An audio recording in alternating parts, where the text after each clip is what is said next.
Start ಮಾಡಿ Mataji. Okay Mataji.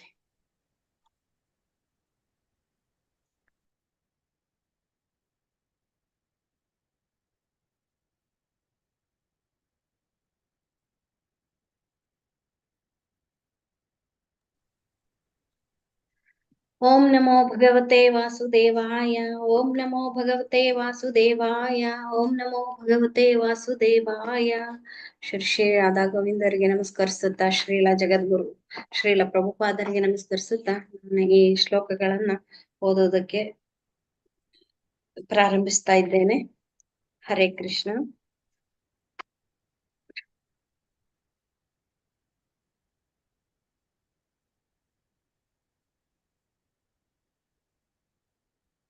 ಅಧ್ಯಾಯ 15 ಪುರುಷೋತ್ತಮ ಯೋಗ.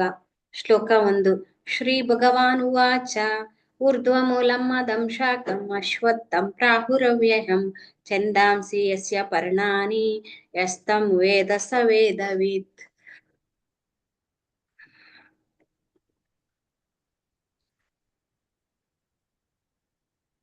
ಶ್ಲೋಕ 2.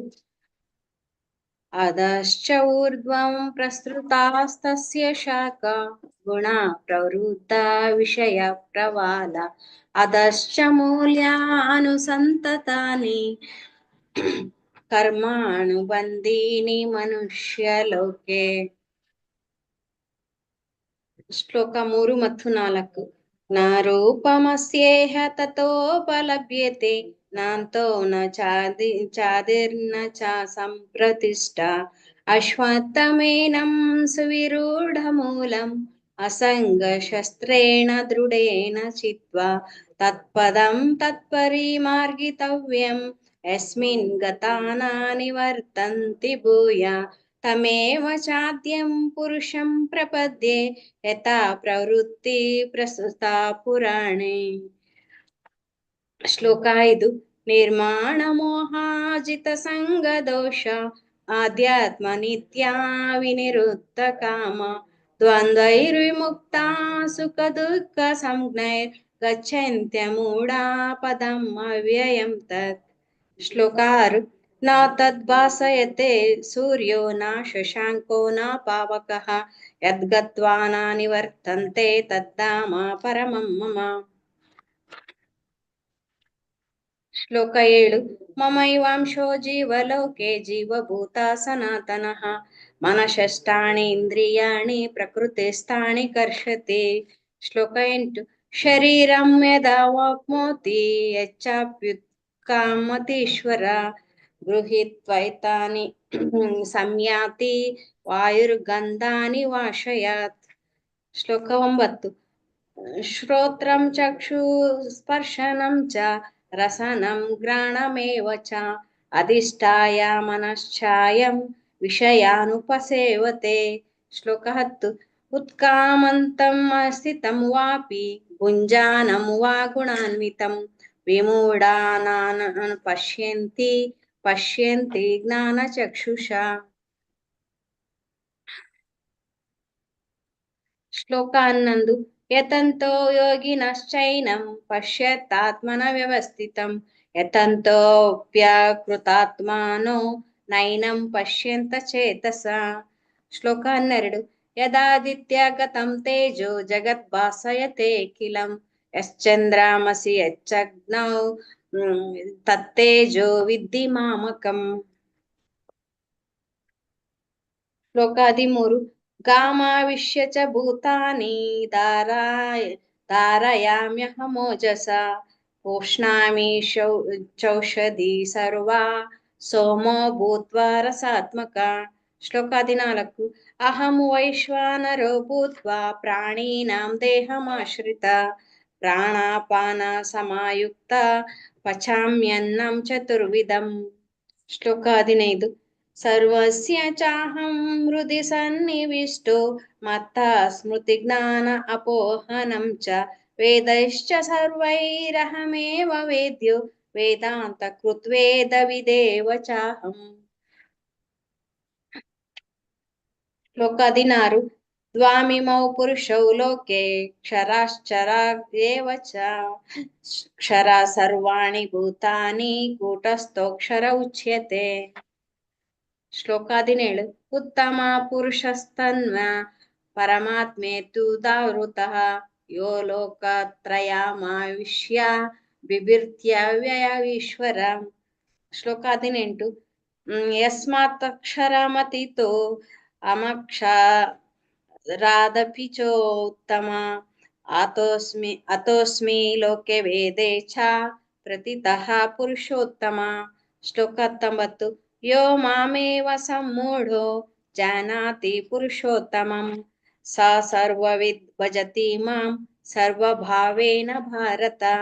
ಶ್ಲೋಕ 20 ಇತಿ ಗುಹ್ಯತಮಂ ಶಾಸ್ತ್ರಂ ಇದಂ ಮುಕ್ತಂ ಮಯಾ ನಘ ಏತದ್ ಬುದ್ಧ್ವಾ ಬುದ್ಧಿಮಾನ್ ಸ್ಯಾತ್ ಸ್ಯಾತತಕೃಶ್ಚಸ್ಯ ಭಾರತ।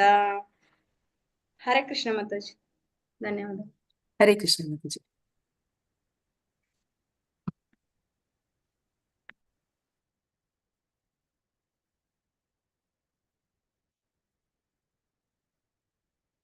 ಹರೇ ಕೃಷ್ಣ। ಈಗ ಒಂದು ಸುತ್ತು ಜಪವನ್ನು ಮಾಡೋಣ। ಯಾರ ಹತ್ರ ಎಲ್ಲ ಜಪಮಾಲೆ ತಗೊಳ್ಳಿ, ಇಲ್ಲದೇ ಇರೋರು ಜೊತೆಲಿ ಹೇಳಿ। ಆದಷ್ಟು ಈಗ ಜಪಮಾಲೆನ ತಗೊಳ್ಳಿ।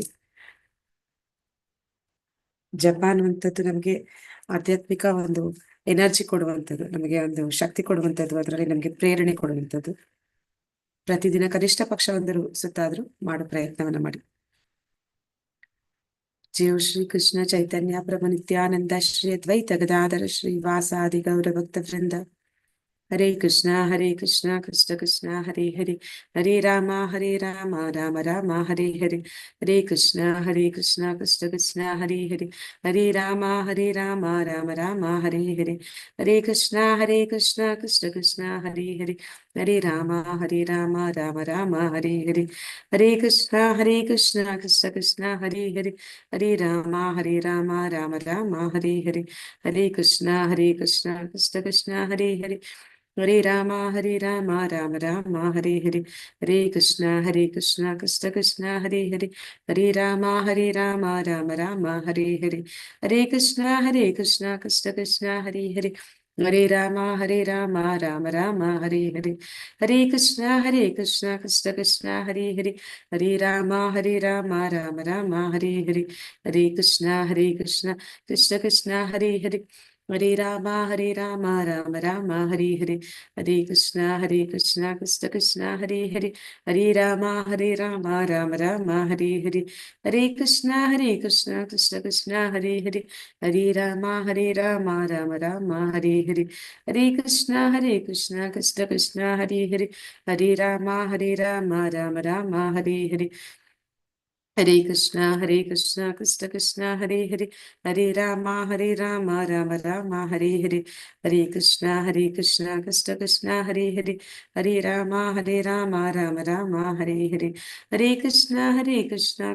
ಕೃಷ್ಣ ಹರೇ ಹರೇ, ಹರೇ ರಾಮ ರಾಮ ರಾಮ ಹರೇ ಹರೇ, ಹರೇ ಕೃಷ್ಣ ಕೃಷ್ಣ ಕೃಷ್ಣ ಹರೇ ಹರೇ, ಹರೇ Rama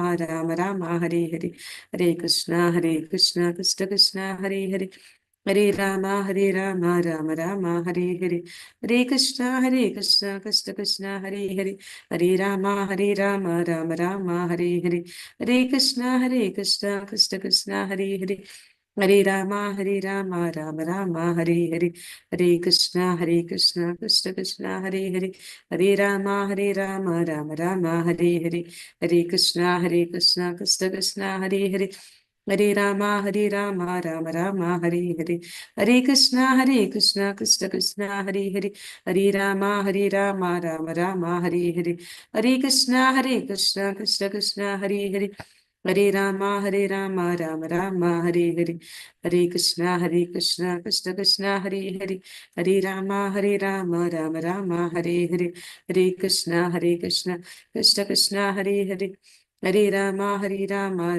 Rama, Hare Hare, Hare Krishna, Krishna Krishna, Hare Hare, Hare Rama, Rama Rama, Hare Hare, Hare Krishna, Krishna Krishna, Hare Hare, Hare Rama, Rama Rama, Hare Hare, Hare Krishna, Krishna Krishna, Hare Hare. Hare Rama, Rama Rama, Hare Hare, Hare Krishna, Krishna Krishna, Hare Hare, Hare Rama, Rama Rama, Hare Hare, Hare Krishna, Krishna Krishna, Hare Hare, Hare Rama, Rama Rama, Hare Hare, Hare Krishna, Krishna Krishna, Hare Hare.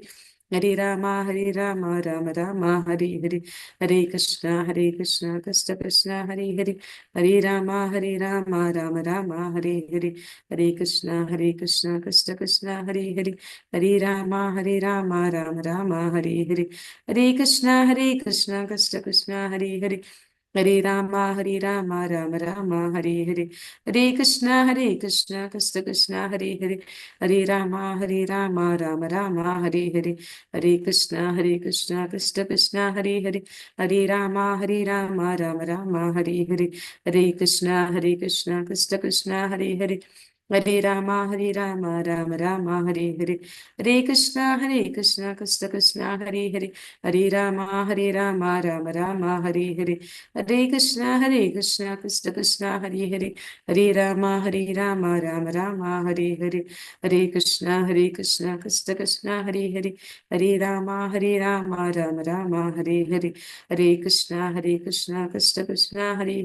Hare Rama, Rama Rama, Hare Hare. Hare Krishna, Krishna Krishna, Hare Hare, Hare Rama, Rama Rama, Hare Hare, Hare Krishna, Krishna Krishna, Hare Hare, Hare Rama, Rama Rama, Hare Hare. Hare Krishna, Krishna Krishna, Hare Hare, Hare Rama, Rama Rama, Hare Hare, Hare Krishna, Krishna Krishna, Hare Hare, Hare Rama, Rama Rama, Hare Hare, Hare Krishna, Krishna Krishna, Hare Hare, Hare Rama, Rama Rama, Hare Hare, Hare Krishna, Krishna Krishna, Hare Hare, Hare Rama, Rama Rama, Hare Hare, Hare Krishna, Krishna Krishna, Hare Hare, Hare Rama, Rama Rama, Hare Hare, Hare Krishna, Krishna Krishna, Hare Hare, Hare Rama, Rama Rama, Hare Hare, Hare Krishna, Krishna Krishna, Hare Hare, Hare Rama, Rama Rama, Hare Hare, Hare Krishna, Krishna Krishna, Hare Hare, Hare Rama, Rama Rama, Hare Hare, Hare Krishna, Krishna Krishna, Hare Hare, Hare Rama, Rama Rama, Hare Hare, Hare Krishna, Krishna Krishna, Hare Hare, Hare Rama, Rama Rama, Hare Hare, Hare Krishna, Krishna, Hare Hare, Hare Rama, Rama Rama, Hare Hare. Hare Krishna, Krishna Krishna, Hare Hare, Hare Rama, Rama Rama, Hare Hare, Hare Krishna, Krishna Krishna, Hare Hare, Hare Rama, Rama Rama, Hare Hare, Hare Krishna, Krishna Krishna, Hare Hare, Hare Rama, Rama Rama, Hare Hare, Hare Krishna, Krishna Krishna, Hare Hare, Hare Rama, Rama Rama, Hare Hare, Hare Krishna, Krishna Krishna, Hare Hare, Hare Rama, Rama Rama, Hare Hare, Hare Krishna, Krishna Krishna, Hare Hare, Hare Rama, Rama Rama, Hare Hare, Hare Krishna, Krishna Krishna, Hare Hare, Hare Rama, Rama Rama, Hare Hare, Hare Krishna, Krishna Krishna, Hare Hare, Hare Rama, Rama Rama, Hare Hare, Hare Krishna, Krishna Krishna, Hare Hare, Hare Rama, Rama Rama, Hare Hare, Hare Krishna,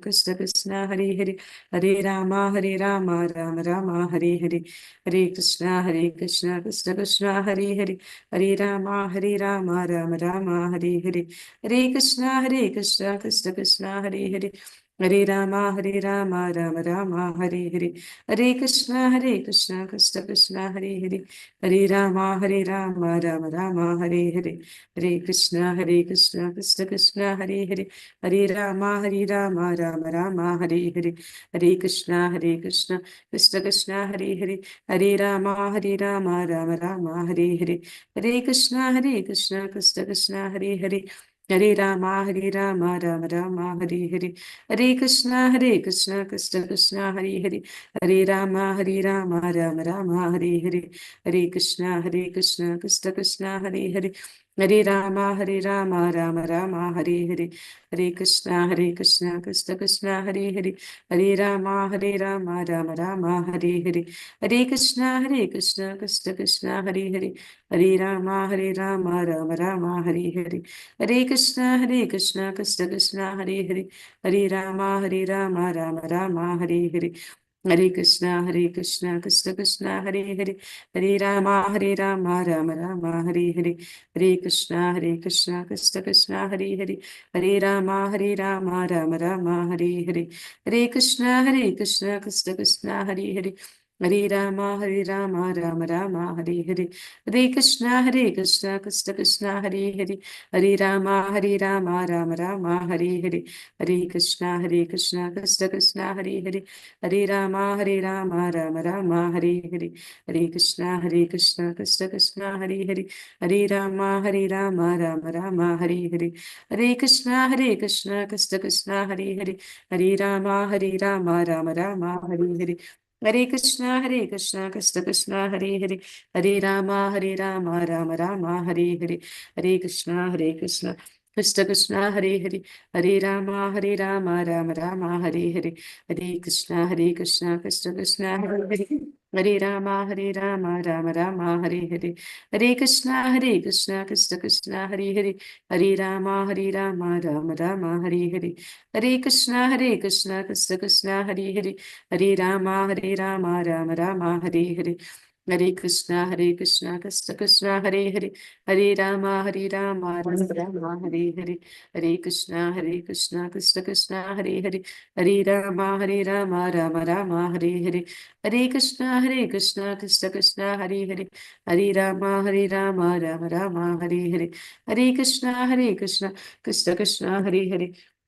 हरे राम राम राम हरे हरे, हरे कृष्ण कृष्ण कृष्ण हरे हरे, हरे राम राम राम हरे हरे, हरे कृष्ण कृष्ण कृष्ण हरे हरे, हरे राम राम राम हरे हरे, हरे कृष्ण कृष्ण कृष्ण हरे हरे, हरे राम राम राम हरे हरे, हरे कृष्ण कृष्ण कृष्ण हरे हरे, हरे राम राम राम हरे हरे, हरे कृष्ण कृष्ण कृष्ण हरे हरे, हरे राम राम राम हरे हरे, हरे कृष्ण कृष्ण कृष्ण हरे हरे, हरे राम राम राम हरे हरे, हरे कृष्ण कृष्ण कृष्ण हरे हरे, हरे राम राम राम हरे हरे, हरे कृष्ण कृष्ण कृष्ण हरे हरे, हरे राम राम राम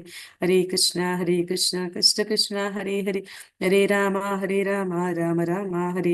हरे कृष्ण कृष्ण कृष्ण हरे हरे, हरे राम राम राम हरे हरे, हरे कृष्ण कृष्ण हरे हरे, हरे राम राम राम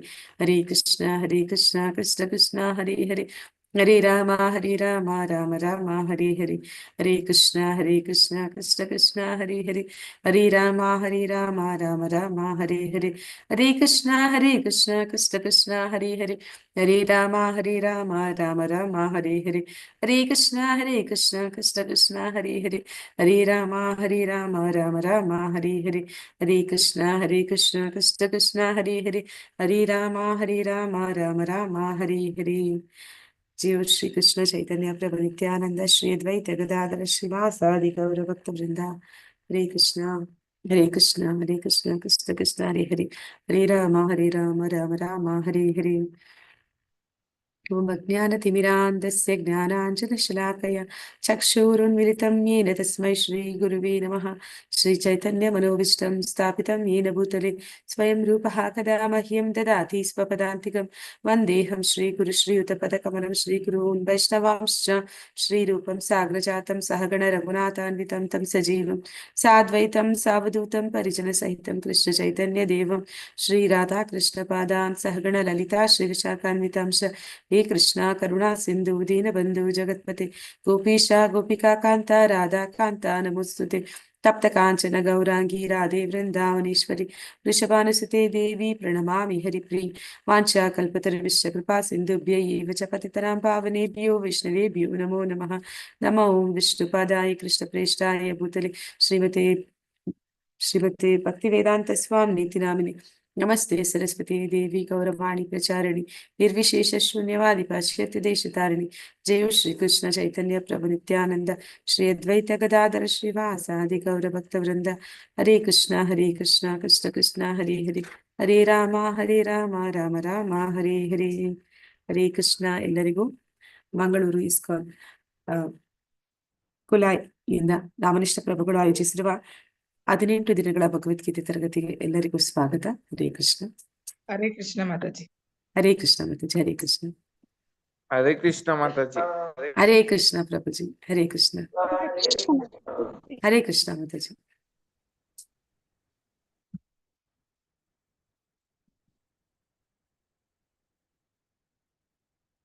ನಿನ್ನೆ ನಿನ್ನೆ ಯಾವ ಅಧ್ಯಾಯ ನೋಡಿದ್ವಿ ಅಂತ ಯಾರಾದ್ರೂ ನೆನಪಿದ್ಯಾ? ಯಾವ ಒಂದು ಅಧ್ಯಾಯ ಆಗಿತ್ತು ಅಂತ, ಅದ್ರ ಹೆಸರೇನಾದ್ರು?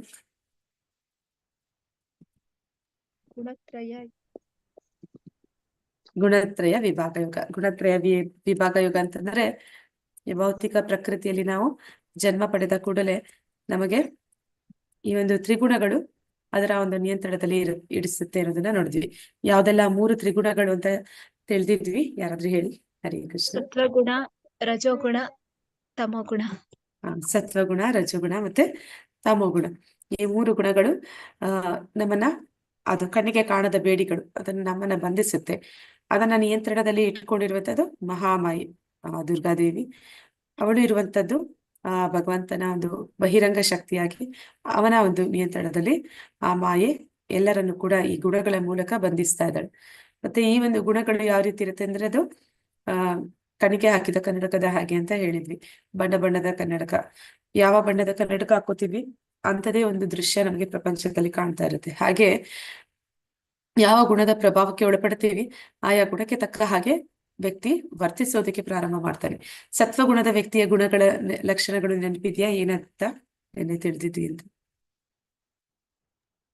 ಸಾತ್ವಿಕವಾದಂತಹ ಆಹಾರವನ್ನ ತಿನ್ನೋದು, ಜೊತೆಗೆ ಸಾತ್ವಿಕವಾದಂತಹ ನಡೆಯನ್ನು ನಡೆಯೋದು, ಮತ್ತೆ ದೇವರ ಒಂದು ನಿಷ್ಕಾಮ ಕರ್ಮ ಮಾಡುವಂತದ್ದು, ಇದು ಸಾತ್ವಿಕ ಗುಣದ. ಸತ್ವಗುಣದಲ್ಲಿರುವಂತವರು ಅವರು ಜ್ಞಾನವನ್ನ ಹೊಂದಿರ್ತಾರೆ, ಪೂರ್ಣ ಜ್ಞಾನವನ್ನ ಹೊಂದಿರ್ತಾರೆ. ಆದ ಕಾರಣ ಅವರು ಪಾಪಗಳನ್ನ ಹೆಚ್ಚು ಮಾಡೋದಿಲ್ಲ. ಮತ್ತೆ ಎಲ್ಲವನ್ನು ಕೂಡ ಯಥಾರ್ಥವಾಗಿ ಅದು ಹೇಗಿದೆ ಅದೇ ರೀತಿ ಅದನ್ನ ಕಾಣುವ ಶಕ್ತಿನ ಹೊಂದಿರ್ತಾರೆ. ಆದ್ರೆ ಸತ್ವಗುಣ ಕೂಡ ಭೌತಿಕ ಪ್ರಕೃತಿಯ ತ್ರಿಗುಣಗಳಲ್ಲಿ ಒಂದಾದ ಕಾರಣ ಅವರು ಕೂಡ ಈ ಗುಣದಿಂದ ಬಂಧಿತರಾಗಿದ್ದಾರೆ. ಯಾವ ಒಂದು ಈ ಗುಣ ಸತ್ವಗುಣದವರನ್ನ ಯಾವ ಒಂದು ವಿಚಾರ ಬಂಧಿಸುತ್ತೆ ಅಂತಂದ್ರೆ ಅವರನ್ನ ಜ್ಞಾನ ಅನ್ನುವಂಥದ್ದು. ಅಂದ್ರೆ ಅವರಿಗೆ ಯಾವಾಗ ತಿಳಿಯುತ್ತೆ ನನ್ನ ಹತ್ರ ತುಂಬಾ ಜ್ಞಾನ ಇದೆ ಅಂತ, ಆಗ ಅವರು ಅಹಂಕಾರದಿಂದ ರಜೋಗುಣಕ್ಕೆ ಇಳಿದು ಬಿಡ್ತಾರೆ. ಅಥವಾ ಅವರು ಸುಖದಿಂದ ಇರ್ತಾರೆ, ಅಂದ್ರೆ ಅವರು ಹೆಚ್ಚು ಪಾಪ ಕಾರ್ಯಗಳನ್ನ ಮಾಡೋದಿಲ್ಲ, ಪುಣ್ಯ ಕಾರ್ಯಗಳನ್ನ ಮಾಡೋದ್ರಿಂದ ಮತ್ತೆ ಜ್ಞಾನಿಗಳಾದ ಕಾರಣ ಅವರು ತಿಳಿದು ಮಾಡ್ತಾರೆ, ಯೋಚನೆ ಮಾಡಿ ಮಾಡ್ತಾರೆ, ಅಧಿಕ ಶ್ರಮ ಪಡೋದಿಲ್ಲ, ಸುಲಭವಾಗಿ ಸುಖವಾದ ಜೀವನವನ್ನು ನಡೆಸ್ತಾರೆ. ಆದ ಕಾರಣ ಆ ಒಂದು ಸುಖ ಅನ್ನುವಂಥದ್ದು ಹೆಚ್ಚಿದಾಗ ಅವರಲ್ಲಿ ಸೋಮಾರಿತನದಿಂದ ಅವರು ತಮೋಗುಣಕ್ಕೆ ಜಾರುವ ಒಂದು ಸಾಧ್ಯತೆ ಇರುತ್ತೆ ಅಂತ ನೋಡಿದ್ವಿ. ನಂತರ ರಜೋಗುಣದ ವ್ಯಕ್ತಿಗಳಲ್ಲಿ ಯಾವ್ದೆಲ್ಲ ಗುಣಗಳಿರುತ್ತೆ? ರಜೋಗುಣದಲ್ಲಿ ಮಾತಾಜಿ ಅವ್ರು ಯಾವಾಗ್ಲೂ ಕರ್ತವ್ಯ ನಿಷ್ಠೆಯಿಂದಾನೇ ಇರ್ತಾರೆ. ಅಂದ್ರೆ ಯಾವಾಗ್ಲೂ ಕೆಲ್ಸನ ಮಾಡ್ತಾನೆ ಇರ್ತಾರೆ. ದಿನದಲ್ಲಿ ಸುಮಾರು 16-18 ಗಂಟೆಗಳ ಕಾಲ ಕೆಲಸ ಮಾಡ್ತಾ ಇರ್ತಾರೆ. ಅವ್ರ ಕರ್ತವ್ಯ ನಿಷ್ಠೆಯಿಂದನೂ ಕೂಡ ಆಧ್ಯಾತ್ಮಿಕವಾಗಿ ಅವರು ಆ ದಾರಿಲಿ ಹೋಗ್ಬೋದು ಅಂತ ನೀವ್ ತಿಳಿಸ್ಕೊಟ್ರಿ. ನೀವು ರಜೋಗುಣದಲ್ಲಿರೋರು ಅಷ್ಟೇ ಅಲ್ದೆ ಮಾತಾಜಿ, ಅವ್ರಿಗೆ ಯಾವ ರೀತಿಯಾಗಿರುತ್ತೆ ಅಂದ್ರೆ, ಈಗ ನೀವು ಹೇಳ್ದಂಗೆ ಅವರಿಗೆ ಒಂದು ಮನೆ ಬೇಕಾಗಿರುತ್ತೆ, ಚೆನ್ನಾಗು ಮಕ್ಳು ಓದ್ಬೇಕು, ಅದ್ರ ಜೊತೆಗೆ ಅವ್ರ ಪಾರಿನಲ್ಲಿ ಸೆಟ್ಲ್ ಆಗ್ಬೇಕು, ಮತ್ತೆ ಅದೊಂದು ಐಷಾರಾಮಿ ಬದುಕನ್ನ ಕಟ್ಕೋಬೇಕು. ಅದಷ್ಟೇ ಅಲ್ದೆ ಇನ್ನಷ್ಟು ಬೇಕು, ಇನ್ ಮತ್ತಷ್ಟು ಬೇಕು, ಆತರ ಒಂದು ಜೀವನ ನಾನ್ ನಡೆಸ್ಬೇಕು. ಜೊತೆಗೆ ಒಂದು ಪ್ರತಿಭಾನ್ವಿತ ವ್ಯಕ್ತಿ ಆಗ್ಬೇಕು. ಅದ್ರ ಜೊತೆಗೂನು ಸಹ ಕೆಲವರು ರಜೋಗುಣದಲ್ಲಿರೋರು ಕೆಲವೊಂದು ದಾನ ಧರ್ಮ ಅಥವಾ ಭಕ್ತಿ ಸೇವೆಗಳನ್ನ ಮಾಡ್ತಾ ಇದ್ರೆ ಅವರು ಸಹ ಆ ಒಂದು ರಜೋಗುಣಕ್ಕೆ ಒಳಗಾಗ್ತಾರೆ. ಜೊತೆಗೆ ಅವರು ನೀವ್ ಹೇಳ್ದಂಗೆ ಕುಲದಲ್ಲಿ ಮತ್ತೆ ಅವರು ಹುಟ್ಬೋದು ಅಂತ, ಈ ರಜೋಗುಣ ಇರೋರು ಒಳ್ಳೆತನ ಮಾಡಿದ್ರೆ ಅಂತ ಹೇಳಿದ್ರು. ಧನ್ಯವಾದಗಳು ಮಾತಾಜಿ. ಅಂದ್ರೆ ರಜೋದ ಗುಣದಲ್ಲಿರೋರ್ಗೆ ಅತಿ ಹೆಚ್ಚು ಬಯಕೆಗಳು, ಕಾಮ ಅಂದ್ರೆ ಆಸೆಗಳು ಇರುತ್ತೆ, ಲೋಭ. ಆದ ಕಾರಣ ಅವ್ರು ಏನ್ ಮಾಡ್ತಾರೆ, ಹೆಚ್ಚು ಶ್ರಮ ಪಟ್ಟಿ ಕೆಲಸ ಮಾಡ್ತಾರೆ. ಈ ಶ್ರಮ ಪಟ್ಟಿ ಕೆಲಸ ಮಾಡುವಂತದ್ದೇ ಅವರನ್ನ ಬಂಧಿಸುತ್ತೆ. ಈ ಭೌತಿಕ ಜಗತ್ತಿಗೆ ಅದು ಬಂಧಿಸುವಂತಹದ್ದು ಗುಣ ಅಂತಂದ್ರೆ ಅವರಲ್ಲಿ ಇರುವಂತಹ ಆಸೆ. ಆಸೆಗೆ ತಕ್ಕ ಹಾಗೆ ಅವರು ಕರ್ಮಗಳನ್ನ ಮಾಡುವಂಥದ್ದು, ಅಂದ್ರೆ ಹೆಚ್ಚು ಕರ್ಮ ಮಾಡೋದು, ಕೆಲಸದಲ್ಲಿ ತೊಡಗುವಂಥದ್ದು, ಅದು ಅವರನ್ನ ಈ ಭೌತಿಕ ಜಗತ್ತಿಗೆ ಬಂಧಿಸುತ್ತೆ. ನಂತರ ತಮ್ಮ ಗುಣದಲ್ಲಿರುವಂತಹ ವ್ಯಕ್ತಿಗಳು ಏನ್ ಮಾಡ್ತಾರೆ, ಹುಚ್ಚು, ಉನ್ಮಾದ, ಆ ಈ ರೀತಿಯಾದಂತಹ ಜೀವನನ ಕಟ್ಕೊಂಡು ಜೀವನ ಮಾಡ್ತಾ ಇರ್ತಾರೆ. ಅಂದ್ರೆ ಅವ್ರದೇ ಆದಂತಹ ಒಂದು ಲೋಕದಲ್ಲಿ ಇರ್ತಾರೆ, ಭ್ರಮೆಯಲ್ಲಿ ಜೀವನ ನಡೆಸ್ತಾ ಇರ್ತಾರೆ. ಅಂತವ್ರು ತಮ್ಮ ಗುಣದಲ್ಲಿರುವಂತವ್ರು. ಇವರು ಅದೇ ಮತ್ತೆ ಏನಾದ್ರು ಮತ್ತೆ ಒಂದ್ ಜನ್ಮ ಅಂತ ಇದ್ರೆ ಅವರು ಹೀನಾಯ ಪ್ರಾಣಿ ಜನ್ಮವನ್ನ ಪಡಿತಾರೆ.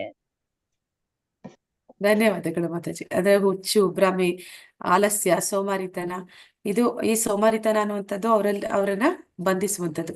ಅಂದ್ರೆ ಅವರು ಹೆಚ್ಚು ಯಾವ ತರ ಇರ್ತಾರೆ ಅಂದ್ರೆ ಯಾವ್ದಾದ್ರು ಒಂದು ಮಾದಕ ದ್ರವ್ಯಗಳ ವ್ಯಸನಿಗಳಾಗಿ ಇರ್ತಾರೆ. ಮತ್ತೆ ಅವ್ರಿಗೆ ಜ್ಞಾನ ಅನ್ನುವಂಥದ್ದು ಇರೋದಿಲ್ಲ. ಮತ್ತೆ ರಜೋಗುಣಿಗಳ ಹಾಗೆ ಅವರು ತುಂಬಾ ಶ್ರಮ ಪಟ್ಟು ಕೆಲಸನೂ ಮಾಡೋದಿಲ್ಲ. ಅವರು ಅವರದೇ ಆದಂತ ಒಂದು ಅಂದ್ರೆ ಅವರ ವಿಷಯದಲ್ಲಿ ಹೇಗಿರುತ್ತೆ ಅಂದ್ರೆ ಯಾವ್ದನ್ನ ಜ್ಞಾನ ಅಂತ ಎಲ್ಲರೂ ಕರೀತಾರೆ, ಅವರು ಅದನ್ನ ಅಜ್ಞಾನ ಅಂತ ತಿಳಿತಾರೆ. ಯಾವ್ದನ್ನ ಅಜ್ಞಾನ ಅಂತ ಎಲ್ಲರೂ ಅಂತಾರೋ ಅದನ್ನೇ ಜ್ಞಾನ ಅಂತ ವಾದಿಸ್ತಾರೆ. ಆ ರೀತಿ ತಮೋಗುಣದಲ್ಲಿ ಇರುವಂತವ್ರು ಇರ್ತಾರೆ. ಮತ್ತೆ ನೀವ್ ಹೇಳಿದಾಗೆ ಯಾರೆಲ್ಲ ಸತ್ವಗುಣದಲ್ಲಿ ಇರ್ತಾರೆ ಹೆಚ್ಚು ಪಾಪ ಕಾರ್ಯಗಳನ್ನ ಮಾಡೋದಿಲ್ಲ. ಆದ ಕಾರಣ ಅವರು ಸ್ವರ್ಗ ಲೋಕಗಳು ಅಥವಾ ಊರ್ಧ್ವ ಲೋಕಗಳಿಗೆ ಹೋಗ್ತಾರೆ. ರಜೋಗುಣದಲ್ಲಿರುವಂತವ್ರು ಕಾಮಿ ಕರ್ಮಗಳನ್ನ ಹೆಚ್ಚು ಮಾಡ್ತಾರೆ. ಆದ ಕಾರಣ ಅವ್ರು ಏನ್ ಮಾಡ್ತಾರೆ, ಮತ್ತೆ ಈ ಭೂಮಿ ಮೇಲೆ ಹುಟ್ಟುವ ಸಾಧ್ಯತೆಗಳು ಇರುತ್ತೆ. ನಂತರ ತಮೋ ಗುಣದಲ್ಲಿರುವಂತವ್ರು ಅಂದ್ರೆ ಮಾಡಬಾರದ ಕೆಲಸಗಳನ್ನ ಮಾಡ್ತಾರೆ. ಆದ ಕಾರಣ ಅವರಿಗೆ ಒಂದು ನರಕ ಲೋಕಗಳಲ್ಲಿ ಶಿಕ್ಷೆ ಅನ್ನುವಂಥದ್ದು ಆಗುತ್ತೆ. ನಂತರ ಅವರು ಮತ್ತೆ ಭೂಮಿ ಮೇಲೆ ಹುಟ್ಟಿದ್ರು ಕೂಡ ಪ್ರಾಣಿ ವರ್ಗಗಳಲ್ಲಿ ಜನ್ಮವನ್ನ ಪಡೀತಾರೆ. ನಂತರ ಈ 3 ಗುಣಗಳನ್ನ ಮೀರುವಂಥದ್ದು ಹೇಗೆ ಅಂತ ಹೇಳಿದ್ರು, ಗುಣಾತೀತರಾಗುವಂಥದ್ದು. ಈ 3 ಗುಣಗಳಲ್ಲಿ ಕಂಪೇರ್ ಮಾಡಿದಾಗ ಯಾವುದು ಉತ್ತಮವಾದ ಗುಣ? ಸತ್ವಗುಣ ಉತ್ತಮ. ಸತ್ವಗುಣ. 3ರಲ್ಲಿ ಸತ್ವಗುಣ. ಅಂದ್ರೆ ನಾವು ನೋಡಿದ್ವಿ, ಆಧ್ಯಾತ್ಮಿಕವಾಗಿ ನಾವು ಉನ್ನತಿಯನ್ನು ಹೊಂದಬೇಕಂದ್ರೆ ಕಡೆಯ ಪಕ್ಷ ಸತ್ವಗುಣಕ್ಕೆ ನಾವು ಬರಬೇಕು. ಆಗ ನಮ್ಮಲ್ಲಿ ಒಂದು ಗುಣ ಅನ್ನುವಂಥದ್ದು ನಮ್ಗೆ ಶುದ್ಧ ಸತ್ವಕ್ಕೆ ಅಂದ್ರೆ ಗುಣಾತೀತರಾಗೋದಕ್ಕೆ ಅದು ಸಹಾಯ ಮಾಡುತ್ತೆ. ಕ್ರಮೇಣವಾಗಿ ಒಂದು ಶುದ್ಧ ಸತ್ವಕ್ಕೆ ಅಥವಾ ಗುಣಾತೀತರಾಗಬೇಕು, ಈ ಬಂಧನದಿಂದ ಮುಕ್ತಿಯನ್ನ ಪಡಿಬೇಕು ಅಂತಂದ್ರೆ ನಾವ್ ಏನ್ ಮಾಡ್ಬೇಕು ಅಂತ ತಿಳಿದಿದ್ವಿ.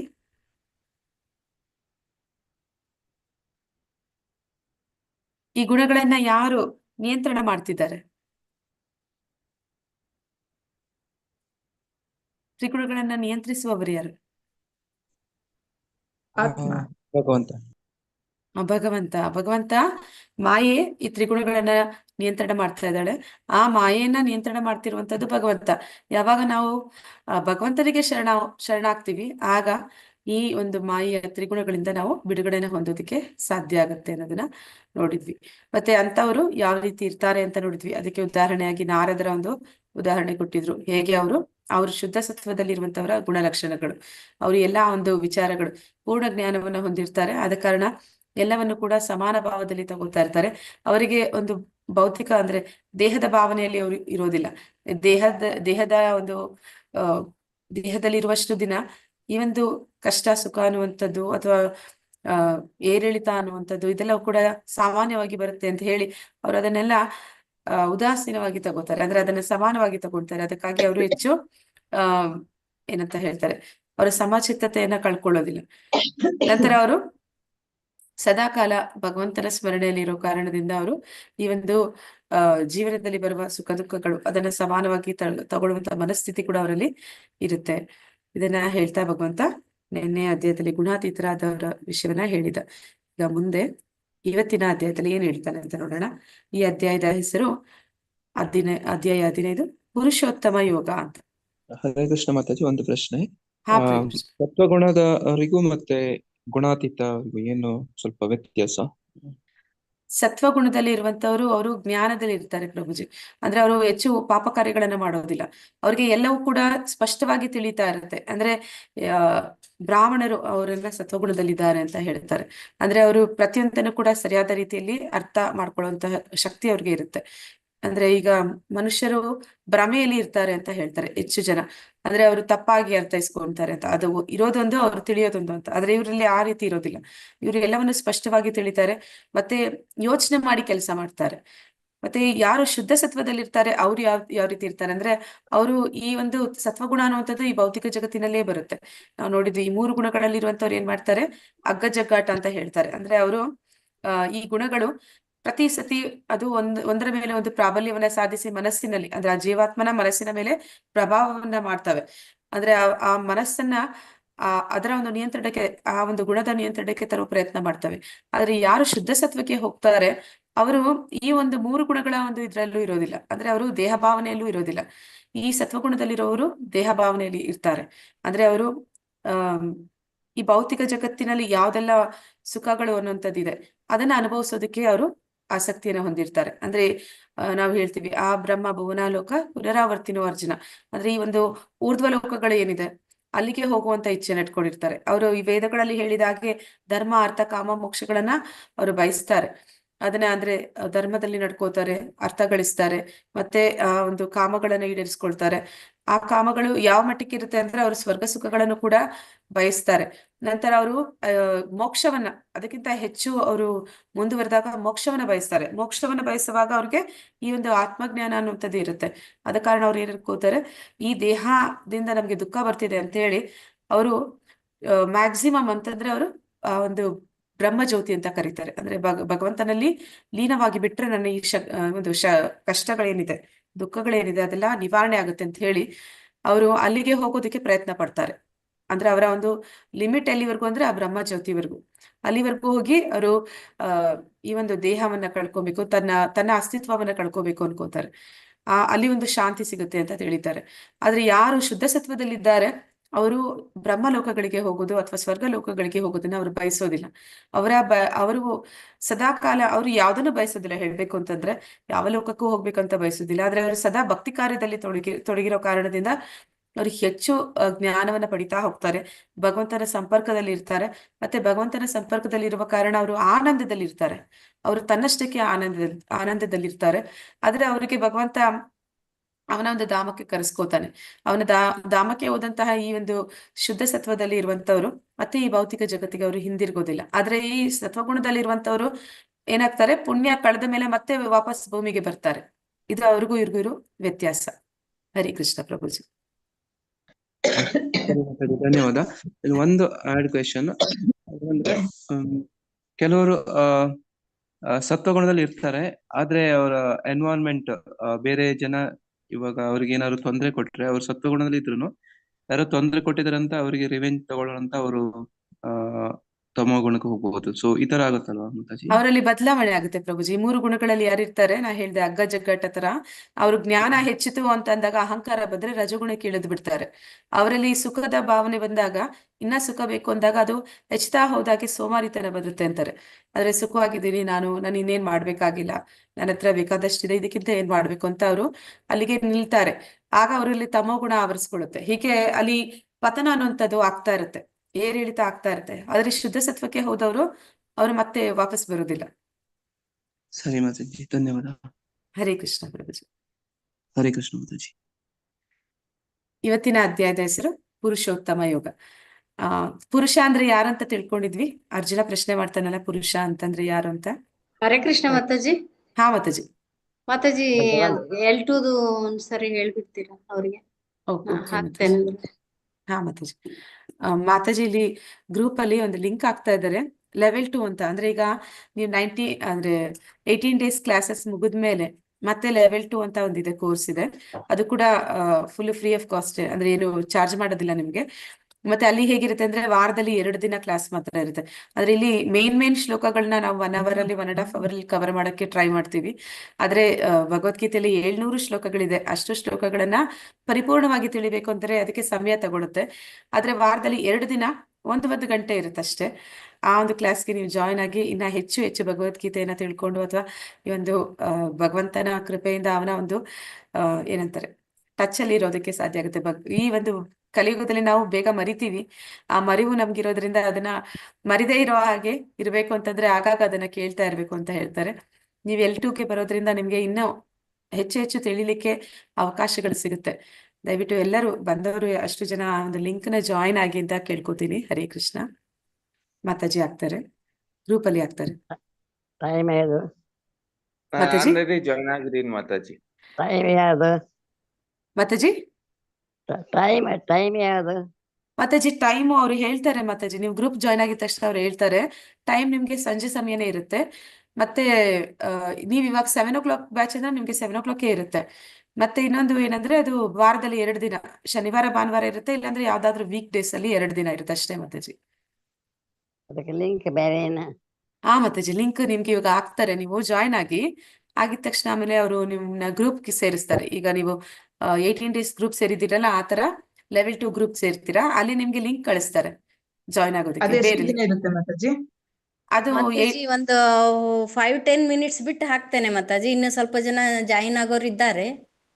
ಮಾತಾಜಿ ಒಂದು ಅಂದ್ರೆ 5 minutes 10 minutes ಅಷ್ಟರೊಳಗೆ ಎಕ್ಸಿಟ್ ಆಗ್ಬೇಡಿ ಅಂತ ಹೇಳಿ ಎಲ್ಲರೂ.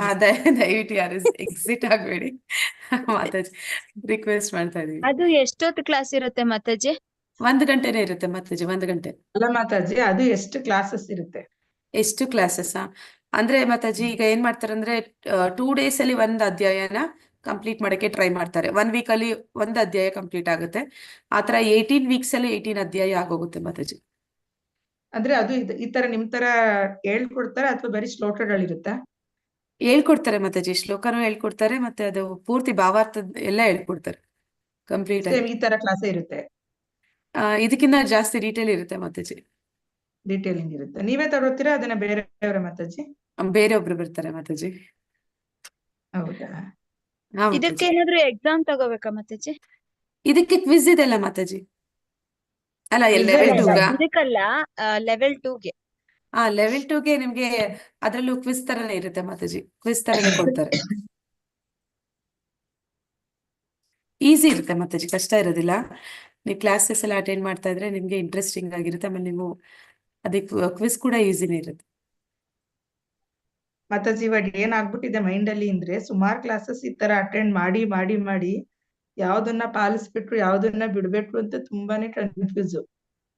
ಈಗ ನೀವು ಭಗವದ್ಗೀತೆಯಲ್ಲಿ ಹೇಳ್ತಿರೋದು ಒಂದಾದ್ರೆ, ನಮ್ ಪರ್ಸನಾಲಿಟಿ ಡೆವಲಪ್ಮೆಂಟ್ ಅಂತ ಕ್ಲಾಸಸ್ ಇದೆ, ಅದ್ರಲ್ಲೇ ಒಂದೊಂದ್ ತರ ಇರುತ್ತೆ. ಸೇಮ್ ಇರುತ್ತೆ, ಸ್ವಲ್ಪ ಕೆಲವೊಂದು ಓಕೆ, ಚೇಂಜಸ್ ಇರುತ್ತೆ. ಹಂಗಾಗಿ ಯಾವ್ದನ್ ಮಾಡ್ಬೇಕು ಯಾವ್ದನ್ ಬಿಡ್ಬೇಕು ಅನ್ನೋದೇ ಕನ್ಫ್ಯೂಸ್ ತುಂಬಾ. ಅದು ಇಸ್ಕಾನ್ದೆಲ್ಲ ಬೇರೆದು ಹೇಳ್ತಾ ಇದ್ದೀರಾ ಮಾತಾಜಿ ನೀವು? ಬೇರೆ ಬೇರೆ ಟ್ರೈ ಮಾಡಿ ನೋಡಿ ಮಾತಾಜಿ. ಇದ್ರಲ್ಲಿ ಇದಕ್ಕೂ ಅದಕ್ಕೂ ಏನ್ ಡಿಫ್ರೆನ್ಸ್ ಬರುತ್ತೆ, ಇದ್ರಲ್ಲಿ ಮತ್ತೆ ಅದ್ರಲ್ಲಿ ಎಷ್ಟು ಚೇಂಜಸ್ ಗೊತ್ತಾಗುತ್ತೆ, ತಿಳಿಯುತ್ತೆ, ನಿಮ್ಗೆ ಅನುಭವಕ್ಕಾಗುತ್ತೆ. ಸರಿ ಮಾತಾಜಿ, ಆಯ್ತು, ಹರೇ ಧನ್ಯವಾದಗಳು. ಕೃಷ್ಣ. ಹರೇ ಪೂರ್ತಿಯಾಗಿ ಕೃಷ್ಣ. ಸತ್ವಗುಣಕ್ಕೆ ಹೋಗಕ್ ಆಗ್ಲಿಲ್ಲ ಅಂದ್ರೂನು ರಜೋಗುಣದಲ್ಲಿ ಇದ್ರೂನು ನಾವು ನಮ್ಮ ಆಧ್ಯಾತ್ಮಿಕತೆಯನ್ನ ಬೆಳೆಸ್ಕೋಬಹುದು ಅನ್ನಿಸ್ತಾ ಇದೆ ಮಾತಾಜಿ, ಇದನ್ನ ಕೇಳ್ತಾ. ಪ್ರಯತ್ನ ಪಡಿ ಮಾತಾಜಿ, ಭಗವಂತ ಸಹಾಯ ಮಾಡ್ತಾನೆ ನಿಮ್ಮನ್ನ ಶುದ್ಧ ಸತ್ವಕ್ಕೆ ತರಕ್ಕೆ. ಅವನು ಸಹಾಯ ಮಾಡ್ತಾನೆ. ನಾವು ನೋಡಿದ್ವಿ 12ನೇ ಅಧ್ಯಾಯದಲ್ಲಿ ಹೇಗೆ ಅವನೆಲ್ಲ ಪ್ರಯತ್ನ ಅಂದ್ರೆ ನಾವು 1 ಹೆಜ್ಜೆ ಇಟ್ರೆ 100 ಹೆಜ್ಜೆ ನಮ್ಗೆ ಮುಂದೆ ಬಂದು ನಮ್ಮನ್ನ ಕರ್ಕೊಳಕ್ ರೆಡಿ ಆಗ್ತಾನೆ ಅಂತ. ಅಂದ್ರೆ ಏನಾಗ್ತಿದೆ ಅಂದ್ರೆ ಮಾತಾಜಿ, ಇವಾಗ ನೀವು ಕ್ಲಾಸ್ ಅಲ್ಲಿ ಇದ್ದೀರಿ, ನಾವೆಲ್ಲ ಇದ್ದೀವಿ, ಹಂಗಾಗಿ ಇಲ್ಲ ಮಾಡ್ಬೇಕು ಅಂತ ಅನ್ಸುತ್ತೆ. ಬಟ್ ಈ 1 hour 2 hour ಕಳೆದಾದ್ಮೇಲೆ ಮತ್ತೆ ನಾವು ಹೊರಗಿನ ಪ್ರಪಂಚಕ್ಕೆ ಹೋದಾಗ ಮತ್ತೆ ನಮ್ಮನ್ನ ಅದನ್ನೇ ಅಟ್ರಾಕ್ಟ್ ಮಾಡುತ್ತೆ. ಅದೇ ಮಾತಾಜಿ, ಹಂಗಾಗಿ ಅದು ತುಂಬಾ ಪವರ್ಫುಲ್ ಇರುತ್ತೆ. ಅದೇ ಮಾಯಿ ಅಂತ ಕರಿತೀವಿ ನಾವು. ಮಾಯಿ ತುಂಬಾ ಶಕ್ತಿಶಾಲಿ ಅಂತ. ಅದನ್ನ ನೀವು ಮೀರ್ಬೇಕು ಅಂತಂದ್ರೆ ಆದಷ್ಟು ನೀವು ಭಕ್ತರ ಸಂಘದಲ್ಲಿ ಇರ್ಬೇಕು, ಮತ್ತೆ ಜಪವನ್ನ ಮಾಡ್ಬೇಕು, ಮತ್ತೆ ಇದನ್ನ ಕನಿಷ್ಠ ಪಕ್ಷ 1 ಗಂಟೆ ಆದ್ರೂ ನೀವು ಕೇಳ್ಬೇಕು. ಪ್ರತಿದಿನ ಕೇಳ್ತಾ ನಿಮ್ಮಲ್ಲಿ ಅದು ಚೇಂಜಸ್ ಬರುತ್ತೆ. ಮನೇಲೆ ಹೇಳಕ್ ಕ್ಲಾಸ್ ಅಲ್ಲಿ ಏನ್ ಕೇಳಿರ್ತೀವಿ ಅನ್ನೋದು ನಾಳೆ ಕ್ವಶನ್ ಕೇಳಿದ್ರೆ ನೆನ್ಪೇ ಇರಲ್ಲ. ಅಲ್ಲ ಮಾತಾಜಿ, ಇವಾಗ ನಾನು ಇದನ್ ತಿಳ್ಕೊಂಡಿದ್ದೀನಲ್ಲ, ಅದನ್ ಮನೇಲಿ ಏನಾದ್ರು ಹೇಳ್ತಾ ಇದ್ರೆ ನಿಮ್ಮ ಅಮ್ಮನ್ಗೊಂದ್ ಹುಚ್ಚು ಕಂಡ್ರೋ ಏನೋ ತಿಳ್ಕೊತಾಳೆ ಬಂದ್ ಹೇಳ್ತಾರೆ ಅಂತ ಬೈತಾರೆ ಮಾತಾಜಿ. ಇನ್ನೊಂದ್ ಇವತ್ತಿನ ಏನ್ ಗೊತ್ತಾ ಮೇಡಮ್, ನಾವ್ ಏನ್ ತಿಳ್ಕೊಂಡಿದೀವಿ ಅದನ್ನ ಯಾರ ಹತ್ರನು ಶೇರ್ ಮಾಡ್ಕೋಬಾರ್ದು ಫಸ್ಟ್ ಆಫ್ ಆಲ್. ನಮ್ಮಲ್ಲಾಗೋ ಬದಲಾವಣೆ ನೋಡಿ ಅವ್ರು ಐಡೆಂಟಿಫೈ ಮಾಡ್ಬೇಕು ನಮ್ನ, ಅವಾಗ್ಲೇ ಗೊತ್ತಾಗದ ಅವ್ರಿಗೆ ಏನಿದ್ರು ಮಹತ್ವ ಅಂತೇಳಿ. ಅಲ್ಲ ಮಾತಾಜಿ, ಅಂದ್ರೆ ಶೇರ್ ಮಾಡ್ಕೊಳ್ಳೋದ್ ಬೇಡ, ನಾನು ಹೇಳೋದು ಮನೇಲಿ ಐ ಥಿಂಕ್ ಅಟ್ಲೀಸ್ಟ್ ಈ ತರ ಮನಸ್ಥಿತಿನ ಬೆಳೆಸ್ಕೊಳ್ಳಿ ಅಂತ ನಾವೇನಾದ್ರೂ ಅವ್ರೇನಾದ್ರೂ ಹಾಡಾದಾಗ ಈ ತರ ಹೇಳಕ್ ಹೋದ್ರೆ ನಿಮ್ ಅಮ್ಮಂಗೊಂದ್ ಹುಚ್ಚು ಏನೇನೋ ಕ್ಲಾಸ್ ಕೇಳ್ಕೊಂಡ್ ಬಂದ್ಬಿಡ್ತಾಳೆ, ಇಲ್ಲಿ ಏನೇನೋ ಹೇಳ್ತಾಳೆ ಅಂತಾರೆ ಮಾತಾಜಿ. ಇಲ್ಲ ಅದು ಹೇಳಕ್ಕೆ ಹೋಗ್ಬೇಡಿ, ಅದನ್ನ ಯಾರ್ಗುನು ಹೇಳಿದ್ರೇನೆ ತಪ್ಪದು ನನ್ ಪ್ರಕಾರ. ನಿಮ್ಗೆ ಏನನ್ಸುತ್ತೋ ಗೊತ್ತಿಲ್ಲ. ನಮ್ಮಲ್ಲಾಗೋ ಇಂಪ್ಲಿಮೆಂಟ್ ಮಾಡಿ ಮಾಡಿ ಮಾಡಿ ನಮ್ಮಲ್ಲಾಗೋ ಬದಲಾವಣೆ ನೋಡಿ ಅವ್ರು ಇಲ್ಲ ಏನೋ ಮಾಡ್ತಿದಾರೆ ಇವ್ರು ಅಂತ ಅವ್ರಿಗೆ ಅನ್ಸ್ಬೇಕು. ಅದು ನಿಜ ಅಲ್ಲಿವರೆಗೂ ಮಾತಾಜಿ. ನಾವ್ ಯಾರ ಅಂದ್ರೆ ನಾವ್ ಹತ್ರನು ಶೇರ್ ನಾವ್ ಮಾಡ್ತೀವಿ. ಹೇಗೆ ಅವ್ರಿಗೆ ಇನ್ಸ್ಪೈರ್ ಮಾಡ್ತೀವಿ ಅನ್ನೋದ್ರ ಮೇಲೆ ಹೋಗುತ್ತೆ. ಅಂದ್ರೆ ಹಾ ಹೇಳೋದಕ್ಕಿಂತ ನಮ್ಮಲ್ಲಿ ಚೇಂಜಸ್ ನ ಅವ್ರು ಗುರುತಿಸಿದಾಗ ಅವ್ರಿಗೆ ಬೇಗ ಗೊತ್ತಾಗುತ್ತೆ. ಹಾ ಬದಲಾವಣೆ ಅವಾಗ ಬೇಗ ಆಗುತ್ತೆ. ಫಸ್ಟ್ ನಾವು ಚೇಂಜ್ ಆಗ್ಬೇಕು. ಓಕೆ ಮಾತಾಜಿ, ಇವತ್ತಿಂದ ಸ್ಟಾರ್ಟ್ ಮಾಡೋಣ. ಕೃಷ್ಣ, ಪುರುಷ ಅಂದ್ರೆ ಯಾರಂತ ಹೇಳಿದ್ದ? ಅರ್ಜುನನ ಪ್ರಶ್ನೆ ಇತ್ತಲ್ವಾ, ಪುರುಷ ಅಂದ್ರೆ ಏನು, ಪ್ರಕೃತಿ ಅಂದ್ರೆ ಏನು, ಅದಕ್ಕೆ ಪುರುಷ ಅಂದ್ರೆ ಯಾರಂತ ಹೇಳಿದ ಕೃಷ್ಣ?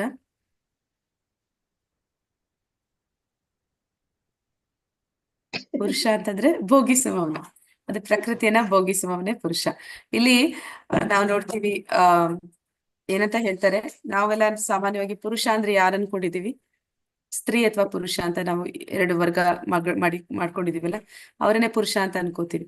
ಅಂದ್ರೆ ಇಲ್ಲಿ ವಾಸ್ತವದಲ್ಲಿ ಪುರುಷ ಅಂತಂದ್ರೆ ಅರ್ಥ ಏನು ಅಂದ್ರೆ, ಯಾರು ಎಲ್ಲವನ್ನ ನಿಯಂತ್ರಿಸ್ತಾನೆ, ಯಾರು ಎಲ್ಲದರ ಮೇಲೆ ಒಡೆತನವನ್ನ ಸಾಧಿಸ್ತಾನೆ, ಯಾರು ಅಂದ್ರೆ ಪ್ರಕೃತಿನ ಭೋಗಿಸ್ತಾನೆ, ಅವನನ್ನೇ ಪುರುಷ ಅಂತ ಕರೆಯುವಂಥದ್ದು. ಹಾಗೆ ನೋಡಿದ್ರೆ ಇರುವಂತದ್ದು ಒಬ್ಬನೇ ಪುರುಷ.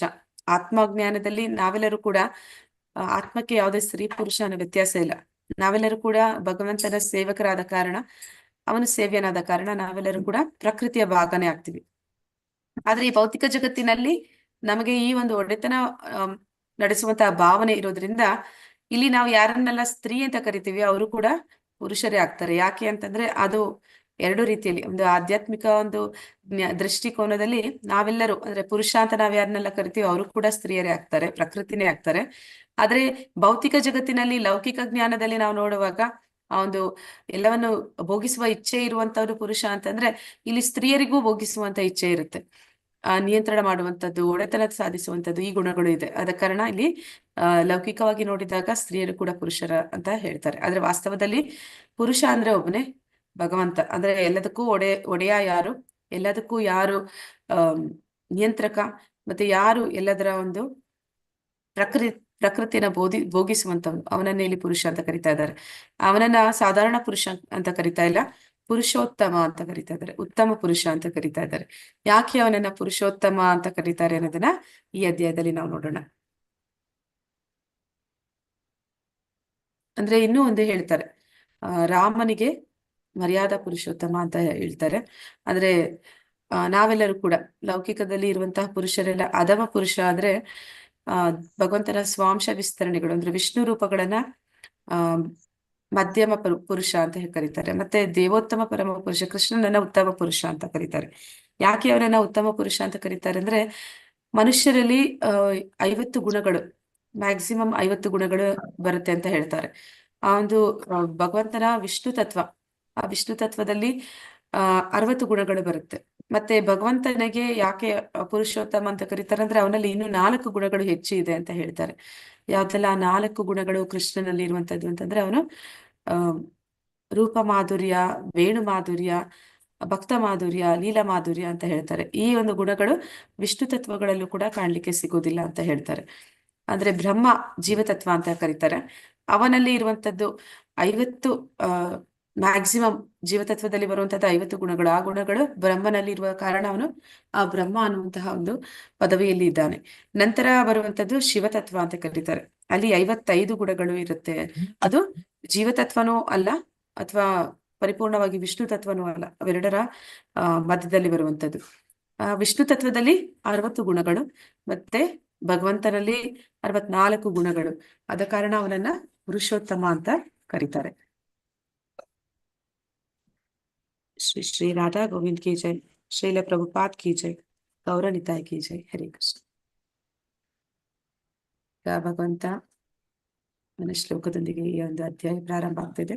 ಶ್ರೀ ಭಗವಾನುವಾಚ ಊರ್ಧ್ವಮೂಲಂ ಅಧಃಶಾಖಂ ಅಶ್ವತ್ಥಂ ಪ್ರಾಹುರವ್ಯಯಂ ಛಂದಾಂಸಿ ಯಸ್ಯ ಪರ್ಣಾನಿ ಯಸ್ತಂ ವೇದ ಸಾ ವೇದವಿದ್. ದೇವೋತ್ತಮ ಪರಮ ಪುರುಷನು ಹೀಗೆ ಹೇಳಿದನು, ಬೇರುಗಳು ಮೇಲಿರುವ ಮತ್ತು ರೆಂಬೆಗಳು ಕೆಳಗಿರುವ ಅವಿನಾಶಿಯಾದ ಅಶ್ವತ್ಥ ವೃಕ್ಷ ಹೊಂದಿದೆ. ಅದರ ಎಲೆಗಳು ವೇದ ಮಂತ್ರಗಳು ಎಂದು ಹೇಳುತ್ತಾರೆ. ಈ ಮರವನ್ನು ತಿಳಿದವನು ವೇದಗಳನ್ನು ತಿಳಿದವನು. ಅಂದ್ರೆ ಇಲ್ಲಿ ಭಗವಂತ ಈ ಒಂದು ಭೌತಿಕ ಜಗತ್ತು ಮತ್ತೆ ಆಧ್ಯಾತ್ಮಿಕ ಜಗತ್ತಿಗೆ ಇರುವ ಒಂದು ಹೋಲಿಕೆಯನ್ನ ಆ ಒಂದು ಅಶ್ವತ್ಥ ವೃಕ್ಷಕ್ಕೆ ಹೋಲಿಸಿ ನಮ್ಗೆ ಅರ್ಥ ಮಾಡಿಸೋದಕ್ಕೆ ಪ್ರಯತ್ನ ಪಡ್ತಾ ಇದ್ದಾನೆ ಅರ್ಜುನನ ಮೂಲಕ. ಈಗ ನಾವು ನೋಡ್ತಾ ಇದ್ವಿ ಆ ಅಶ್ವತ್ಥ ವೃಕ್ಷ ಅಂತಂಥದ್ದು ಯಾವುದು ಭಗವಂತ ಯಾವ್ದ್ರ ಬಗ್ಗೆ ಹೇಳ್ತಾ ಇದ್ದಾನೆ ಅಂತ. ಇಲ್ಲಿ ಒಂದು ಬಯಕೆ, ಡಿಸೈರ್ ಅನ್ನುವಂತಹ ಒಂದು ನದಿ ಇದೆ. ಆ ನದಿಯ ಇನ್ನೊಂದು ಬದಿಯಲ್ಲಿ ಒಂದು ಆಧ್ಯಾತ್ಮಿಕ ಜಗತ್ತಿದೆ. ಆಧ್ಯಾತ್ಮಿಕ ಜಗತ್ತು ಯಾವ ರೀತಿ ಇದೆ ಅಂತಂದ್ರೆ ಅಲ್ಲಿ ಈ ಮರ ಏನು ನಾವಿಲ್ಲಿ ಅಶ್ವತ್ಥ ವೃಕ್ಷದ ನೋಡ್ತಾ ಇದೀವಿ, ತಲೆ ಕೆಳಗಾದಂತ ಮರ ಅಂತ ಹೇಳ್ತಾ ಇದ್ದಾನೆ. ಆ ಮರ ಅನ್ನುವಂಥದ್ದು ಆಧ್ಯಾತ್ಮಿಕ ಜಗತ್ತಿನಲ್ಲಿ ವಾಸ್ತವದಲ್ಲಿ ಇರುವಂತಹ ಮರದ ಛಾಯೆ. ಅಂದ್ರೆ ಈಗ ಒಂದು ನದಿಯ ತೀರದಲ್ಲಿ ಅಥವಾ ಯಾವ್ದಾದ್ರು ಒಂದು ಕೆರೆ ಹತ್ರ ನಾವು ಹೋದಾಗ ಅಲ್ಲಿ ಒಂದು ಮರಗಿಡಗಳು ಇದ್ರೆ ಆ ಮರವನ್ನ ನಾವು ನೀರಿನಲ್ಲಿ ನೋಡಿದಾಗ ಅದು ಹೇಗೆ ತಲೆ ಕೆಳಗಾಗಿ ಕಾಣುತ್ತೆ. ಅಂದ್ರೆ ಬೇರುಗಳು ಮೇಲೆ ಮತ್ತೆ ಅದರ ರೆಂಬೆ ಕೊಂಬೆಗಳು ಕೆಳಮುಖವಾಗಿ ಕಾಣುತ್ತೆ. ಆ ರೀತಿ ಈ ಭೌತಿಕ ಜಗತ್ತು ಅನ್ನುವಂಥದ್ದು ಅದು ಆಧ್ಯಾತ್ಮಿಕ ಜಗತ್ತಿನ ವಕ್ರ ಪ್ರತಿಬಿಂಬ ಅಂತ ಹೇಳಿ ಹೇಳ್ತಾ ಇದ್ದಾನೆ. ಆ ಒಂದು ಛಾಯೆ ಯಾವುದರ ಮೇಲಿದೆ? ಬಯಕೆ ಅನ್ನೋದರ ಮೇಲಿದೆ. ಅಂದ್ರೆ ನಮ್ಮ ಒಂದು ಬಯಕೆ ಅನ್ನುವಂತಹ ಒಂದು ವಿಷಯ ನಮ್ಮನ್ನ ಆಧ್ಯಾತ್ಮಿಕ ಜಗತ್ತಿನ ಕಡೆಗೂ ಕರ್ಕೊಂಡು ಹೋಗೋಕೆ ಸಾಧ್ಯ ಇದೆ. ಅದೇ ಬಯಕೆ ಅನ್ನುವಂತಹ ಒಂದು ವಿಚಾರ ನಮ್ಮನ್ನ ಭೌತಿಕ ಜಗತ್ತಿನ ಕಡೆಗೂ ಕೂಡ ತರುವಂತದ್ದಾಗಿರುತ್ತೆ. ಈಗ ನಾವು ಭೌತಿಕ ಜಗತ್ತಿನ ಕಡೆಗೆ ಬಂದಿದ್ದೀವಿ. ಈ ಭೌತಿಕ ಜಗತ್ತಿನಲ್ಲಿ ಇರುವಂತಹ ಈ ಭೌತಿಕ ಲೋಕ ಅನ್ನುವಂಥದ್ದು ಆಧ್ಯಾತ್ಮಿಕ ಜಗತ್ತಿನ ವಕ್ರ ಪ್ರತಿಬಿಂಬ. ಇಲ್ಲಿ ಬೇರುಗಳು ಮೇಲಿದೆ, ರೆಂಬೆ ಕೊಂಬೆಗಳು ಕೆಳಗಿದೆ. ಈ ಬೇರು ಅದು ಎಲ್ಲಿಂದ ಪ್ರಾರಂಭ ಆಗ್ತಿದೆ? ಅದು ಬ್ರಹ್ಮನ ಲೋಕದಿಂದ ಪ್ರಾರಂಭ ಆಗ್ತಿದೆ. ನಂತರ ಅದು ಅಧೋಲೋಕಗಳಿಗೆ ಅಂದ್ರೆ ನರಕ ಲೋಕಗಳ ಕಡೆಗೆ ಹೋಗ್ತಿದೆ. ಮತ್ತೆ ಈ ಮರ ಅನ್ನುವಂಥದ್ದು ಯಾವ ರೀತಿ ಇದೆ? ಅದರ ಒಂದು ಪೋಷಣೆಯನ್ನ ಯಾರು ಮಾಡ್ತಾ ಇದ್ರೆ? ಈ ಮರದ ಪೋಷಣೆಯನ್ನ ಈ ತ್ರಿಗುಣಗಳು ಮಾಡ್ತಾ ಇದೆ. ನಾವು ನಿನ್ನೆ ಅಧ್ಯಾಯದಲ್ಲಿ ನೋಡಿದ್ವಿ, ಸತ್ವಗುಣ, ರಜೋಗುಣ, ತಮೋಗುಣ ಅನ್ನುವಂತಹ ಗುಣಗಳು ಈ ಮರವನ್ನ ಪೋಷಣೆ ಮಾಡ್ತಾ ಇದೆ. ಮತ್ತೆ ಈ ಮರದಲ್ಲಿ ನಾವು ನೋಡ್ತಾ ಇದ್ವಿ ಊರ್ಧ್ವ ಲೋಕಗಳು ಅಂದ್ರೆ ಆ ಊರ್ಧ್ವ ಲೋಕದ ನಿವಾಸಿಗಳು. ಬ್ರಹ್ಮ ಆದ್ಮೇಲೆ ಇಲ್ಲಿ ನೋಡ್ತಾ ಇರುವಂತದ್ದೆಲ್ಲ ದೇವತೆಗಳು. ನಂತರ ಬರ್ತಾ ಇರುವಂತದ್ದು ಮನುಷ್ಯರಲ್ಲೂ ಕೂಡ ಆ ಒಂದು 4 ವರ್ಣದ ಜನ, ಬ್ರಾಹ್ಮಣ, ಕ್ಷತ್ರಿಯ, ವೈಶ್ಯ, ಶೂದ್ರ, ಹೀಗೆ ಎಲ್ಲ ವರ್ಣದ ಜನ ಕೂಡ ಇದ್ದಾರೆ. ಮತ್ತೆ ಇಲ್ಲಿ ನಾವು ನೋಡ್ತಾ ಇದ್ವಿ ಆ ಮರದ ಹಣ್ಣುಗಳನ್ನ ಯಾವ್ದಕ್ಕೆ ಹೋಲಿಸ್ತಾ ಇದ್ದಾನೆ? ಈ ಒಂದು ಪುರುಷಾರ್ಥಗಳಿಗೆ ಹೋಲಿಸ್ತಾ ಇದ್ದಾನೆ. ಧರ್ಮ, ಅರ್ಥ, ಕಾಮ, ಮೋಕ್ಷ. ಇಲ್ಲಿ ನಾವು ನೋಡ್ತಾ ಇದ್ವಿ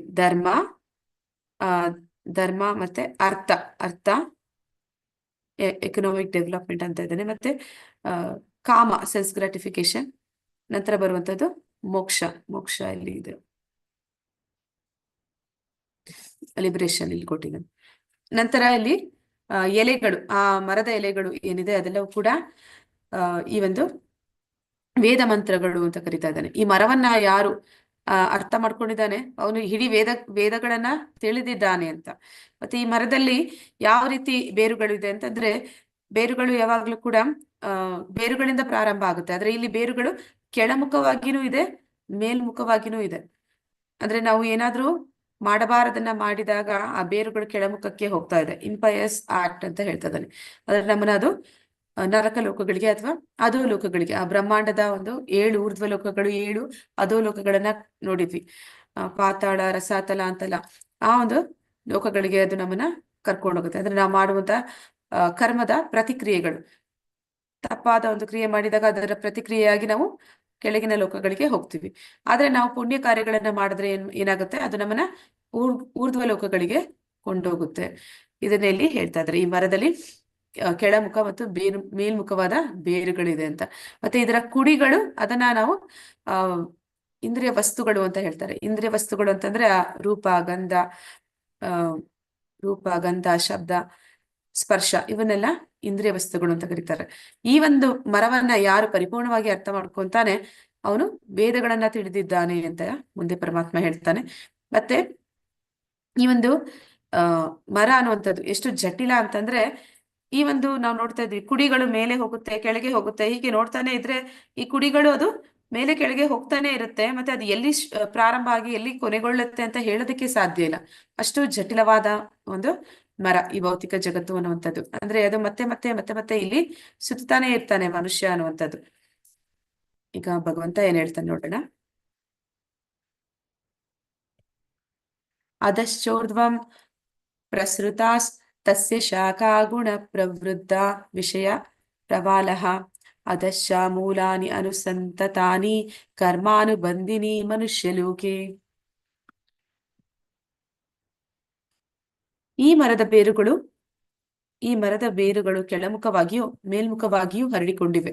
ಐಹಿಕ ಪ್ರಕೃತಿಯ ಗುಣತ್ರಯಗಳು ಅದನ್ನು ಪೋಷಿಸುತ್ತವೆ. ಅಂದ್ರೆ ಈ ಒಂದು ಮರ ಅನ್ನುವಂಥದ್ದು ಆ ನದಿ, ಬಯಕೆ ಅನ್ನುವ ಒಂದು ನದಿಯ ಮೇಲೆ ಇದೆ. ಮತ್ತೆ ಅದನ್ನ ಪೋಷಣೆ ಮಾಡ್ತಿರುವಂತದ್ದು ಯಾವುದು? ಈ ತ್ರಿಗುಣಗಳು ಆ ಒಂದು ಮರವನ್ನ ಪೋಷಿಸ್ತಾ ಇದೆ. ಮತ್ತೆ ಇಂದ್ರಿಯ ವಸ್ತುಗಳು ಇದರ ಕುಡಿಗಳು. ಅಂದ್ರೆ ಒಂದು ಬಯಕೆಯನ್ನು ಯಾವುದರ ಮೂಲಕ ನಾವು ಒಂದು ಬಯಕೆಗಳನ್ನ ಈಡೇರಿಸ್ಕೊಳ್ತಾ ಇದೀವಿ, ಆ ಇಂದ್ರಿಯಗಳ ಮೂಲಕ. ಆದ ಕಾರಣ ಈ ಕುಡಿಗಳು ಬಂದು ಅದು ಇಂದ್ರಿಯ ವಸ್ತುಗಳು. ಮತ್ತೆ ಈ ಮರಕ್ಕೆ ಕೆಳಮುಖವಾದ ಬೇರುಗಳು ಉಂಟು. ಕೆಳಮುಖವಾದ ಬೇರುಗಳು ಅಂದ್ರೆ ಇದು ಮನುಷ್ಯ ಕುಲದ ಫಲಾಪೇಕ್ಷಿತ ಕರ್ಮಗಳೊಂದಿಗೆ ಬಂಧಿತವಾಗಿದೆ. ಅಂದ್ರೆ ನಾವು ಏನು ಕಾಮ್ಯ ಕರ್ಮಗಳನ್ನ ಮಾಡ್ತೀವಿ, ಆಗ ನಾವು ಪುಣ್ಯವನ್ನು ಪಾಪವನ್ನು ಸಂಪಾದನೆ ಮಾಡ್ತೀವಿ. ಪಾಪವನ್ನು ಸಂಪಾದನೆ ಮಾಡಿದಾಗ ನಾವು ನಮ್ಮ ಒಂದು ಮರದ ಕುಡಿಗಳು ಅದಕ್ಕೆ ಕೆಳಮುಖವಾಗಿ ಹೋಗುತ್ತೆ, ಅಧೋಲೋಕಗಳಿಗೆ ಹೋಗುತ್ತೆ. ಅದೇ ನಾವು ಪುಣ್ಯ ಕಾರ್ಯಗಳನ್ನ ಮಾಡಿದ್ವಿ ಅಂದ್ರೆ ಆ ಒಂದು ಮರದ ಬೇರುಗಳು ಅದು ಮೇಲ್ಮುಖವಾಗಿ ಕೂಡ ಹೋಗುತ್ತೆ. ಅದನ್ನ ಇಲ್ಲಿ ಒಂದು ಉದಾಹರಣೆಯಾಗಿ ಸಾದೃಶ್ಯವಾಗಿ ಪರಮಾತ್ಮ ಈ ಒಂದು ಭೌತಿಕ ಜಗತ್ತಿನ ಒಂದು ಸ್ವರೂಪವನ್ನ ಹೇಳ್ತಾ ಇದ್ದಾನೆ. ನಾರೂಪಮಸ್ಯೇಹ ತತೋಪಲಭ್ಯತೆ ನಾತೋ ನ ಚಾದೀರ್ನ ಚ ಸಂಪ್ರತಿಷ್ಠಾ ಅಶ್ವತ್ಥಮೇನಂ ಸುವಿರೂಢ ಮೂಲಂ ಅಸಂಗಶಸ್ತ್ರೇಣ ದೃಢೇನ ಚಿತ್ವಾ ತಥಾ ಪದಂ ತತ್ ಪರಿಮಾರ್ಗಿತವ್ಯಂ ಯಸ್ಮಿನ್ ಗತಾನ ನಿವರ್ತಂತಿ ಭೂಯ ತಂ ಏವ ಚಾದ್ಯಂ ಪುರುಷಂ ಪ್ರಪದ್ಯೆ ಯಥಾ ಪ್ರವೃತ್ತಿ ಪ್ರಸೃತ ಪುರಾಣಿ. ಹರೇ ಕೃಷ್ಣ. ಯಾರಾದ್ರೂ ಓದ್ತೀರಾ? ಮಾತಾಜಿ ಲಿಂಕ್ ಹಾಕಿದ್ದೇನೆ ಅವರಿಗೆ. ಹಾ ಮಾತಾಜಿ. ಹರೇ ಕೃಷ್ಣ. ಮರದ ನಿಜವಾದ ರೂಪವನ್ನು ಹೇಳ ಮಾತಾಜಿ. ಒಂದ್ ನಿಮಿಷ ಮಾತಾಜಿ, ಇಲ್ಲಿ ಮಾತಾಜಿ ಚಾಟ್ ಅಲ್ಲಿ ಲಿಂಕ್ ಹಾಕಿದರೆ, ದಯವಿಟ್ಟು ಎಲ್ಲರೂ ಕ್ಲಿಕ್ ಮಾಡಿ ಜಾಯಿನ್ ಆಗ್ಬಿಡಿ. ಅದಕ್ಕೆ ಜಾಯಿನ್ ಆದ ನಂತರ ಅಟೆಂಡೆನ್ಸ್ ಲಿಂಕ್ ನಂತರ ಹಾಕ್ತೇನೆ. ಇದು ಹಾ. ಎರಡು ಕನ್ಫ್ಯೂಸ್ ಆಗ್ತಾರೆ ಅದಕ್ಕೆ.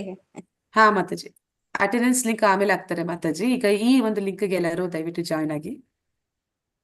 ಯಾವುದು ಮಾತಾಜಿ ಲಿಂಕ್? ಅದೇ ವಾಟ್ಸ್ಆಪ್ ವಾಟ್ಸಪ್ L2ಗೆ ಮಾತಾಜಿ ಅದು ಲಿಂಕ್, ನೀವು ಜಾಯಿನ್ ಆಗ್ಲಿಕ್ಕೆ. ಹರೇ ಕೃಷ್ಣ. ಜಾಯಿನ್ ಆದ್ವಿ ಮಾತಾಜಿ. ಥ್ಯಾಂಕ್ಸ್ ಮಾತಾಜಿ. ಹರೇ ಕೃಷ್ಣ.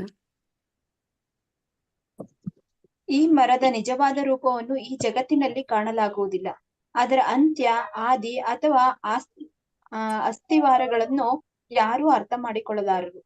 ಆದರೆ ಮನುಷ್ಯನು ದೃಢ ಮನಸ್ಸಿನಿಂದ ಅನಾಸಕ್ತಿಯ ಶಸ್ತ್ರದಿಂದ ದೃಢವಾದ ಬೇರಿರುವ ಈ ಮರವನ್ನು ಕಡಿದು ಹಾಕಬೇಕು. ಅನಂತರ ಯಾವ ಸ್ಥಳಕ್ಕೆ ಒಮ್ಮೆ ಹೋದರೆ ಮತ್ತೆ ಹಿಂದಿರುಗುವುದಿಲ್ಲವೋ ಆ ಸ್ಥಳವನ್ನು ಹುಡುಕಬೇಕು. ಅಲ್ಲಿ ದೇವೋತ್ತಮ ಪರಮ ಪುರುಷನಿಗೆ ಶರಣಾಗಬೇಕು. ಅನಾದಿ ಕಾಲದಿಂದ ಎಲ್ಲವೂ ಅವನಿಂದಲೇ ಪ್ರಾರಂಭವಾಯಿತು, ಎಲ್ಲವೂ ಅವನಿಂದಲೇ ವಿಸ್ತಾರಗೊಂಡಿವೆ. ಹರೇ ಕೃಷ್ಣ ಮಾತಾಜಿ.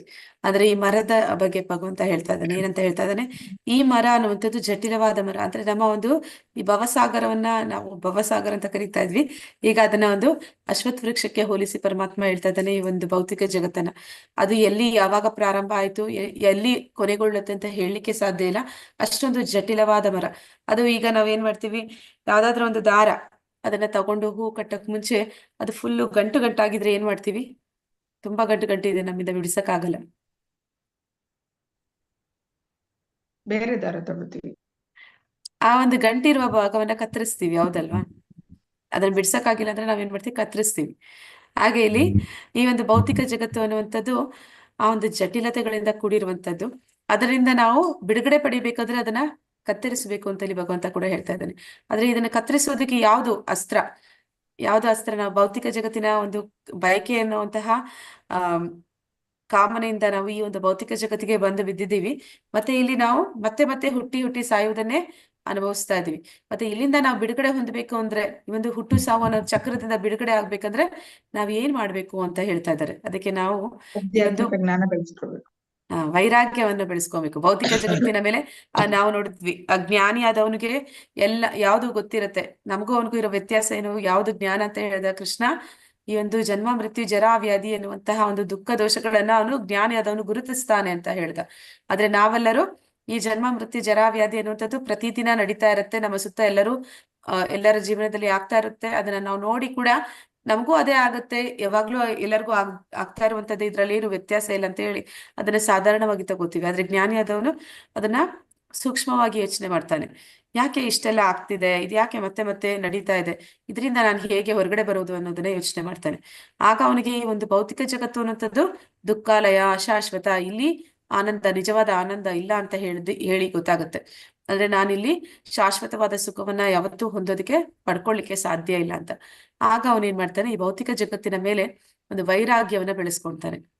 ಆ ವೈರಾಗ್ಯ ಅವನು ಬೆಳೆಸ್ಕೊಂಡಿರೋ ವೈರಾಗ್ಯನ ಇಲ್ಲಿ ಶಸ್ತ್ರ ಅಂತ ಇಲ್ಲಿ ಹೇಳ್ತಾ ಇದ್ದಾನೆ. ಆ ಮರವನ್ನ ಕತ್ತರಿಸೋದಕ್ಕೆ ಶಸ್ತ್ರ ಯಾವುದು ಅಂತಂದ್ರೆ ಈ ಭೌತಿಕ ಜಗತ್ತಿನ ಮೇಲೆ ವೈರಾಗ್ಯವನ್ನ ಹೊಂದುವಂಥದ್ದು. ಈ ಭೌತಿಕ ಜಗತ್ತಿನ ಮೇಲೆ ವೈರಾಗ್ಯ ಹೊಂದಿದ್ರೆ ಸಾಕ, ಅಲ್ಲಿಗೆ ಮುಗೀತಾ ಇಲ್ಲ. ನಾವೆಲ್ಲರೂ ಕೂಡ ಮನುಷ್ಯರಾದ ಮೇಲೆ ನಮ್ಮಲ್ಲಿ ಬಯಕೆ ಅನ್ನುವಂಥದ್ದು ಇರುತ್ತೆ, ಆಸೆಗಳು ಅನ್ನುವಂಥದ್ದು ಇರುತ್ತೆ. ಅದನ್ನ ನಾವು ಇಲ್ಲವಾಗ್ಸೋದಕ್ಕೆ ಸಾಧ್ಯ ಇಲ್ಲ. ಮನುಷ್ಯ ಅಂದ್ಮೇಲೆ ಆಸೆಗಳನ್ನ ನಾವು ಪರಿಪೂರ್ಣವಾಗಿ ತೆಗೆದು ಹಾಕೋದಕ್ಕೆ ಸಾಧ್ಯ ಇಲ್ಲ. ಆದ್ರೆ ನಾವು ಈ ಒಂದು ವೈರಾಗ್ಯವನ್ನ ಬೆಳೆಸ್ಕೊಂಡ ಮೇಲೆ ನಂತರ ಮತ್ತೆ ಆ ಬಯಕೆಗಳು ನಮ್ಮಲ್ಲಿ ಅದು ಮೊಳೆತು ಬರಬಹುದು. ಅದಕ್ಕೆ ಅವನೇನ್ ಹೇಳ್ತಾ ಇದ್ದಾನೆ ಭಗವಂತ, ನೀನ ಒಂದು ವೈರಾಗ್ಯವನ್ನ ಬೆಳೆಸ್ಕೊಂಡ್ಮೇಲೆ ಏನ್ ಮಾಡು ಅಂತ ಹೇಳ್ತಾ ಇದ್ದಾನೆ. ಆ ಶಸ್ತ್ರದಿಂದ ಈ ಬೇರಿರುವ ಮರವನ್ನ ಕಡಿದು ಹಾಕಿದ್ಮೇಲೆ ನೀನು ಯಾವ ಸ್ಥಳಕ್ಕೆ ಒಮ್ಮೆ ಹೋದರೆ ಮತ್ತೆ ಹಿಂದಿರುಗುವುದಿಲ್ಲವೋ ಆ ಸ್ಥಳವನ್ನ ಹುಡುಕಬೇಕು. ಅಂದ್ರೆ ಭೌತಿಕ ಜಗತ್ತಿನಲ್ಲಿ ಇದು ದುಃಖಾಲಯ, ಅಶಾಶ್ವತ ಅನ್ನುವಂಥದ್ದನ್ನ ತಿಳಿಬೇಕು. ಅದೇ ಸಮಯದಲ್ಲಿ ಯಾವುದು ಸಂತೋಷ ಕೊಡುವಂತಹ ಜಾಗ, ಮತ್ತೆ ಎಲ್ಲಿಗೆ ಹೋದ್ರೆ ನೀನು ಶಾಶ್ವತವಾದ ಆನಂದವನ್ನ ಅನುಭವಿಸಬಹುದು, ಆ ಒಂದು ಜ್ಞಾನವನ್ನು ಕೂಡ ನೀನು ಬೆಳೆಸ್ಕೋಬೇಕು ಅಂತ ಇಲ್ಲಿ ಹೇಳ್ತಾ ಇದ್ದಾನೆ. ಅಂದ್ರೆ ಅಂತಹ ಒಂದು ಸ್ಥಳವನ್ನ ನೀನು ಹುಡುಕಬೇಕು ಅಂತ ಹೇಳ್ತಾ ಇದ್ದಾನೆ. ಮತ್ತೆ ಅಲ್ಲಿ ನೀನ್ ಏನ್ ಮಾಡ್ಬೇಕು, ಅಲ್ಲಿ ಹೋಗ್ಬೇಕಂತಂದ್ರೆ ಅಲ್ಲಿ ಇರುವಂತದ್ದು ಅಂದ್ರೆ ಆ ಒಂದು ಆಧ್ಯಾತ್ಮಿಕ ಜಗತ್ತು, ಅದು ಭಗವಂತನ ಧಾಮ, ಅವನ ಜಾಗ. ಅಲ್ಲಿಗೆ ಹೋದಾಗ ನೀನು ಅವನಿಗೆ ಶರಣ ಆಗ್ಬೇಕು. ಅಂದ್ರೆ ನಿನ್ನ ಒಂದು ಏನಂತಾರೆ ಸ್ವರೂಪ ಏನು ಅನ್ನೋದನ್ನ ನೀ ತಿಳಿಬೇಕು. ಒಂದು ಮಿಥ್ಯ ಅಹಂಕಾರದಲ್ಲಿ ಇದೆಯಾ ನೀನು, ನಿನ್ನದು ನಿನ್ನವರು ಅಂತ ಅಹಂಕಾರದಲ್ಲಿ ಇದೆಯಾ, ಆ ಒಂದು ಮಿಥ್ಯ ಅಹಂಕಾರವನ್ನ ಬಿಟ್ಟು ನಿಜವಾದ ಅಹಂಕಾರವನ್ನ ನೀನು ಕಂಡುಕೊಳ್ಳಬೇಕು. ನಿಜವಾದ ಅಹಂಕಾರ ಯಾವುದು, ನೀನು ಭಗವಂತನ ವಿಭಿನ್ನ ಅಂಶ. ಮತ್ತೆ ನಿನ್ನ ಒಂದು ಸ್ವರೂಪ ಏನು, ಜೀವೇರಿ ಸ್ವರೂಪೋಯ್ ನಿತ್ಯೇರೆ ಕೃಷ್ಣ ದಾಸ ಅಂತಾರೆ. ಅಂದ್ರೆ ಕೃಷ್ಣನ ದಾಸ ನೀನು, ಅವನ ಸೇವೆ ಮಾಡೋದಕ್ಕೆ ನೀನ್ ತಯಾರಾಗ್ಬೇಕು. ಆಗ ಮಾತ್ರನೇ ನೀನು ಅವನ ಧಾಮಕ್ಕೆ ಹೋಗೋದಕ್ಕೆ ಸಾಧ್ಯ. ಅನಾದಿ ಕಾಲದಿಂದ ಎಲ್ಲವೂ ಅವನಿಂದಲೇ ಪ್ರಾರಂಭವಾಯಿತು, ಎಲ್ಲವೂ ಅವನಿಂದಲೇ ವಿಸ್ತಾರಗೊಂಡಿದೆ. ಅಂದ್ರೆ ಈ ಒಂದು ಭೌತಿಕ ಜಗತ್ತಿರ್ಬೋದು ಅಥವಾ ಆಧ್ಯಾತ್ಮಿಕ ಜಗತ್ತಿರ್ಬೋದು, ಎಲ್ಲವೂ ಕೂಡ ಭಗವಂತನಿಂದಲೇ ಅದು ಪ್ರಾರಂಭ ಆಗಿತ್ತು ಅನ್ನೋದನ್ನಲ್ಲಿ ಹೇಳ್ತಾ ಇದ್ದಾನೆ.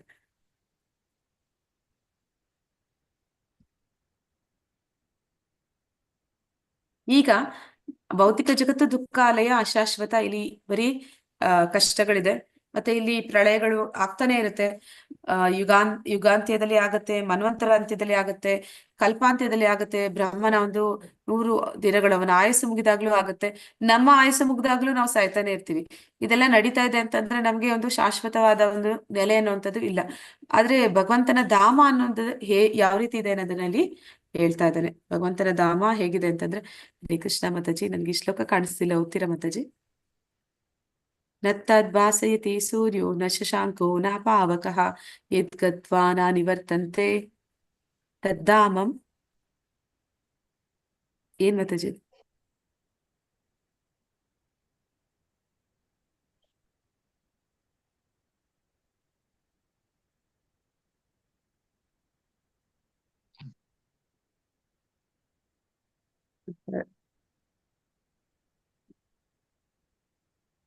ತದ್ದಾಮಂ ಪರಮಂ ಮಮ. ಭಗವಂತ ಏನ್ ಹೇಳ್ತಾ ಇದ್ದಾನೆ, ನನ್ನ ಆ ಪರಮಧಾಮವನ್ನು ಸೂರ್ಯ ಚಂದ್ರರಾಗಲಿ ಅಗ್ನಿ ವಿದ್ಯುತ್ ಶಕ್ತಿಗಳಾಗಲಿ ಬೆಳಗುವುದಿಲ್ಲ. ಅದನ್ನು ತಲುಪಿದವರು ಐಹಿಕ ಜಗತ್ತಿಗೆ ಮತ್ತೆ ಬರುವುದಿಲ್ಲ. ಅಂದ್ರೆ ಭಗವಂತನ ಧಾಮ ಹೇಗಿದೆ ಅಂತ ಇಲ್ಲಿ ಹೇಳ್ತಾ ಇದ್ದಾನೆ. ಭೌತಿಕ ಜಗತ್ತು ದುಃಖಾಲಯ, ಇಲ್ಲಿ ಪ್ರಳಯಗಳು ಆಗತ್ತೆ, ಕಷ್ಟಗಳು ಇದೆ, ಒಂದರ ನಂತರ ಒಂದು ಬರ್ತಾನೆ ಇರುತ್ತೆ. ಮತ್ತೆ ನಾನು ಇಲ್ಲಿ ವೈರಾಗ್ಯವನ್ನ ಬೆಳೆಸ್ಕೊಂಡು ನನಗೆ ಇದು ಬೇಡ, ಸಾಕು, ನಾನು ಉನ್ನತವಾದ ಲೋಕಕ್ಕೆ ಹೋಗ್ಬೇಕು. ಎಲ್ಲಿಗೆ ಹೋದ್ರೆ ನಾನು ಸಚ್ಚಿದಾನಂದ ಸ್ವರೂಪಿ, ನಾನು ಆತ್ಮಸ್ವರೂಪಿ, ನನ್ನ ನಿಜ ಸ್ವರೂಪವನ್ನ ನಾನು ಪಡ್ಕೋತೀನಿ, ಅಲ್ಲಿಗೆ ಹೋಗ್ಬೇಕು. ಮತ್ತೆ ಆ ಜಾಗ ಎಲ್ಲಿದೆ, ಅದು ಹೇಗಿದೆ, ಅದು ತಿಳಿದಿರ್ಬೇಕು. ಹೋಗ್ಬೇಕು ಅಂತಂದ್ರೆ ನಮ್ಗೆ ಆ ಒಂದು ಹೋಗುವಂತಹ ಇನ್ನೊಂದು ಜಾಗಕ್ಕೆ ನಾವು ಹೋಗ್ತೀವಿ ಅಂದ್ರೆ ಆ ಜಾಗದ ಒಂದು ವಿಷಯ ನಮ್ಗೆ ಗೊತ್ತಿರಬೇಕು. ಗೊತ್ತಿಲ್ದಿರ ನಾವು ಅಲ್ಲಿಗೆ ಹೋಗೋದಕ್ಕೆ ಸಾಧ್ಯ ಇಲ್ಲ. ಅದಕ್ಕೆ ಅವನ ಒಂದು ಧಾಮ ಹೇಗಿದೆ ಅನ್ನೋದನ್ನ ಇಲ್ಲಿ ಭಗವಂತ ಹೇಳ್ತಾ ಇದ್ದಾನೆ. ಅವನ ಧಾಮದಲ್ಲಿ ಸೂರ್ಯ, ಚಂದ್ರ, ಅಗ್ನಿ, ವಿದ್ಯುತ್ ಶಕ್ತಿ ಯಾವುದು ಬೆಳಗುವುದಿಲ್ಲ. ಅಲ್ಲಿ ತಲುಪಿದವರು ಈ ಐಹಿಕ ಜಗತ್ತಿಗೆ ಮತ್ತೆ ಬರುವುದಿಲ್ಲ. ಅಂದ್ರೆ ಅಲ್ಲಿ ಬೆಳಕಿನ ಅವಶ್ಯಕತೆ ಇಲ್ಲ. ಅಂದ್ರೆ ಅಲ್ಲಿ ಕತ್ತಲೆ ಅನ್ನೋದೇ ಇಲ್ಲ. ಈ ಭೌತಿಕ ಜಗತ್ತು ನಾವು ನೋಡಿದ್ವಿ, ಅದು ಬ್ರಹ್ಮಾಂಡ, ಅಂಡದ ರೂಪದಲ್ಲಿದೆ.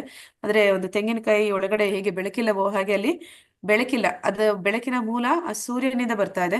ಆ ಸೂರ್ಯನಿಗೆ ಶಕ್ತಿನೂ ಕೂಡ ಸ್ವತಃ ಭಗವಂತನ ಬ್ರಹ್ಮ ಜ್ಯೋತಿ, ಅವನ ಒಂದು ಕಿರಣಗಳಿಂದ ಆ ಸೂರ್ಯ ಆ ಒಂದು ಶಕ್ತಿಯನ್ನ ಪಡ್ಕೊಂಡು ನಮಗೆ ಆ ಬೆಳಕನ್ನ ಕೊಡ್ತಾ ಇದ್ದಾನೆ. ಆದ್ರೆ ಇಲ್ಲಿ ಆ ಒಂದು ಆಧ್ಯಾತ್ಮಿಕ ಜಗತ್ತು ಆ ರೀತಿಯದ್ದಲ್ಲ. ಅಲ್ಲಿ ಎಲ್ಲವೂ ಕೂಡ ಸ್ವಯಂ ಪ್ರಭೆಯನ್ನ ಹೊಂದಿದೆ. ಸ್ವಯಂ ಪ್ರಭೆಯನ್ನ ಹೊಂದಿರೋದ್ರಿಂದ ಅಲ್ಲಿ ಸದಾ ಬೆಳಕಿನಿಂದ ಅದು ಕೂಡಿರುತ್ತೆ. ಅಲ್ಲಿ ಸೂರ್ಯನಾಗಲಿ, ಚಂದ್ರನಾಗಲಿ, ಅಥವಾ ಅಗ್ನಿ ಆಗಲಿ, ವಿದ್ಯುತ್ ಶಕ್ತಿ ಆಗಲಿ, ಅದರ ಒಂದು ಅವಶ್ಯಕತೆ ಅಲ್ಲಿ ಇಲ್ಲ. ಅಂತಹ ಜಾಗಕ್ಕೆ ನಾವು ಒಮ್ಮೆ ಹೋದ್ವಿ ಅಂದ್ರೆ ಮತ್ತೆ ನಾವು ಭೌತಿಕ ಜಗತ್ತಿಗೆ ಹಿಂದಿರುಗೋದಿಲ್ಲ ಅಂತ ಹೇಳಿ ಭಗವಂತ ಹೇಳ್ತಾ ಇದ್ದಾನೆ. ಈ ಒಂದು ಚಿತ್ರಣವನ್ನ ಕೊಡ್ತಾ ಇದ್ದಾರೆ. ಅಂದ್ರೆ ಇಲ್ಲಿ ಆ ಒಂದು ಧಾಮ ಯಾವ ರೀತಿ ಇರುತ್ತೆ ಅಂದ್ರೆ, ನಾವು ಒಂದು ಏನಂತ ಹೇಳ್ತಾರೆ, ಸುರಭಿ ಅಂತ ಕರೀತಾರೆ. ಸುರಭಿ ಅಂತಂದ್ರೆ ಈ ಒಂದು ಹಾಲನ್ನು ಕೊಡುವಂತ ಹಸುಗಳು. ನಮ್ಮ ಹಸುಗಳು ಬೆಳಗಿನ ಸಮಯದಲ್ಲಿ, ಸಂಜೆಯ ಸಮಯದಲ್ಲಿ ಹಾಲನ್ನು ಕರೀತಾರೆ. ಅದು ಕೂಡ ಒಂದು ಕರುವಿಗೆ ಜನ್ಮ ಕೊಟ್ಟಾಗ ಕೆಲವು ದಿನಗಳ ಕಾಲ ನಿಮಗೆ ಹಾಲು ಸಿಗುತ್ತೆ. ಆದ್ರೆ ಇಲ್ಲಿ ಸುರಭಿ ಅಂತಂದ್ರೆ ಅದು ಯಾವ ಸಮಯದಲ್ಲಿ ಹೋದ್ರೂ ಅದ್ರ ಹತ್ರ ನಮಗೆ ಹಾಲು ಸಿಗುತ್ತೆ ಅಂತ ಹೇಳ್ತಾರೆ. ನಂತರ ಅಲ್ಲಿರುವಂತಹ ಮರಗಳು ಅವು ಕಾಮಧೇನು, ಅಂದ್ರೆ ಕಾಮಧೇನು, ಅದೇ ರೀತಿ ಕಲ್ಪವೃಕ್ಷ. ಕಲ್ಪವೃಕ್ಷಗಳು ಅಂತಂದ್ರೆ ನಾವು ಇಚ್ಛಿಸಿದನ್ನ ಕೊಡುವಂತಹ ಮರಗಳು.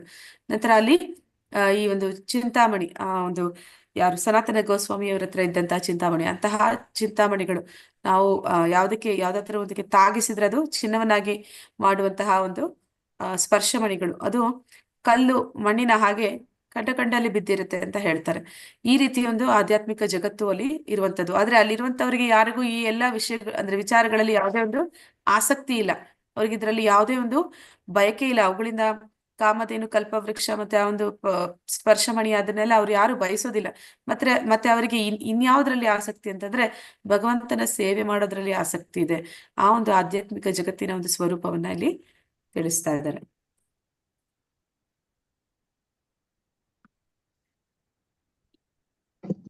ಮಮೈವಾಂಶೋ ಜೀವಲೋಕೆ ಜೀವಭೂತ ಸನಾತನಃ ಮನಃಷ್ಟಾನಿ ಇಂದ್ರಿಯಾಣಿ ಪ್ರಕೃತಿಸ್ಥಾನಿ ಕರ್ಷತಿ. ಈ ಬದ್ಧ ಜಗತ್ತಿನಲ್ಲಿ ಇರುವ ಜೀವಿಗಳು ನನ್ನ ನಿತ್ಯವಾದ ಸಣ್ಣ ಸಣ್ಣ ಭಾಗಗಳು. ಬದ್ಧ ಜೀವನದಿಂದಾಗಿ ಅವರು ಮನಸ್ಸು ಸೇರಿದಂತೆ 6 ಇಂದ್ರಿಯಗಳೊಡನೆ ಬಹುವಾಗಿ ಕಷ್ಟಪಡುತ್ತಾರೆ. ಅಂದ್ರೆ ನಮಗೆ ಗೊತ್ತಿರುವಂತದ್ದು 5 ಇಂದ್ರಿಯಗಳು, ಇಲ್ಲಿ ಮನಸ್ಸನ್ನು ಸೇರಿಸಿ 6 ಇಂದ್ರಿಯಗಳು ಅಂತ ಹೇಳ್ತಾ ಇದ್ದಾರೆ. ಅಂದ್ರೆ ನಾವ್ ಏನ್ ಮಾಡ್ತಾ ಇದೀವಿ, ನಾವೆಲ್ಲರೂ ಕೂಡ ವಾಸ್ತವದಲ್ಲಿ ಭಗವಂತನ ಅಂಶ. ಅದನ್ನ ನಾವು ನಿನ್ನೆ ಅಧ್ಯಾಯದಲ್ಲಿ ನೋಡಿದ್ವಿ. ಹೇಗೆ ಒಂದು ಅಕ್ಕಿಯ ರಾಶಿಯಲ್ಲಿ ಚೇಳು ಹೋಗಿ ಮೊಟ್ಟೆ ಇಟ್ರೆ ಅದರಿಂದ ಮರಿಗಳು ಬಂದಾಗ ಜನ ಆ ಒಂದು ಅಕ್ಕಿ ರಾಶಿಯ ಒಂದು ಮರಿಗೆ ಜನ್ಮ ಕೊಡ್ತು ಅಂತ ತಪ್ಪಾಗಿ ತಿಳಿತಾರೆ. ಆದ್ರೆ ವಾಸ್ತವದಲ್ಲಿ ಅಲ್ಲಿ ಚೇಳು ಹೋಗಿ ಮೊಟ್ಟೆಗಳನ್ನ ಇಟ್ಟಿದೆ ಅಂತ. ಹಾಗೆ ನಾವೆಲ್ಲರೂ ಕೂಡ ಭಗವಂತನ ಅಂಶಗಳು. ಅಂದ್ರೆ ಅಹಂ ಬೀಜಪ್ರದ ಪಿತಾ ಅಂತ ಭಗವಂತ ನೆನ್ನೆ ಹೇಳ್ದ. ಹಾಗೆ ನೋಡಿದ್ರೆ ನಾವೆಲ್ಲರೂ ಕೂಡ ಭಗವಂತನ ಮಕ್ಕಳು. ಮತ್ತೆ ನಾವೆಲ್ಲರೂ ಕೂಡ ಭಗವಂತನ ವಿಭಿನ್ನ ಅಂಶಗಳು, ಅದನ್ನ ಇಲ್ಲಿ ಹೇಳ್ತಾ ಇದ್ದಾನೆ. ಆದ್ರೆ ನಾವೆಲ್ಲರೂ ಈ ಭೌತಿಕ ಜಗತ್ತಿಗೆ ಬಂದು ಏನ್ ಮಾಡ್ತಾ ಇದೀವಿ, ಭೌತಿಕ ಜಗತ್ತಿನಲ್ಲಿ ಸಿಕ್ಕಾಕೊಂಡು ನಾವು ಈ ಒಂದು ಇಂದ್ರಿಯಗಳು, 5 ಇಂದ್ರಿಯಗಳನ್ನ ಹೇಗೆ ಹೇಳ್ತಾರೆ ಅಂದ್ರೆ, ಹೇಗೆ ಒಂದು 5 ಬೆರಳುಗಳನ್ನ ಈ ಒಂದು ಅಂಗೈಗೆ ಜೋಡಿಸಿದೆ. ಈ ಅಂಗೈ ಅನ್ನುವಂಥದ್ದು ಮನಸ್ಸಾದ್ರೆ ಈ ಇಂದ್ರಿಯಗಳು ಬೆರಳುಗಳು. ಆ ಒಂದು 5 ಇಂದ್ರಿಯಗಳು ಮನಸ್ಸು ಸೇರಿದಂತೆ 6ನೇ ಇಂದ್ರಿಯ ಅಂತ ಕರೀತಾ ಇದ್ದಾರೆ. ಇಲ್ಲಿ ಅವನು ಬಹುವಾಗಿ ಕಷ್ಟಪಡ್ತಾ ಇದ್ದಾನೆ. ಅಂದ್ರೆ ಆ ಒಂದು ಇಂದ್ರಿಯಗಳು ಅವನನ್ನ ಬೇರೆ ಬೇರೆ ಕಾಮನೆಗಳನ್ನ ತಂದು ಅವನನ್ನ ಆಕರ್ಷಣೆ ಮಾಡಿ ಅವನನ್ನ ಸಂಕಟಕ್ಕೆ ಈಡು ಮಾಡ್ತಾ ಇದೆ ಅಂತ ಹೇಳಿ ಹೇಳ್ತಾ ಇದ್ದಾನೆ. ಶರೀರಂ ಯದ್ ಅವಾಪ್ನೋತಿ ಯಚ್ಚಾಪಿ ಉತ್ಕ್ರಮಾತೀಶ್ವರಃ ಗೃಹೀತ್ವೇತಾನಿ ಸಂಯಾತಿ ವಾಯುರ್ಗಂಧಾನ್ ಇವಾಶಯಾತ್. ಹರೇ ಕೃಷ್ಣ. ಯಾರಾದ್ರೂ ಹೋಗ್ತೀರಾ? ಗಾಳಿಯು ಗಂಧಗಳನ್ನು ಒಯ್ಯುವಂತೆ ಐಹಿಕ ಜಗತ್ತಿನಲ್ಲಿ ಜೀವಿಯು ತನ್ನ ಜೀವನದ ವಿವಿಧ ಕಲ್ಪನೆಗಳನ್ನು ಒಂದು ದೇಹದಿಂದ ಮತ್ತೊಂದು ದೇಹಕ್ಕೆ ಒಯ್ಯುತ್ತಾನೆ. ಹೀಗೆ ಅವನು ಒಂದು ಬಗೆಯ ದೇಹವನ್ನು ಪಡೆಯುತ್ತಾನೆ, ಮತ್ತೊಂದು ದೇಹವನ್ನು ಪಡೆಯಲು ಮೊದಲಿನ ದೇಹವನ್ನು ಬಿಡುತ್ತಾನೆ. ಹರೇ ಕೃಷ್ಣ. ಧನ್ಯವಾದಗಳು ಮಾತಾಜಿ. ಅಂದ್ರೆ ಈಗ ನಾವು ಏನದ್ರ ಬಗ್ಗೆ ಹೇಳ್ತಾ ಇದ್ದಾನೆ ಭಗವಂತ, ಒಂದು ದೇಹವನ್ನ ಬಿಟ್ಟು ಇನ್ನೊಂದು ದೇಹಕ್ಕೆ ಹೋಗುವಂಥದ್ದು. ಅಂದ್ರೆ ನಾವೆಲ್ಲರೂ ಕೂಡ ಭೌತಿಕ ಜ್ಞಾನದಲ್ಲಿ ನಮ್ಗೆ ಯಾರು ಕೂಡ ಈ ಒಂದು ಹೇಳೋದಿಲ್ಲ. ಅಂದ್ರೆ ಶಾಲಾ ಕಾಲೇಜಲ್ಲಿ ಅಲ್ಲೂ ಕೂಡ ನಮ್ಗೆ ಈ ಸಾವಿನ ಬಗ್ಗೆ ಹೇಳೋದಿಲ್ಲ.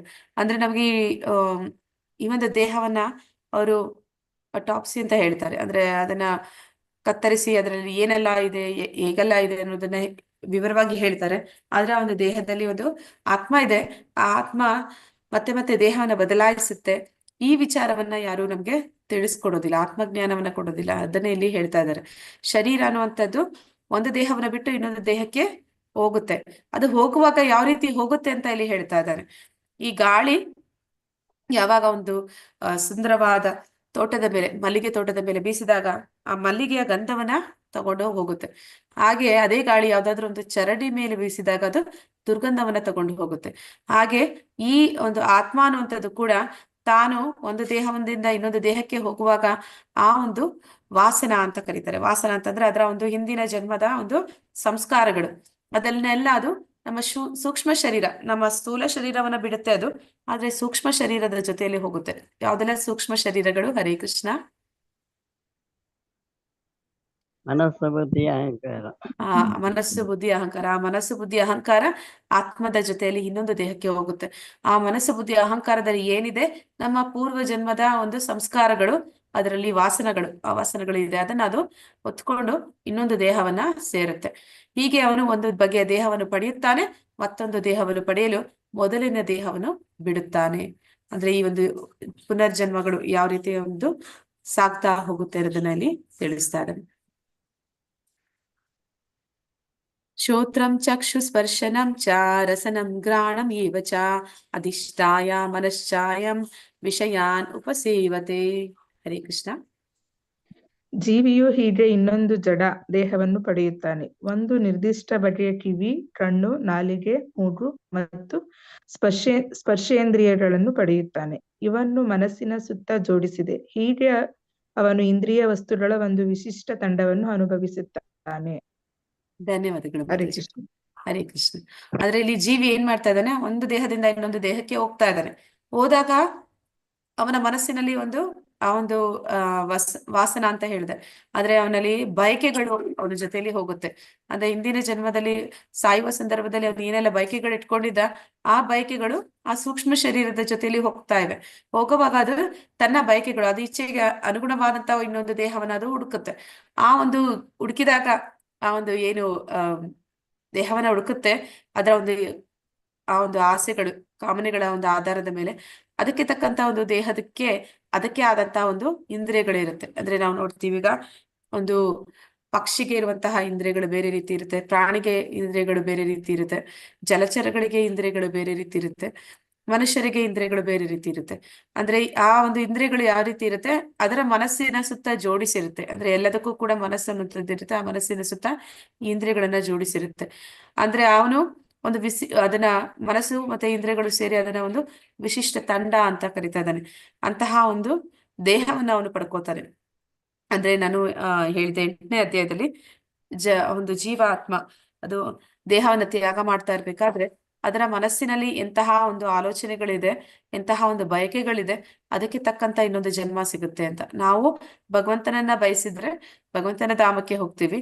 ಅದನ್ನ ಬಿಟ್ಟು ಬೇರೆ ಇನ್ನೇನೋ ಭಾವನೆಗಳನ್ನ, ಆಸೆಗಳನ್ನ ಇಟ್ಕೊಂಡಿದ್ರೆ ಅದಕ್ಕೆ ತಕ್ಕಂತ ಜನ್ಮ ಸಿಗುತ್ತೆ ಅಂತ. ಅಂದ್ರೆ ಈಗ ನಾವು ಯಾವ ಮನುಷ್ಯರು ಆ ಒಂದು ಆಸೆಗಳು, ಆಸಕ್ತಿಗಳು ಒಂದೇ ದಿನಕ್ಕೆ, ಒಂದೇ ಕ್ಷಣಕ್ಕೆ ಬರುವಂತದ್ದಲ್ಲ. ನಾವು ಜೀವನ ಪೂರ್ತಿ ಏನನ್ನ ನಾವು ತುಂಬಾ ಹಚ್ಕೊಂಡಿದೀವಿ, ಅದೇ ನಮ್ಮ ಒಂದು ಜೀವಿತದ ಕೊನೆಯಲ್ಲಿ ನಮಗೆ ನೆನಪಿಗೆ ಬರುವಂತದ್ದು.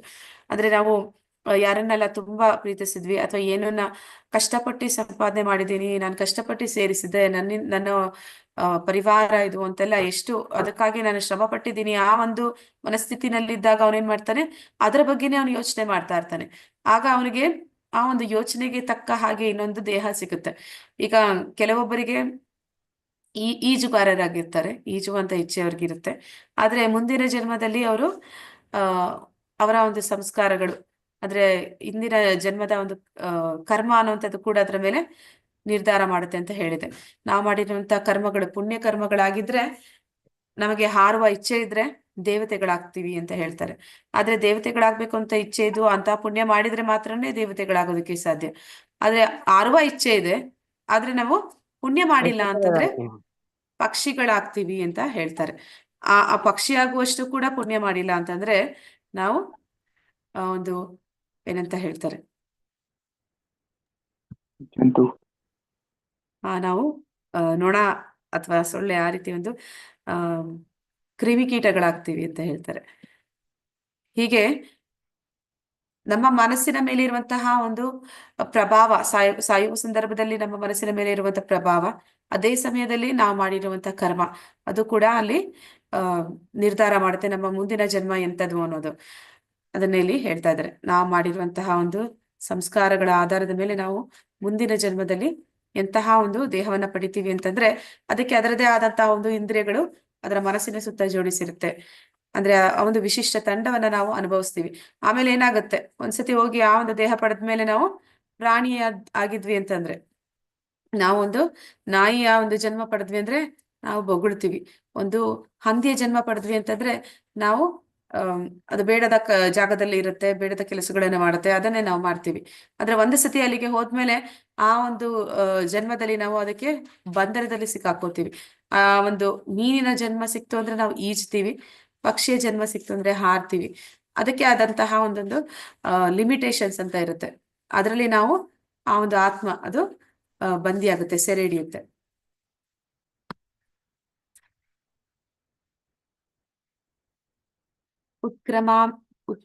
ಉತ್ಕ್ರಮಾಂತಾಂ ಸ್ಥಿತಂ ವಾಪಿ ಪುಂಜನಾಂ ವಾ ಗುಣಾನ್ವಿತಂ ವಿಮೂಢಾನಾನು ಪಶ್ಯಂತಿ ಜ್ಞಾನ ಚಕ್ಷುಷಾ. ಹರೇ ಕೃಷ್ಣ. ಜೀವಿಯು ತನ್ನ ದೇಹವನ್ನು ಹೇಗೆ ಬಿಡಬಲ್ಲ? ಪ್ರಕೃತಿಯ ಗುಣಗಳ ಪ್ರಭಾವದಿಂದ ಅವನು ಯಾವ ಬಗೆಯ ದೇಹವನ್ನು ಅನುಭವಿಸುತ್ತಾನೆ? ಇದೆಲ್ಲವನ್ನು ಮೂಢರು ಅರ್ಥ ಮಾಡಿಕೊಳ್ಳಲಾರರು. ಆದರೆ ಜ್ಞಾನದಲ್ಲಿ ಶಿಕ್ಷಣ ಪಡೆದು ಕಣ್ಣುಗಳಿರುವವನು ಇದೆಲ್ಲವನ್ನು ಕಾಣಬಲ್ಲ. ಹರೇ ಕೃಷ್ಣ ಮಾತಾಜಿ. ಅಂದ್ರೆ ಈಗ ನಾನು ಏನೆಲ್ಲ ಇಷ್ಟೊತ್ತರೆಗೂ ಹೇಳಿದೆ, ಆ ಒಂದು ಸಾವು ಅಂದ್ರೆ ಆ ಮನಸ್ಸು ಅನ್ನುವಂಥದ್ದು ಹೇಗೆ ಅದು ಆ ಒಂದು ಇಂದಿನ ಸಂಸ್ಕಾರಗಳನ್ನ ತಗೊಂಡು ಇನ್ನೊಂದು ದೇಹದವನ್ನ ಸೇರ್ಕೊಡುತ್ತೆ. ಆ ದೇಹವನ್ನ ಸೇರ್ಕೊಂಡ್ಮೇಲೆ ಆ ದೇಹದಲ್ಲಿ ಅದಕ್ಕೆ ಅದರದೇ ಆದಂತಹ ಇಂದ್ರಿಯಗಳಿರುತ್ತೆ, ಅದರದೇ ಆದ ಲಿಮಿಟೇಷನ್ಸ್ ಗಳಲ್ಲಿ ಆತ್ಮ ಸಿಕ್ಕಾಕೊಳ್ಳುತ್ತೆ ಅಂತ ನಾ ಹೇಳಿದೆ. ಈಗ ನಾ ಏನೆಲ್ಲ ಹೇಳಿದೆ ಅದನ್ನ ಹೋಗಿ ಸಾಧಾರಣ ವ್ಯಕ್ತಿಗಳ ಮುಂದೆ ನಾವು ಹೇಳಿದ್ರೆ ಇವ್ರು ಏನು ಅಜ್ಜಿ ಕತೆ ಹೇಳ್ತಾ ಇದ್ದಾರೆ, ಇದು ಯಾವ್ದಿದು ಕಟ್ಟು ಕತೆ, ಇದೆಲ್ಲ ನಿಜಾನೇ ಅಲ್ಲ, ಇದು ಯಾರು ಓದೋರು ನೋಡಿದ್ರು, ಯಾರು ಓದೋರು ಬಂದು ನಮ್ಗೆ ಹೇಳಿದ್ರು, ಈ ತರ ಎಲ್ಲ ಪ್ರಶ್ನೆಗಳನ್ನ ಮಾಡ್ತಾರೆ. ಅದನ್ನ ಇಲ್ಲಿ ಹೇಳ್ತಾ ಇದ್ದಾನೆ, ಭಗವಂತನು ಕೂಡ ಹೇಳ್ತಾ ಇದ್ದಾನೆ, ಅಂತವ್ರಿಗೆ ಬರ್ತಾರೆ ಅಂತ ಇಲ್ಲಿ ಅವನೇ ಮೊದಲೇ ಹೇಳ್ತಾ ಇದ್ದಾನೆ. ಜೀವಿಯು ತನ್ನ ದೇಹವನ್ನು ಹೇಗೆ ಬಿಡಬಲ್ಲ? ಪ್ರಕೃತಿಯ ಗುಣಗಳ ಪ್ರಭಾವದಿಂದ ಅವನು ಯಾವ ಬಗ್ಗೆ ದೇಹವನ್ನು ಅನುಭವಿಸುತ್ತಾನೆ? ಇದನ್ನೆಲ್ಲ ನಾವು ಮೂಢರು ಅರ್ಥ ಮಾಡ್ಕೊಳ್ಳೋದಕ್ಕೆ ಸಾಧ್ಯ ಇಲ್ಲ. ಆದರೆ ಜ್ಞಾನದಲ್ಲಿ ಶಿಕ್ಷಣ ಪಡೆದ ಕಣ್ಣುಗಳು ಇರುವವನು ಇದೆಲ್ಲವನ್ನು ಕಾಣಬಲ್ಲ. ಅಂದ್ರೆ ಯಾರು ಆಧ್ಯಾತ್ಮಿಕ ಜ್ಞಾನವನ್ನ ಪಡಿತಾರೆ, ಇದಕ್ಕಾಗಿನೇ ನಾವು ಹೇಳೋದು ರಜೋಗುಣ ತಮೋಗುಣಗಳಿಂದ ಕನಿಷ್ಠ ಪಕ್ಷ ಅದರಿಂದ ಮೇಲಕ್ಕೆ ಎದ್ದೇಳ್ಬೇಕು. ಆಗ ಮಾತ್ರನೇ ನಮ್ಗೆ ಆ ಜ್ಞಾನ ಅನ್ನುವಂಥದ್ದು ಅದು ಅರ್ಥ ಮಾಡ್ಕೊಳ್ಳಿಕ್ಕೆ ಸಾಧ್ಯ ಆಗುತ್ತೆ. ಇಲ್ಲ ಅಂತಂದ್ರೆ ನಾವು ರಜೋಗುಣ ತಮೋಗುಣದಲ್ಲಿ ಹೆಚ್ಚು ಇದೀವಿ ಅಂತಂದ್ರೆ ನಮ್ಗೆ ಈ ಒಂದು ಜ್ಞಾನ ಎಷ್ಟು ಬಾರಿ ಓದಿದ್ರು ಎಷ್ಟು ಬಾರಿ ಕೇಳಿದ್ರು ನಮ್ಗೆ ತಿಳಿಯೋದಿಲ್ಲ. ಅದಕ್ಕೆ ಇಲ್ಲಿ ಒಂದು ಉದಾಹರಣೆ ಕೊಡ್ತಾ ಇದ್ದಾರೆ. ಏನಂತಂದ್ರೆ, ನಮ್ಮ ಕಾರ್ನಲ್ಲಿ ಏನಾದ್ರೂ ಒಂದು ಇಂಜಿನಲ್ಲಿ ಪ್ರಾಬ್ಲಮ್ ಆದ್ರೆ ನಾವು ಕೂಡ ನೋಡ್ತೀವಿ, ಒಂದು ಮೆಕ್ಯಾನಿಕ್ ಕೂಡ ನೋಡ್ತಾನೆ. ನಾವು ನೋಡೋದಕ್ಕೂ ಮೆಕ್ಯಾನಿಕ್ ನೋಡೋದಕ್ಕೂ ವ್ಯತ್ಯಾಸ ಇದೆ. ನಾವು ನೋಡಿದ್ರೆ ಅದ್ರಲ್ಲಿ ಏನಾದ್ರೂ ಚೇಂಜಸ್ ಆಗುತ್ತಾ? ಹರೇ ಕೃಷ್ಣ. ನಾವ್ ಅದ್ರಲ್ಲಿ ಏನಾದ್ರೂ ಸರಿಪಡ್ಸಕ್ಕಾಗತ್ತಾ? ಏನು ಸಮಸ್ಯೆ ಸರಿಪಡ್ಸಕ್ಕಾಗಲ್ಲ. ಗೊತ್ತಿರ್ಬೇಕಲ್ಲ. ನಮಗೆ ಮಾತ್ರ ಕೆಲವೊಂದ್ ಸರಿಪಡಿಸ್ಬೋದು ಮಾತಾಜಿ, ಆದ್ರೆ ಕೆಲವೊಂದನ್ನ ಸರಿಪಡ್ಸಕ್ ಆಗಲ್ಲ ಮಾತಾಜಿ. ಯಾಕಂದ್ರೆ ಅವ್ರಿಗೆ ಗೊತ್ತಿರುತ್ತೆ. ಹಾಗೆ ಇಲ್ಲಿ ಯಾರು ಆ ಗುಣಗಳಿಂದ ಹೊರಗಡೆ ಬಂದಿದ್ದಾನೆ ಅಂತವನಿಗೆ ಇಲ್ಲಿ ನಡೀತಾ ಇರೋ ಪ್ರತಿಯೊಂದು ಕೂಡ ಅವನಿಗೆ ಅರ್ಥ ಆಗುತ್ತೆ. ಈಗ ನಾನು ಏನೆಲ್ಲ ಹೇಳಿದೆ ಅದು ಒಮ್ಮೆಲೆ ಎಲ್ಲರಿಗೂ ಅರ್ಥ ಆಗೋದಿಲ್ಲ. ಯಾಕಂದ್ರೆ ನಾವು ಇನ್ನು ಈ ತ್ರಿಗುಣಗಳಲ್ಲಿ ಇರೋ ಕಾರಣದಿಂದ ನಮ್ಗೆ ಅದು ಅರ್ಥ ಆಗೋದಿಲ್ಲ. ಅದನ್ನ ಇಲ್ಲಿ ಮೂಢರು ಅರ್ಥ ಮಾಡ್ಕೊಳ್ಳೋದಕ್ಕೆ ಸಾಧ್ಯ ಇಲ್ಲ ಅಂತ ಹೇಳ್ತಾ ಇದ್ದಾನೆ. ಮತ್ತೆ ನಾವು ಅದನ್ನ ಅರ್ಥ ಮಾಡ್ಕೋಬೇಕಂದ್ರೆ ಏನ್ ಮಾಡ್ಬೇಕು? ಈ ಗುಣಗಳಿಂದ ಹೊರ ಬರಬಹುದಕ್ಕೆ ಪ್ರಯತ್ನ ಪಡ್ಬೇಕು. ನಂತರ ಅದನ್ನ ಮತ್ತೆ ಮತ್ತೆ ಕೇಳಿ ತಿಳ್ಕೊಳ್ಳುವಂತ ಜ್ಞಾನವನ್ನ ಪಡ್ಕೊಂಡಾಗ ಅಥವಾ ಓದಿ ಅದನ್ನ ಅರ್ಥ ಮಾಡ್ಕೊಳ್ಳೋ ಪ್ರಯತ್ನ ಪಟ್ಟಾಗ ಮಾತ್ರ ನಾವ್ ಇದನ್ನ ಒಪ್ಕೊಳ್ಳೋದಕ್ಕೆ ಸಾಧ್ಯ. ಆದ್ರೆ ನಮ್ಮಲ್ಲಿ ಆ ಗುಣಗಳು ಬರಬೇಕು ಅಂತಂದ್ರೆ ನಮ್ಮಲ್ಲಿ ಒಂದು ಪ್ರಶ್ನೆಗಳು ಹೆಚ್ಚು ಹೆಚ್ಚು ಬರ್ತಾ ಇರುತ್ತೆ.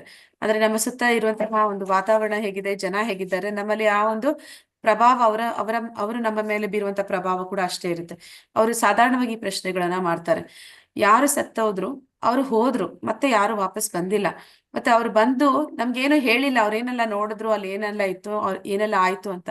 ಮತ್ತೆ ನಾವ್ ಯಾಕೆ ಇದನ್ನ ನಂಬೇಕು? ನಮಗೆ ಕಣ್ಣಿಗೆ ಎಷ್ಟು ಕಾಣ್ತಿದೆ ಅಷ್ಟೇ ಸತ್ಯ ಅಂತ ಹೇಳುವಂತ ಜನ ಇರ್ತಾರೆ. ಆದ್ರೆ ಇಲ್ಲಿ ಶಾಸ್ತ್ರಗಳಲ್ಲಿ ಏನನ್ನ ಕೊಟ್ಟಿದ್ದಾರೆ ಅದನ್ನ ಯಾರು ಒಪ್ಪುತ್ತಾರೆ, ಶಾಸ್ತ್ರವನ್ನ ಏನಂತ ಹೇಳ್ತಾರೆ, 3 ರೀತಿಯ ಪ್ರಮಾಣ ಅಂತ ಹೇಳ್ತಾರೆ. ಶಬ್ದ ಪ್ರಮಾಣ, ಅನುಮಾನ, ಮತ್ತೆ ಇನ್ನೊಂದು ಪ್ರತ್ಯಕ್ಷ ಪ್ರಮಾಣ. ಪ್ರತ್ಯಕ್ಷ ಪ್ರಮಾಣವನ್ನ ಕೇಳುವಂತವರು ಅವರು ಅಜ್ಞಾನಿಗಳು ಅಂತ ಹೇಳ್ತಾರೆ. ಅವರು ಎಷ್ಟೋ ಕಾಲ ಅಂದ್ರೆ ಅವರ ಒಂದು ಇಂದ್ರಿಯಗಳು ಪರಿಪೂರ್ಣವಾಗಿಲ್ಲ. ಈಗ ನಾವೇನೇನೋ ಕಂಡುಹಿಡಿದಿದ್ದಾರೆ, ಟೆಲಿಸ್ಕೋಪ್, ಮೈಕ್ರೋಸ್ಕೋಪ್ ಅಂತಲ್ಲ, ಅದಕ್ಕಿರುವಂತ ಶಕ್ತಿ ನಮ್ಮ ಕಣ್ಣಿಗಿಲ್ಲ. ಅದನ್ನ ಆ ನಮ್ಮ ಒಂದು ಕಣ್ಣಿನ ಮೂಲಕ ಇಲ್ಲಿ ವಾಸ್ತವದಲ್ಲಿ ಅಷ್ಟೆಲ್ಲ ಕ್ರಿಮಿಗಳು ಇದೆ, ಅಷ್ಟೆಲ್ಲ ದೂರದಲ್ಲಿ ಗ್ರಹಗಳಿದೆ, ಅದನ್ನೆಲ್ಲ ಕಾಣುವಷ್ಟು ಶಕ್ತಿ ನಮ್ಮ ಒಂದು ಇಂದ್ರಿಯಗಳಿಗೆ ಇಲ್ಲ. ಅದನ್ನ ಗ್ರಹಿಸುವಂತ ಶಕ್ತಿ ಇಲ್ಲ. ಆ ಇಂದ್ರಿಯಗಳನ್ನ ಇಟ್ಕೊಂಡು ನಾವು ಇನ್ಯಾವುದು ನಮಗೆ ಕಾಣದೇ ಇರುವಂತದ್ದು ಇದೆ, ಅದನ್ನ ನಾನು ಒಪ್ಪೋದಿಲ್ಲ ಅಂತ ಹೇಳಿದ್ರೆ ಮತ್ತೆ ಪರಿಪೂರ್ಣತೆ ನನ್ನಲ್ಲಿ ಇಲ್ಲ. ಆ ಒಂದು ನೋಡುವಂತಹ ಶಕ್ತಿ, ಆ ಕೆಪಾಸಿಟಿ ನನಗಿಲ್ಲ. ಮತ್ತೆ ಅದನ್ನ ಇಟ್ಕೊಂಡಿರ ನಾನು ಆ ಒಂದು ವಿಷಯನೇ ಇಲ್ಲ ಅಂತ ಹೇಳುವಂಥದ್ದು ಅದು ಮೂಢತನ ಅಂತ ಇಲ್ಲಿ ಹೇಳ್ತಾ ಇದ್ದಾನೆ ಭಗವಂತ. ಯತಂತೋ ಯೋಗಿನಶ್ಚೈನಂ ಪಶ್ಯಂತಿ ಆತ್ಮನಿ ಅವಸ್ಥಿತಂ ಯತಂತೋ ಅಪಿ ಅಕೃತಾತ್ಮನೋ ನೈನಂ ಪಶ್ಯಂತಿ ಅಚೇತಸಃ. ಹರೇ ಕೃಷ್ಣ. ಆತ್ಮ ಸಾಕ್ಷಾತ್ಕಾರದಲ್ಲಿ ನೆಲೆಯಾಗಿದ್ದು ಪ್ರಯತ್ನ ಪಡುತ್ತಿರುವ ಆಧ್ಯಾತ್ಮಿಕವಾದಿಗಳು ಇದೆಲ್ಲವನ್ನು ಸ್ಪಷ್ಟವಾಗಿ ಕಾಣಬಲ್ಲರು. ಆದರೆ ಯಾರ ಮನಸ್ಸು ಬೆಳೆದಿಲ್ಲವೋ ಮತ್ತು ಯಾರು ಆತ್ಮ ಸಾಕ್ಷಾತ್ಕಾರದಲ್ಲಿ ನೆಲೆಯನ್ನು ಪಡೆಯದಿಲ್ಲವೋ ಅವರು ಪ್ರಯತ್ನ ಪಟ್ಟರೂ ಏನಾಗುತ್ತಿದೆ ಎನ್ನುವುದನ್ನು ಕಾಣಲಾರರು. ಅಂದ್ರೆ ಹರೇ ಇಲ್ಲಿ ಕೃಷ್ಣ ಮಾತಾಜಿ. ಇದನ್ನ ನಾವು ತಿಳ್ಕೊಬೇಕು ಅಂತಂದ್ರೆ ಆಧ್ಯಾತ್ಮಿಕ ಸಾಕ್ಷಾತ್ಕಾರವನ್ನ ಹೊಂದಿರಬೇಕು ಅಂತ ಇಲ್ಲಿ ಹೇಳ್ತಾ ಇದ್ದಾರೆ. ಆತ್ಮ ಸಾಕ್ಷಾತ್ಕಾರವನ್ನ ಪಡೆದಂತ ಆಧ್ಯಾತ್ಮಿಕವಾದಿಗಳಾದ್ರೆ ಮಾತ್ರ ಇದನ್ನ ನಾವು ಅರ್ಥ ಮಾಡ್ಕೊಳ್ಳೋಕೆ ಸಾಧ್ಯ ಅಂತ. ಅಂದ್ರೆ ಯಾರ ಮನಸ್ಸು ಬೆಳೆದಿಲ್ಲ, ಅಂದ್ರೆ ಯಾರಿಗೆ ಒಂದು ಜ್ಞಾನ ಇಲ್ಲ ಅಂತವ್ರು ಈ ಒಂದು ಆತ್ಮ ಸಾಕ್ಷಾತ್ಕಾರದಲ್ಲಿ ನೆಲೆಯನ್ನ ಪಡೆದಿಲ್ಲ ಅಂತವ್ರು ಎಷ್ಟು ಪ್ರಯತ್ನ ಪಟ್ಟರು ಇದನ್ನ ತಿಳ್ಕೊಳ್ಳೋದು ಕಷ್ಟ ಅಂತ. ಇಲ್ಲಿ ಒಂದು ಉದಾಹರಣೆ ಹೇಳ್ತಾರೆ.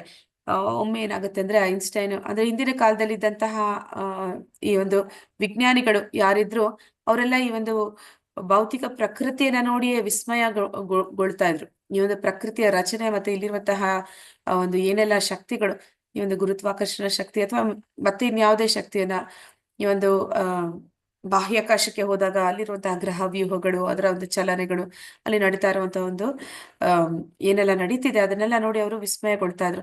ಅವರಿಗೆ ಆಸ್ತಿಕರಾಗಿದ್ದ ಕಾರಣ ಅವರು ಭಗವಂತನ ಒಂದು ಶಕ್ತಿಯನ್ನ ನೋಡಿ ಅವರು ಭ್ರಮಿತರಾಗ್ತಾ ಇದ್ರು, ಮತ್ತೆ ಭಗವಂತನಿಗೆ ಶರಣಾಗ್ತಿದ್ರು. ಆದ್ರೆ ಕೆಲವು ಈಗಿನ ಕಾಲದ ವಿಜ್ಞಾನಿಗಳು ಅವರು ನಾಸ್ತಿಕತೆಗೆ ಬಂದು ಬಿಟ್ಟಿದ್ದಾರೆ. ಅಂದ್ರೆ ಅವರು ಎಲ್ಲವನ್ನು ಕೂಡ ಪ್ರಾಯೋಗಿಕವಾಗಿಯೇ ನಾವು ಕಾಣುವಂಥದ್ದು, ಪ್ರಾಯೋಗಿಕವಾಗಿ ನಾವು ಕಾಣ್ಲಿಕ್ಕೆ ಸಾಧ್ಯ ಇಲ್ಲ ಅಂದ್ರೆ ಅದು ಇಲ್ಲ ಅನ್ನುವಂತಹ ಒಂದು ಭ್ರಮೆಯಲ್ಲಿ ಇದ್ದಾರೆ. ಒಂದ್ಸತಿ ಏನಾಗುತ್ತೆ ಅಂದ್ರೆ ಐನ್ಸ್ಟೈನು ಅವರ ಒಂದು ಸೋಲಾರ್ ಸಿಸ್ಟಮ್ದು ಒಂದು ಏನಂತಾರೆ ಮಾಡೆಲ್ ಮಾಡಿರ್ತಾರೆ.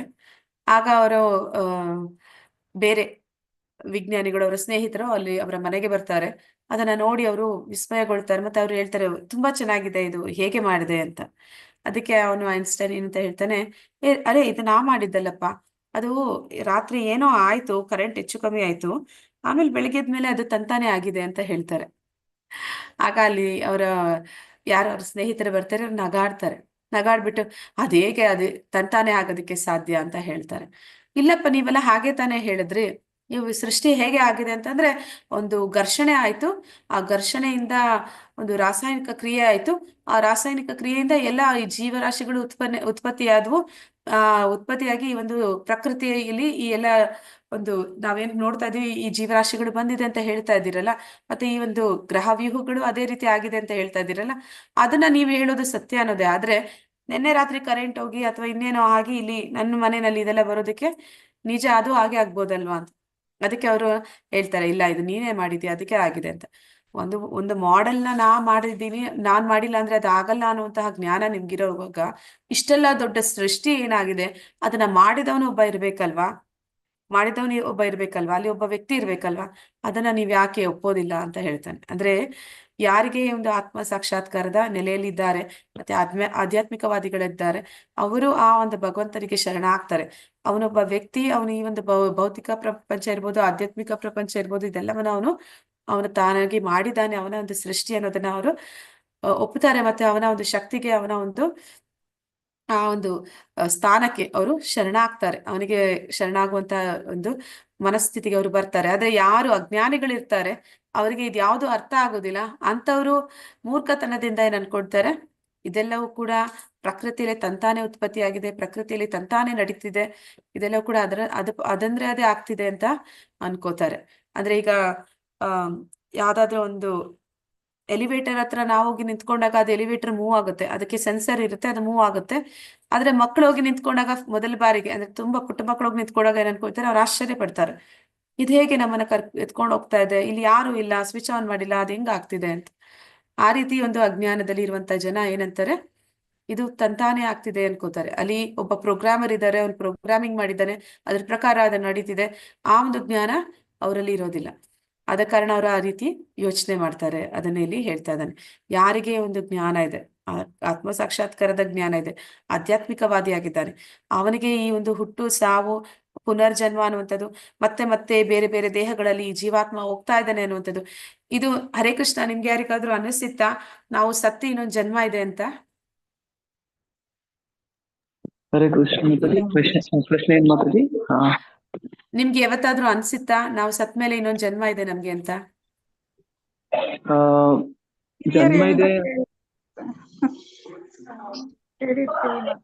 ಹರೇ ಕೃಷ್ಣ. ಹರೇ ಕೃಷ್ಣ ಮಾತಾಜಿ. ಅಂದ್ರೆ ಇದು ಎಂಡ್ ಆಗಲ್ಲ ಅಂತ ಅನ್ಸುತ್ತೆ, ಆದ್ರೆ ಜನ್ಮ ಇದೆ ಅಂತ ಅಷ್ಟೇನು ಫೀಲ್ ಆಗ್ತಾನ? ಹರೇ ಹೌದು. ಕೃಷ್ಣ.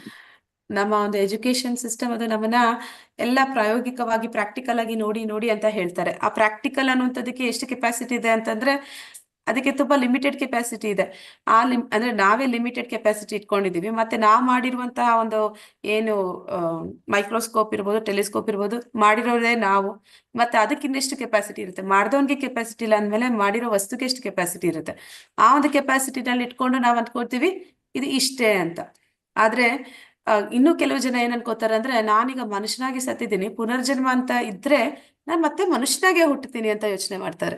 ಅಂದ್ರೆ ಯಾರು ಇದನ್ನ ಸ್ವೀಕಾರನೇ ಮಾಡೋದಿಲ್ಲ. ಇಲ್ಲ, ನನ್ನ ಕರ್ಮಾನುಸಾರ ನಾನು ಹುಳುವಾಗಿ ಕೂಡ ಹುಟ್ಟಬಹುದು, ನನ್ನ ಕರ್ಮಾನುಸಾರ ನಾನು ಒಂದು ಪಕ್ಷಿಯಾಗಿ, ಪ್ರಾಣಿಯಾಗಿ, ಇನ್ಯಾವುದೋ ಒಂದು ಜಂತುವಾಗಿ ಹುಟ್ಟಬಹುದು ಅಂತ ಯಾರು ಅದನ್ನ ಸ್ವೀಕಾರ ಮಾಡೋದಿಲ್ಲ. ಆದ್ರೆ ಅವ್ರು ಸ್ವೀಕಾರ ಮಾಡಿಲ್ಲ ಅಂದ ಮಾತ್ರಕ್ಕೆ ಅದು ನಡೆಯೋದಿಲ್ಲ ಅಂತಲ್ಲ, ನಡೀತಾನೆ ಇರುತ್ತೆ. ಆದ್ರೆ ಅವನ ಜ್ಞಾನದ ಒಂದು ಹಂತದಲ್ಲಿ ಅವನು ಅದನ್ನ ತಿಳ್ಕೊಳ್ಳೋದಿಲ್ಲ ಅಂತ ಅಷ್ಟೆ. ಹೇಳೋವರೆಗೂ ಇದು ನಾಟಕ ಅನ್ಕೊಂಡಿದ್ದೆ ಮಾತಾಜಿ. ಈ ತರದ್ದೆಲ್ಲ ಐತೆ ಅಂತ ನಮಗೂ ಗೊತ್ತಿರ್ಲಿಲ್ಲ. ಅಂದ್ರೆ ಅಕಸ್ಮಾತ್ ಮತ್ತೆ ಪುನರ್ಜನ್ಮ ಅನ್ನೋದು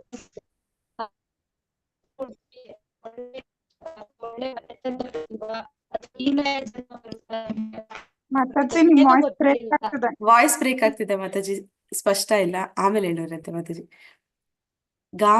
ಗಾಂ ಅವಿಶ್ಯ ಚ ಭೂತಾನಿ ಧಾರಯಾಮಿ ಅಹಂ ಓಜಸಾ ಉಷ್ಣಾಮಿ ಚೌಷಧಿ ಸರ್ವಾ ಸೋಮೋ ಭೂತ್ವಾ ರಸಾತ್ಮಕಃ. ಹರೇ ಕೃಷ್ಣ. ನಾನು ಪ್ರತಿಯೊಂದು ಲೋಕವನ್ನು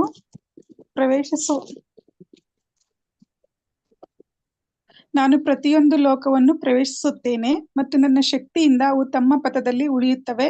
ನಾನು ಚಂದ್ರನಾಗುತ್ತೇನೆ ಮತ್ತು ಹಾಗೆ ಎಲ್ಲ ತರಕಾರಿಗಳಿಗೆ ಜೀವರಸವನ್ನ ನೀಡುತ್ತೇನೆ. ಅಂದ್ರೆ ಭಗವಂತ ಅವನನ್ನ ಉತ್ತಮ ಪುರುಷ ಅಥವಾ ಪುರುಷೋತ್ತಮ ಅಂತ ಯಾಕೆ ಕರೀತಾರೆ ಅನ್ನೋದಕ್ಕೆ ಇಲ್ಲಿ ಅನೇಕ ಉದಾಹರಣೆಗಳನ್ನ ನಾವು ನೋಡ್ತೀವಿ.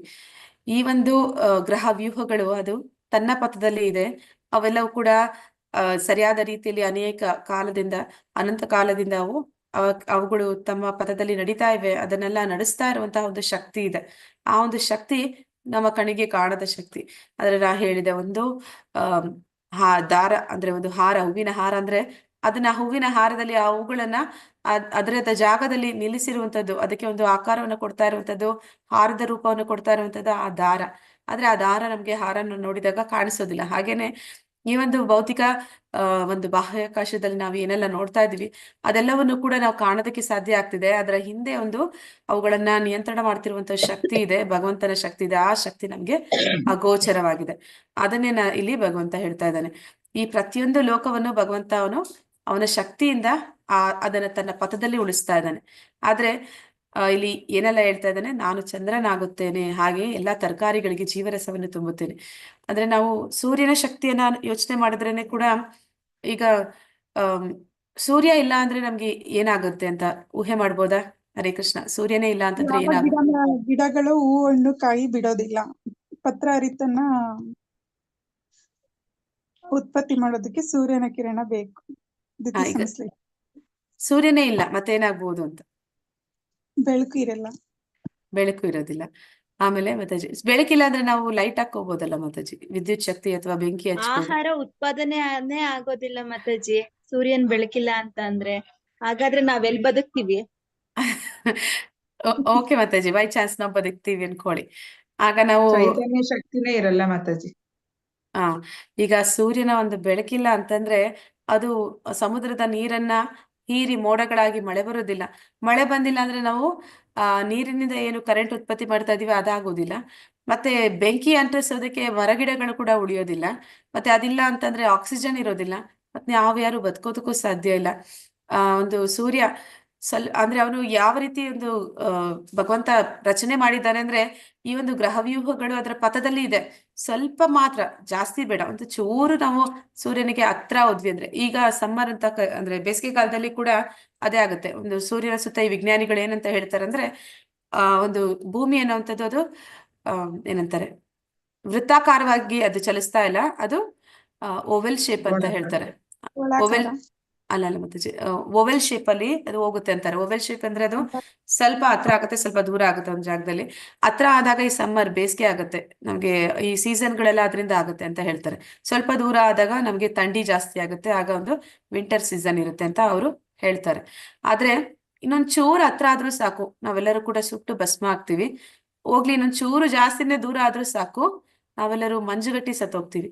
ಆದ್ರೆ ಎಷ್ಟೋ ಕಾಲದಿಂದ ಇದು ಅದರ ಪಥದಲ್ಲಿ ಸರಿಯಾಗಿ ನಡೀತಾ ಇದೆ. ನಾವೆಲ್ಲರೂ ಜೀವಿಗಳು ಈ ಭೂಮಿ ಮೇಲೆ ಇದ್ದೀವಿ ಅಂತಂದ್ರೆ ಆ ಸೂರ್ಯನ ಒಂದು ಶಕ್ತಿ, ಆ ಒಂದು ಮಹತ್ವ ನಾವು ನೋಡ್ತೀವಿ.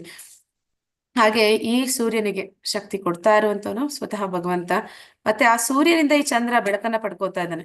ಅವನ ಬೆಳಕಿನಿಂದ ಏನಾಗುತ್ತಾ ಇದೆ, ಈ ಚಂದ್ರ ಇರೋದ್ರಿಂದಲೇ ಈ ತರಕಾರಿಗಳಿಗೆ ಮತ್ತೆ ಎಲ್ಲ ಒಂದು ಸಸ್ಯಗಳಲ್ಲಿ ಆ ಜೀವರಸ ಅನ್ನುವಂಥದ್ದು ಬರ್ತಾ ಇದೆ.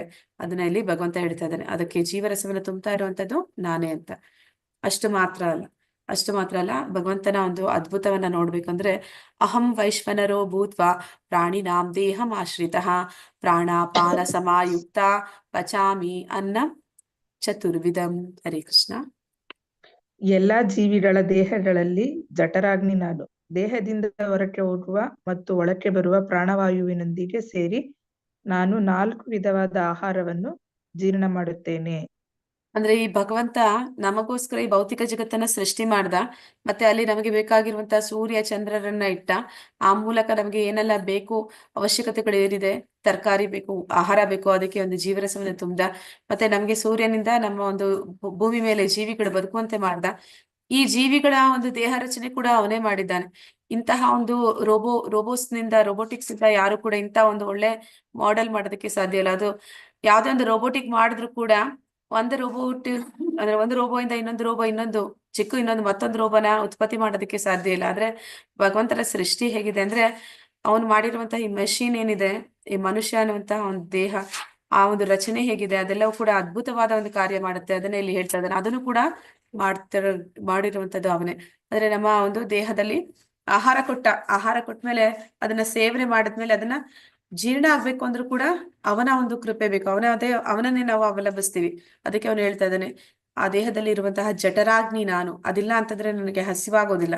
ಆ ಒಂದು ಹಸಿವಾಗ್ಲಿಲ್ಲ ಅಂದ್ರೆ ನಾನು ಊಟ ಮಾಡೋದಿಲ್ಲ. ಊಟ ಮಾಡಿಲ್ಲ ಅಂತಂದ್ರೆ ನಾನು ಆ ಒಂದು ಶಕ್ತಿ ಚೈತನ್ಯ ನನ್ನಲ್ಲಿ ಇರೋದಿಲ್ಲ.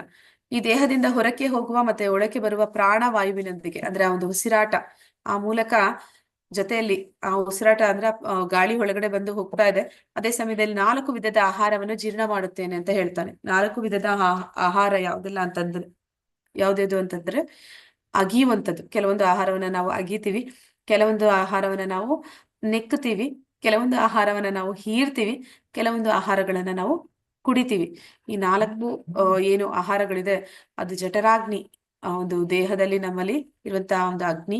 ಆ ರೂಪದಲ್ಲಿ ಭಗವಂತ ಅದನ್ನ ಅಲ್ಲಿ ನಮ್ಗೆ ಅರಗಿಸಿಕೊಳ್ಳುವಂತ ಶಕ್ತಿಯನ್ನ ಕೊಡ್ತಾನೆ. ಸರ್ವಸ್ಯ ಚಾಹಂ ಹೃದಿ ಸನ್ನಿವಿಷ್ಟೋ ಮತ್ತಾ ಸ್ಮೃತಿರ್ಜ್ಞಾನಮಪೋಹನಂ ಶ ವೇದೇಶ್ಯ ಸರ್ವೇರಹಮೇವ ವೇದ್ಯೋ ವೇದಾಂತ ಕೃತ್ವೇದ ವಿದೇವ ಚಾಹಂ. ಹರೇ ಹರೇ ಕೃಷ್ಣ. ಕೃಷ್ಣ. ಪ್ರಭುಜಿ. ಹರೇ ಕೃಷ್ಣ ಮಾತಾಡಿ. ನಾನು ಪ್ರತಿಯೊಬ್ಬರ ಹೃದಯದಲ್ಲಿ ನೆಲೆಸಿದ್ದೇನೆ.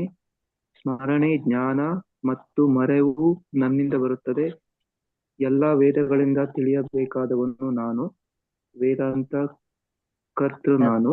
ವೇದಗಳನ್ನು ತಿಳಿದವನು ನಾನೇ. ಹರೇ ಕೃಷ್ಣ. ಹರೇ ಕೃಷ್ಣ ಪ್ರಭುಜಿ. ಈ ಭಗವಂತ ಏನ್ ಹೇಳ್ತಾ ಇದ್ದಾನೆ, ಪ್ರತಿಯೊಬ್ಬರ ಹೃದಯದಲ್ಲಿ, ಅಂದ್ರೆ ಈಗ ನಮಗೆ ಬೇಕಾದ ಒಂದು ಸೃಷ್ಟಿ ಕೊಟ್ಟ, ಜಾಗ ಕೊಟ್ಟ, ಮತ್ತೆ ಅದರಲ್ಲಿ ಬೇಕಾಗಿರುವಂತಹ ಅವಶ್ಯಕವಾದ ಆಹಾರಗಳನ್ನ ಕೊಟ್ಟ, ಅದನ್ನ ಅರಗಿಸ್ಕೊಳ್ಳುವ ಶಕ್ತಿನೂ ಕೊಟ್ಟ. ಅಷ್ಟು ಮಾತ್ರ ಅಲ್ಲ, ಅವನು ಸೂಕ್ಷ್ಮ ಶರೀರದಲ್ಲಿ ಏನ್ ಕೊಡ್ತಾ ಇದ್ದಾನೆ, ನಮಗೆ ಒಂದು ಸ್ಮರಣೆ, ಜ್ಞಾನ, ಮರವನ್ನ ಕೊಡ್ತಾ ಇದ್ದಾನೆ. ಸ್ಮರಣೆ ಅಂತಂದ್ರೆ ಆ ನೆನಪಿನ ಶಕ್ತಿ, ಅದು ಭಗವಂತನಿಂದಲೇ ಸಿಗ್ಬೇಕು. ಈಗ ನಾನು ಯಾರನ್ನಾದ್ರೂ ಕೇಳಿದ್ರೆ ನಿನ್ನೆ ಬೆಳಿಗ್ಗೆ ಏನ್ ನಾಷ್ಟ ಮಾಡಿದ್ರಿ ಅಥವಾ ನೀವೇನ್ ತಿಂದ್ರಿ ಅಂತ ಕೇಳಿದ್ರೆ ತಟ್ಟಂತ ಯಾರಿಗೆ ನೆನಪಾಗತ್ತೆ?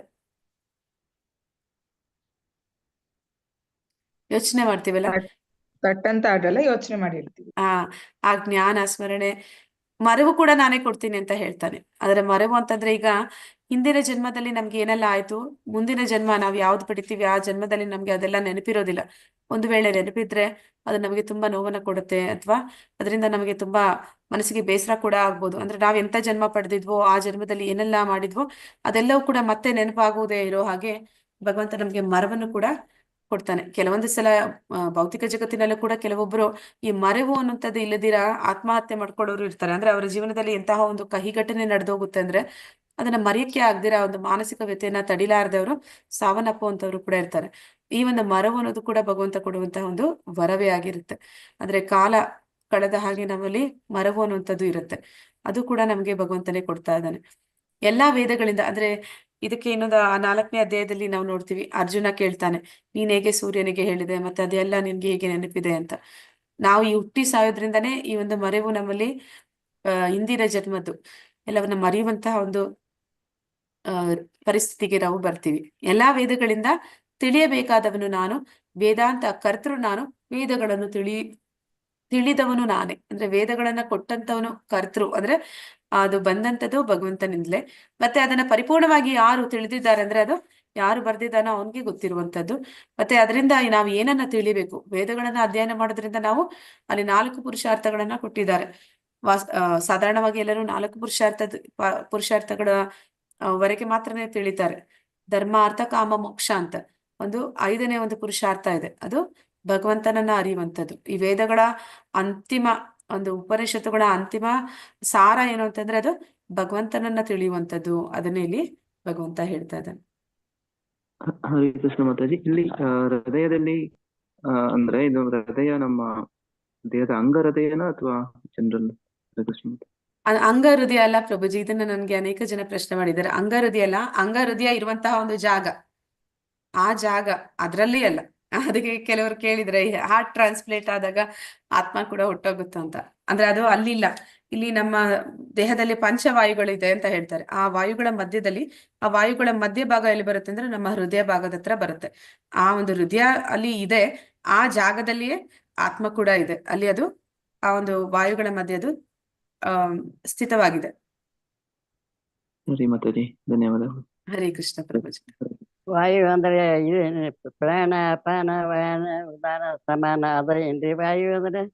ಅದೇ ಮಾತಾಜಿ ನೀವ್ ಹೇಳಿದೆ, ಪಾನ, ವ್ಯಾನ, ಅಪಾನ, ಉದಾನ, ಸಮಾನ, ಸಮಾನ. ಆ ವಾಯುಗಳು ವ್ಯಾನ, ಈ ಪ್ರಾಣವಾಯು ಯಾರು ಪ್ರಾಣಾಯಾಮ ಮಾಡ್ತಾರೆ ಅವ್ರು ಏನ್ ಮಾಡ್ತಾರೆ, ಆ ಒಂದು ವಾಯುಗಳನ್ನ ನಿಯಂತ್ರಣ ಮಾಡೋ ಮೂಲಕ ಒಂದು ಆತ್ಮನ ಅವರ ನಿಯಂತ್ರಣಕ್ಕೆ ತರೋದಕ್ಕೆ ಪ್ರಯತ್ನ ಪಡ್ತಾರೆ. ಅಂದ್ರೆ ಆ ವಾಯುಗಳ ಮಧ್ಯದಲ್ಲಿ ಆತ್ಮ ಇದೆ, ಆ ಮೂಲಕ ಅವರು ಆ ಒಂದು ಪ್ರಾಣಾಯಾಮವನ್ನು ಮಾಡ್ತಾರೆ. ಮತ್ತೆ ಅಷ್ಟಾಂಗ ಯೋಗಿಗಳು ಆ ಒಂದು ಪ್ರಾಣಾಯಾಮ ಮಾಡ್ತಾ ಅವರು ಆತ್ಮವನ್ನ ಮೇಲಕ್ಕೆ ತರ್ತಾರೆ ಅಂತ ಹೇಳ್ತಾರೆ. ಷಟ್ಚಕ್ರ ಯೋಗ ಅಂತ ಹೇಳ್ತಾರೆ.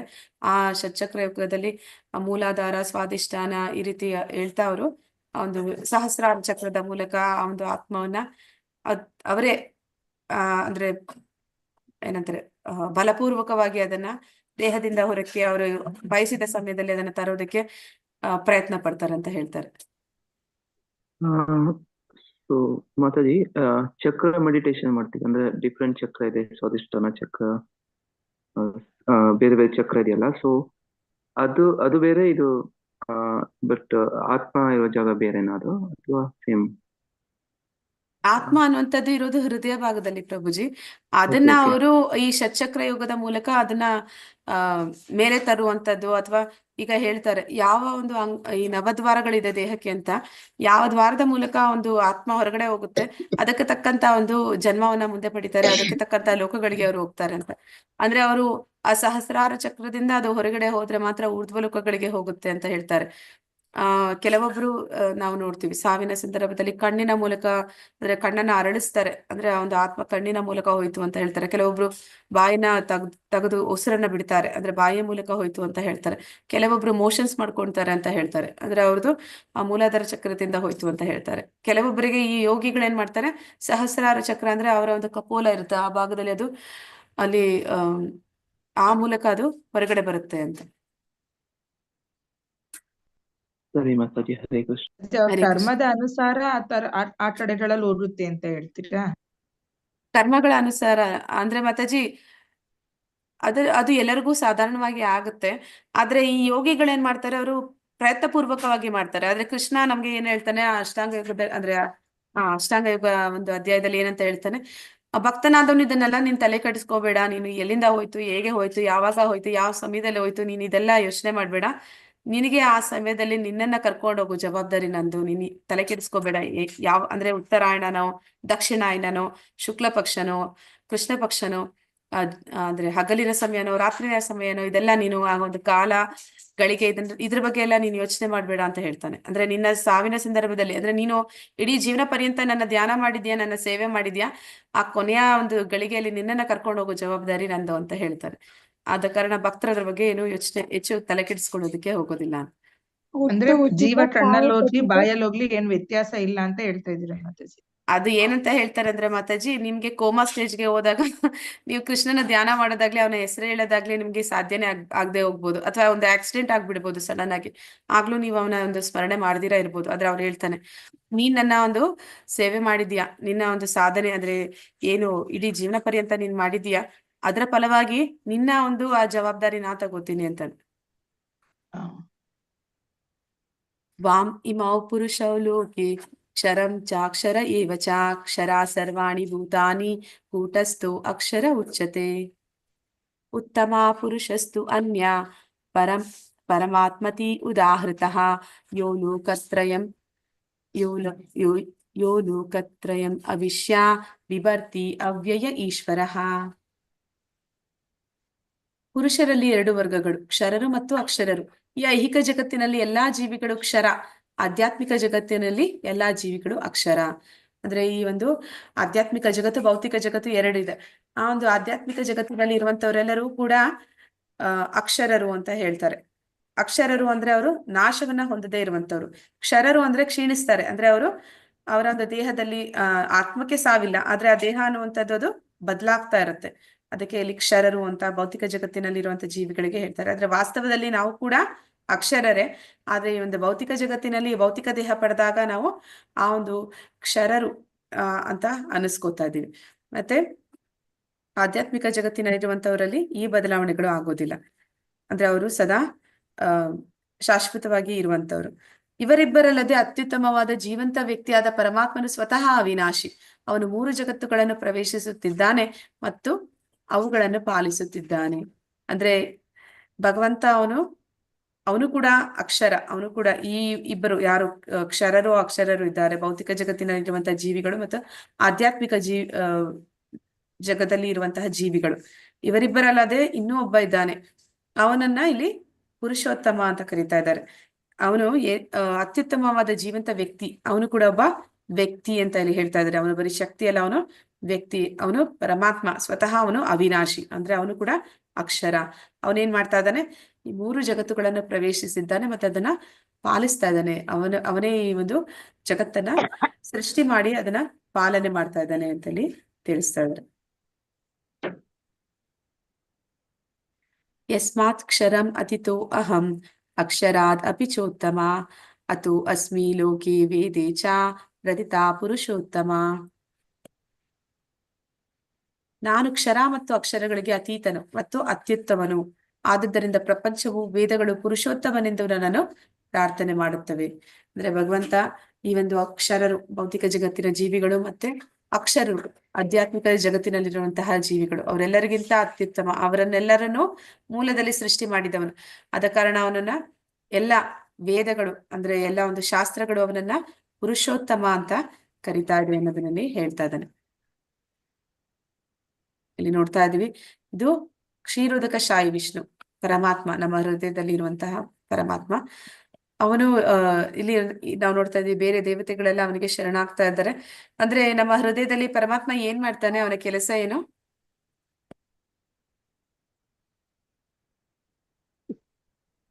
ಹನುಮಂತ ಉಪದೃಷ್ಟ. ಹನುಮಂತ ಅಂತಂದ್ರೆ ನಮಗೆ ಅನುಮತಿ ಕೊಡುವಂತವನು, ಅಂದ್ರೆ ನಾವು ಇಚ್ಛಿಸಿದನ್ನ ಸ್ಯಾಂಕ್ಷನ್ ಮಾಡುವಂತವನು, ಅದನ್ನ ಸ್ಯಾಂಕ್ಷನ್ ಮಾಡದೇ ಇರುವಂತವನು ಕೂಡ ಅವನೇ ಆಗಿರ್ತಾನೆ.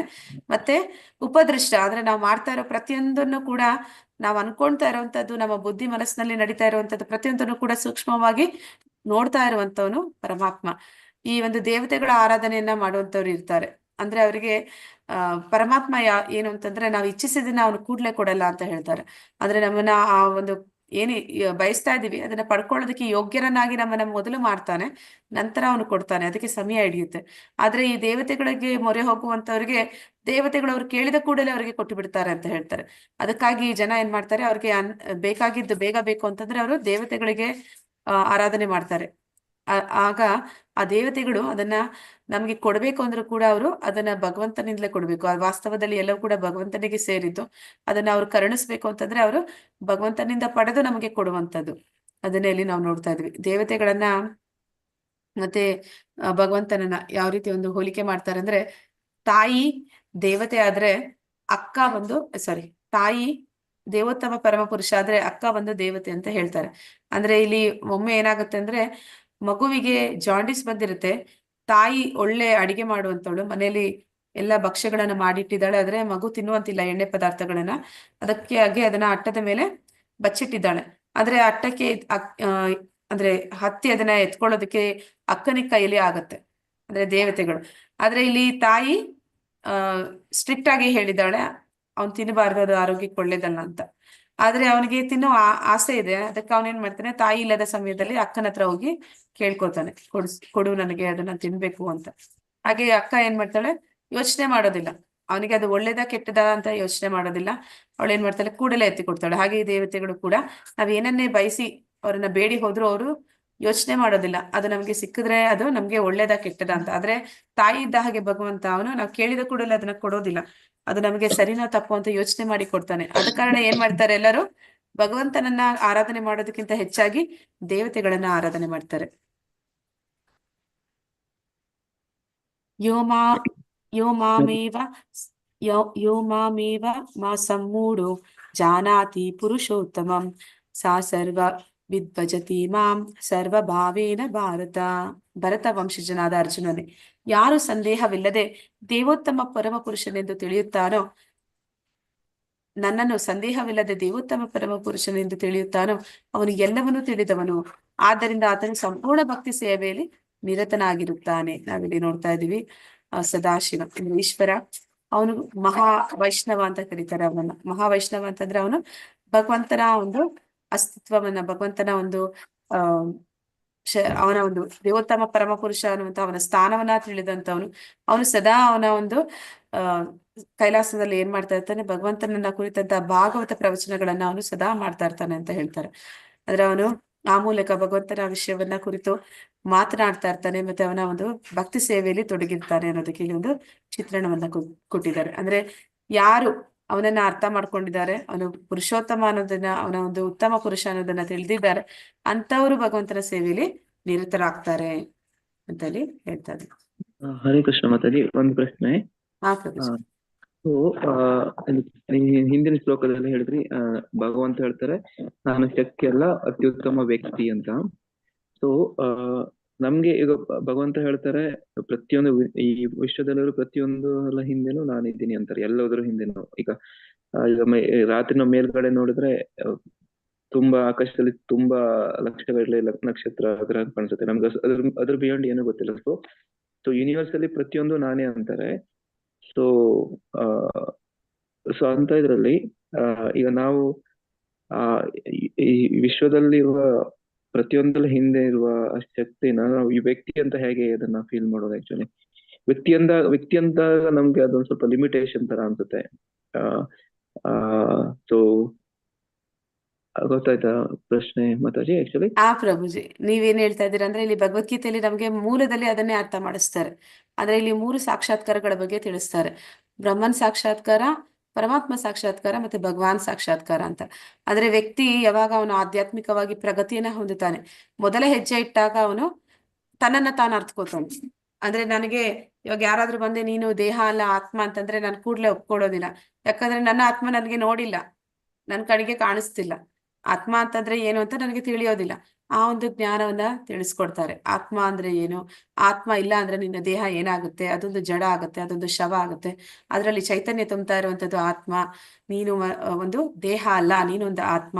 ನೀನೊಂದು ಆತ್ಮ ಅಂತಂದ್ರೆ ನಿನಗೆ ಒಂದು ರೂಪ ಏನ್ ಸಿಕ್ಕಿದೆ ಅದು ಪ್ರತಿಸತಿ ಬದಲಾಗುತ್ತೆ. ಅಂದ್ರೆ ನೀನು ಇನ್ನೊಂದು ದೇಹಕ್ಕೆ ಹೋದಾಗ ಈ ದೇಹ ನಿನ್ಗೆ ಇರೋದಿಲ್ಲ. ಮತ್ತೆ ನೀನ್ ಯಾವ್ದು ನಿನ್ ದೇಹ ಅಂತ ಹೇಳ್ತಾ ಇದ್ಯಾ, ಯಾವ್ದನ್ನ ನಿನ್ನನ್ನ ನೀನು ಆ ದೇಹದೊಂದಿಗೆ ಗುರುತಿಸ್ಕೋತಾ ಇದ್ಯಾ, ಅದು ನೀನಲ್ಲ ವಾಸ್ತವದಲ್ಲಿ. ಮತ್ತೆ ಈ ಹೆಸರು ನಿನ್ಗೆ ಏನ್ ಸಿಕ್ಕಿದೆ ಅದು ಶಾಶ್ವತವಾದದ್ದಲ್ಲ, ಮತ್ತೆ ಮತ್ತೆ ಬದಲಾಗುವಂತದ್ದು. ಮತ್ತೆ ಇದನ್ನೆಲ್ಲ ನಾವು ಅರ್ಥ ಮಾಡ್ಕೊಂತಾ ಹೋದಾಗ ಆತ್ಮಜ್ಞಾನ ಅಂತ ಹೇಳ್ತಾರೆ. ಆ ಒಂದು ಹಂತಕ್ಕೆ ಬಂದಾಗ ನಮಗೆ ಈ ಒಂದು ಜಗತ್ತು ಏನಿದೆ ಅದು ಶಕ್ತಿ ಅನ್ನುವಂಥದ್ದಷ್ಟೇ ತಿಳಿಯುತ್ತೆ.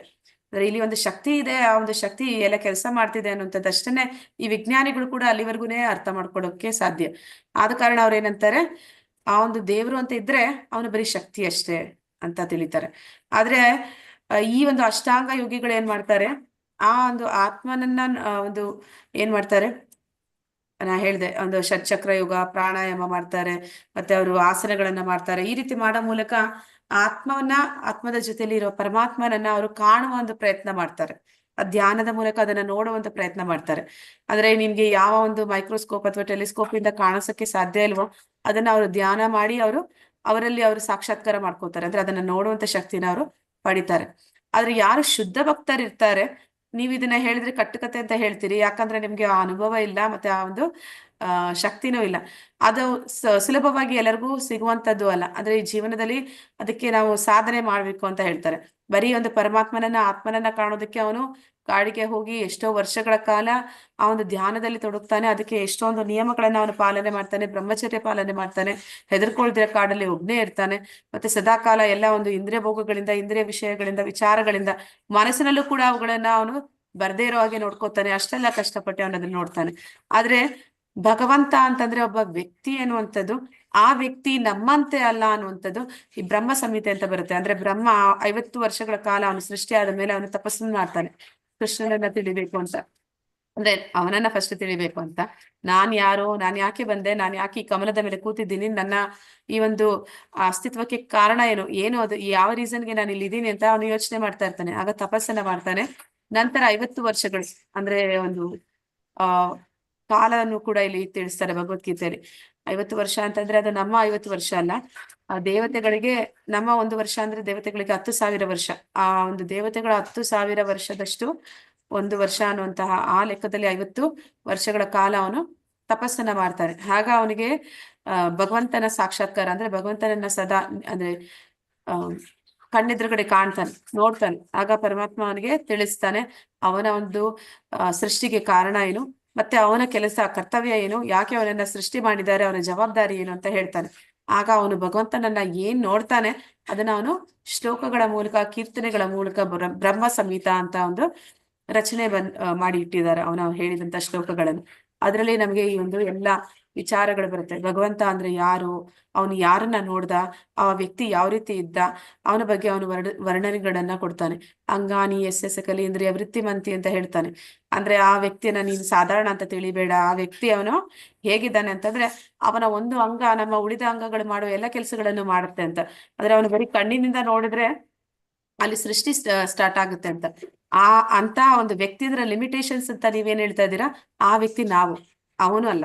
ಅವನು ವ್ಯಕ್ತಿನೇ, ಆದ್ರೆ ಅವನು ನಮಗೆ ಲಿಮಿಟೆಡ್ ವ್ಯಕ್ತಿ ಅಲ್ಲ. ಅವನ ಒಂದು ಶಕ್ತಿ ಅನ್ನುವಂಥದ್ದು ಅಪಾರ. ಅವನು ಕ್ಷಣ ಮಾತ್ರದಲ್ಲಿ ಅಂದ್ರೆ ಗಾಳಿ ಕೂಡ, ಮನಸ್ಸು ಕೂಡ ಎಷ್ಟು ವೇಗದಲ್ಲಿ ಅದು ಚಲಿಸುತ್ತೆ ಅದಕ್ಕಿಂತ ವೇಗವಾಗಿ ಅವನು ಎಲ್ಲಿ ಬೇಕಾದ್ರೂ ಹೋಗಬಲ್ಲ, ಏನು ಬೇಕಾದ್ರೂ ಮಾಡಬಲ್ಲ. ಅವನ ಶಕ್ತಿಗಳು ಅನ್ನುವಂಥದ್ದು ನೀವೇನು ಅದು ಶಕ್ತಿಗೆ ನೀವು ಬೆಲೆ ಕೊಡ್ತಾ ಇದ್ದೀರಿ. ಅದೆಲ್ಲವೂ ಕೂಡ ಅವನ ಕೈಯಲ್ಲಿ ಒಂದು ಆಟದ ಗೊಂಬೆ ಇದ್ದ ಹಾಗೆ. ಅವನ್ನೆಲ್ಲ ಅವನು ನಿಯಂತ್ರಣದಲ್ಲಿ ಇಟ್ಕೊಂಡಿದ್ದಾನೆ. ಅವನು ಸಂಕಲ್ಪ ಮಾತ್ರದಿಂದ, ಅಂದ್ರೆ ಅವನು ಯೋಗ ನಿದ್ರೆ, ಅವನ ಈ ಒಂದು ಭೌತಿಕ ಬಾತ್ರೂಮ್ ಎಲ್ಲ ಜಗತ್ತು, ಮುಟ್ಟಿದ್ರೆ ನೀವು ಕೆಳಗಡೆ ಬನ್ನಿವ. ಈ ಒಂದು ಭೌತಿಕ ಜಗತ್ತು ನಾವೇನ್ ನೋಡ್ತಾ ಇದ್ದೀವಿ, ಇದೆಲ್ಲವೂ ಕೂಡ ಅವನ ಒಂದು ಕನಸಿದ್ದ ಹಾಗೆ ಅಂತ ಹೇಳ್ತಾರೆ. ಅಂದ್ರೆ ಅವನು ಕನಸು ಕಾಣುವಂಥದ್ದು, ಅವನು ನಿದ್ದೆ ಮಾಡೋದು ಕೂಡ ಒಂದು ಸೃಷ್ಟಿಯಲ್ಲಿ ನಡೆಯುವಂತಹ ಒಂದು ಕ್ರಿಯೆ. ಇದೆಲ್ಲವೂ ಕೂಡ ನಮ್ಮ ಊಹೆಗೆ ನಿಲುಕದ್ದು. ಆ ಒಂದು ಪರಮಶಕ್ತಿಯನ್ನ ಯಾರು ನೋಡೋದಕ್ಕೆ ಸಾಧ್ಯ ಅಂದ್ರೆ ಅದಕ್ಕೆ ಯೋಗ್ಯತೆನ ಅವರು ಬೆಳೆಸ್ಕೊಂತಾರೆ. ಅಂದ್ರೆ ಅವರು, ನಾವು ಹೇಳ್ತೀವಿ ಅವನಿಗೆ ಶರಣ ಆಗ್ಬೇಕು, ಅವನ ಸೇವೆ ಮಾಡ್ಬೇಕು, ಹಾಗಂದ್ರೆ ಏನು, ಹೇಗೆ ಮಾಡುವಂಥದ್ದು, ಅದನ್ನ ತಿಳಿಯೋದಕ್ಕೆ ಅವರು ಏನ್ ಮಾಡ್ತಾರೆ, ಆ ಗುರುಗಳ ಹತ್ರ ಹೋಗ್ತಾರೆ. ಅದಕ್ಕೆ ಸಿಕ್ಕ ಗುರುಗಳು ನಿಮ್ಗೆ ಅದನ್ನೆಲ್ಲ ಹೇಳ್ಕೊಡೋದಿಲ್ಲ. ಎಲ್ಲಾ ಗುರುಗಳಿಗೂ ಆ ಒಂದು ಜ್ಞಾನ, ಆ ಒಂದು ವಿದ್ಯೆ ಗೊತ್ತಿರೋದಿಲ್ಲ. ಆ ಒಂದು ಜ್ಞಾನವನ್ನ ತಿಳಿದಂತಹ ಗುರುಗಳನ್ನ ಹುಡುಕ್ತಾರೆ, ಮತ್ತೆ ಅವರಿಂದ ಒಂದು ಮಾರ್ಗದರ್ಶನವನ್ನ ಪಡ್ಕೊಂಡು ಅದರಲ್ಲಿ ಆ ಸಾಧನೆಯಲ್ಲಿ ಅವರು ಜೀವನವನ್ನ ಕಳೆದು ನಂತರ ಅದನ್ನ ಅವರು, ಅಂದ್ರೆ ಏನಂತ ಹೇಳ್ತಾರೆ, ತುರ್ಯಾವಸ್ಥೆ ಅಂತ ಹೇಳ್ತಾರೆ.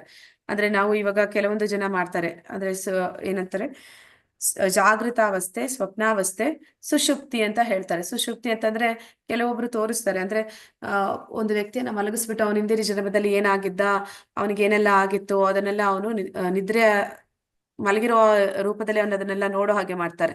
ಅದಕ್ಕಿಂತ ಹಿಂದೆ ಹೋಗುವಂತಹ ಒಂದು ಶಕ್ತಿ ಮನಸ್ಸಿಗೆ ಅವನು ಕೊಟ್ಟಾಗ ತುರ್ಯಾವಸ್ಥೆ ಅಂತ ಹೇಳ್ತಾರೆ. ಅಂದ್ರೆ ಸಮಾಧಿ ಸ್ಥಿತಿ, ಅಷ್ಟಾಂಗ ಯೋಗಿಗಳು ಸಮಾಧಿ ಸ್ಥಿತಿಗೆ ಹೋಗ್ತಾರೆ, ಅಥವಾ ಈ ಒಂದು ಭಕ್ತರು ಲೀಲಾಸ್ಮರಣೆ ಮಾಡ್ತಾರೆ. ಅವರಿಗೆ ಭೌತಿಕ ಜಗತ್ತಿನಲ್ಲಿ ಏನಾಗ್ತಿದೆ ಅನ್ನೋಂಥದ್ದು ಗೊತ್ತಿಲ್ಲ. ಅವರ ಆತ್ಮವನ್ನ ಅವರ ಒಂದು ಕಾನ್ಶಿಯಸ್ನ, ಅವನ ಪ್ರಜ್ಞೆಯನ್ನ ಅಲ್ಲಿಗೆ ತಗೊಂಡೋಗ್ತಾನೆ. ಅಂದ್ರೆ ಆ ಪ್ರಜ್ಞೆಗೆ, ಆ ಒಂದು ಕಾನ್ಶಿಯಸ್ಗೆ ಅಷ್ಟು ಶಕ್ತಿ ಇದೆ. ಅದು ಆಧ್ಯಾತ್ಮಿಕ ಜಗತ್ತಿನವರೆಗೂ ಅದಕ್ಕೆ ಟ್ರಾವೆಲ್ ಮಾಡುವಂತ ಶಕ್ತಿ ಇದೆ. ಅಲ್ಲಿ ಹೋಗಿ ಅವನು ನೇರವಾಗಿ ಭಗವಂತನನ್ನ ಕಾಣ್ತಾನೆ, ಭಗವಂತನ ಲೀಲೆಗಳನ್ನ ನೋಡ್ತಾನೆ. ಈ ಎಲ್ಲವನ್ನು ಕಂಡಂತವನು ಏನ್ ಮಾಡ್ತಾನೆ, ಅಂತಹ ಗುರುಗಳು ಸಿಕ್ಕೋದು ಅಷ್ಟು ಸಾಧಾರಣ ಅಲ್ಲ. ಅಂತ ಗುರುಗಳ ಮೂಲಕ ನಾವು ಅದನ್ನ ತಿಳ್ಕೊಂಡಾಗ ಭಗವಂತ ಅಂದ್ರೆ ಏನು, ಅವನ ಶಕ್ತಿ ಅಂದ್ರೆ ಏನು, ಅವನೆಷ್ಟು ಅಪಾರ, ಇದೆಲ್ಲವನ್ನು ಕೂಡ ಶಾಸ್ತ್ರಗಳಲ್ಲಿ ನಮ್ಗೆ ತಿಳಿಸಿದೆ. ಬುದ್ಧಿವಂತರಾದವ್ರು ಏನ್ ಮಾಡ್ತಾರೆ, ಅವರು ಸರ್ಕಸ್ ಮಾಡೋದಕ್ಕೆ ಹೋಗಲ್ಲ, ನೇರವಾಗಿ ಅದಕ್ಕೆ ಶರಣಾಗ್ತಾರೆ, ಅದನ್ನ ಒಪ್ಕೊಂಡು ಸ್ವೀಕಾರ ಮಾಡ್ತಾರೆ, ಮತ್ತೆ ಅದನ್ನ ಅಭ್ಯಾಸ ಮಾಡ್ತಾರೆ. ಯಾರು ಹೆಚ್ಚು ಬುದ್ಧಿವಂತಿಕೆ ಇಲ್ಲ ಅವರು ಏನ್ ಮಾಡ್ತಾರೆ, ಅದನ್ನ ಒಪ್ಪೋದಿಲ್ಲ. ಒಪ್ಪದೇ ಇರುವಂತವ್ರು ಏನ್ ಮಾಡ್ತಾರೆ, ಅನೇಕ ಜನ್ಮಗಳು ಮತ್ತೆ ಮತ್ತೆ ಹುಟ್ಟಿ ಸಾಯುವಂತಹ ಈ ಒಂದು ಸಾಗರದಲ್ಲಿ ಬಿದ್ದು ಬಿದ್ದು ಮತ್ತೆ ಮತ್ತೆ ಹೇಳ್ತಾ ಇರ್ತಾರೆ. ಸರಿ ಮಾತಾಜಿ, ಧನ್ಯವಾದ. ಅದೇನಂದ್ರೆ ಇವಾಗ ಅಷ್ಟೊಂದು ಶಕ್ತಿ ಇದ್ರೂ ಇವಾಗ ನಾವು ನಮ್ದು ಈ ಸ್ಲೈಡ್ ಅಲ್ಲಿ ಪಿಕ್ಚರ್ ತೋರಿಸ್ತಾ ಇದ್ರಲ್ಲ, ಈಗ ನಮ್ಮ ದಾಮೋದರ ಫೋಟೋ ಎಲ್ಲ ಇದೆ. ಸೊ ಆತರ ಭಗವಂತನ ಆತರಲ್ಲಿ ನೋಡ್ಬೋದು. ಯಾಕಂದ್ರೆ ಭಗವಂತ ಆತರ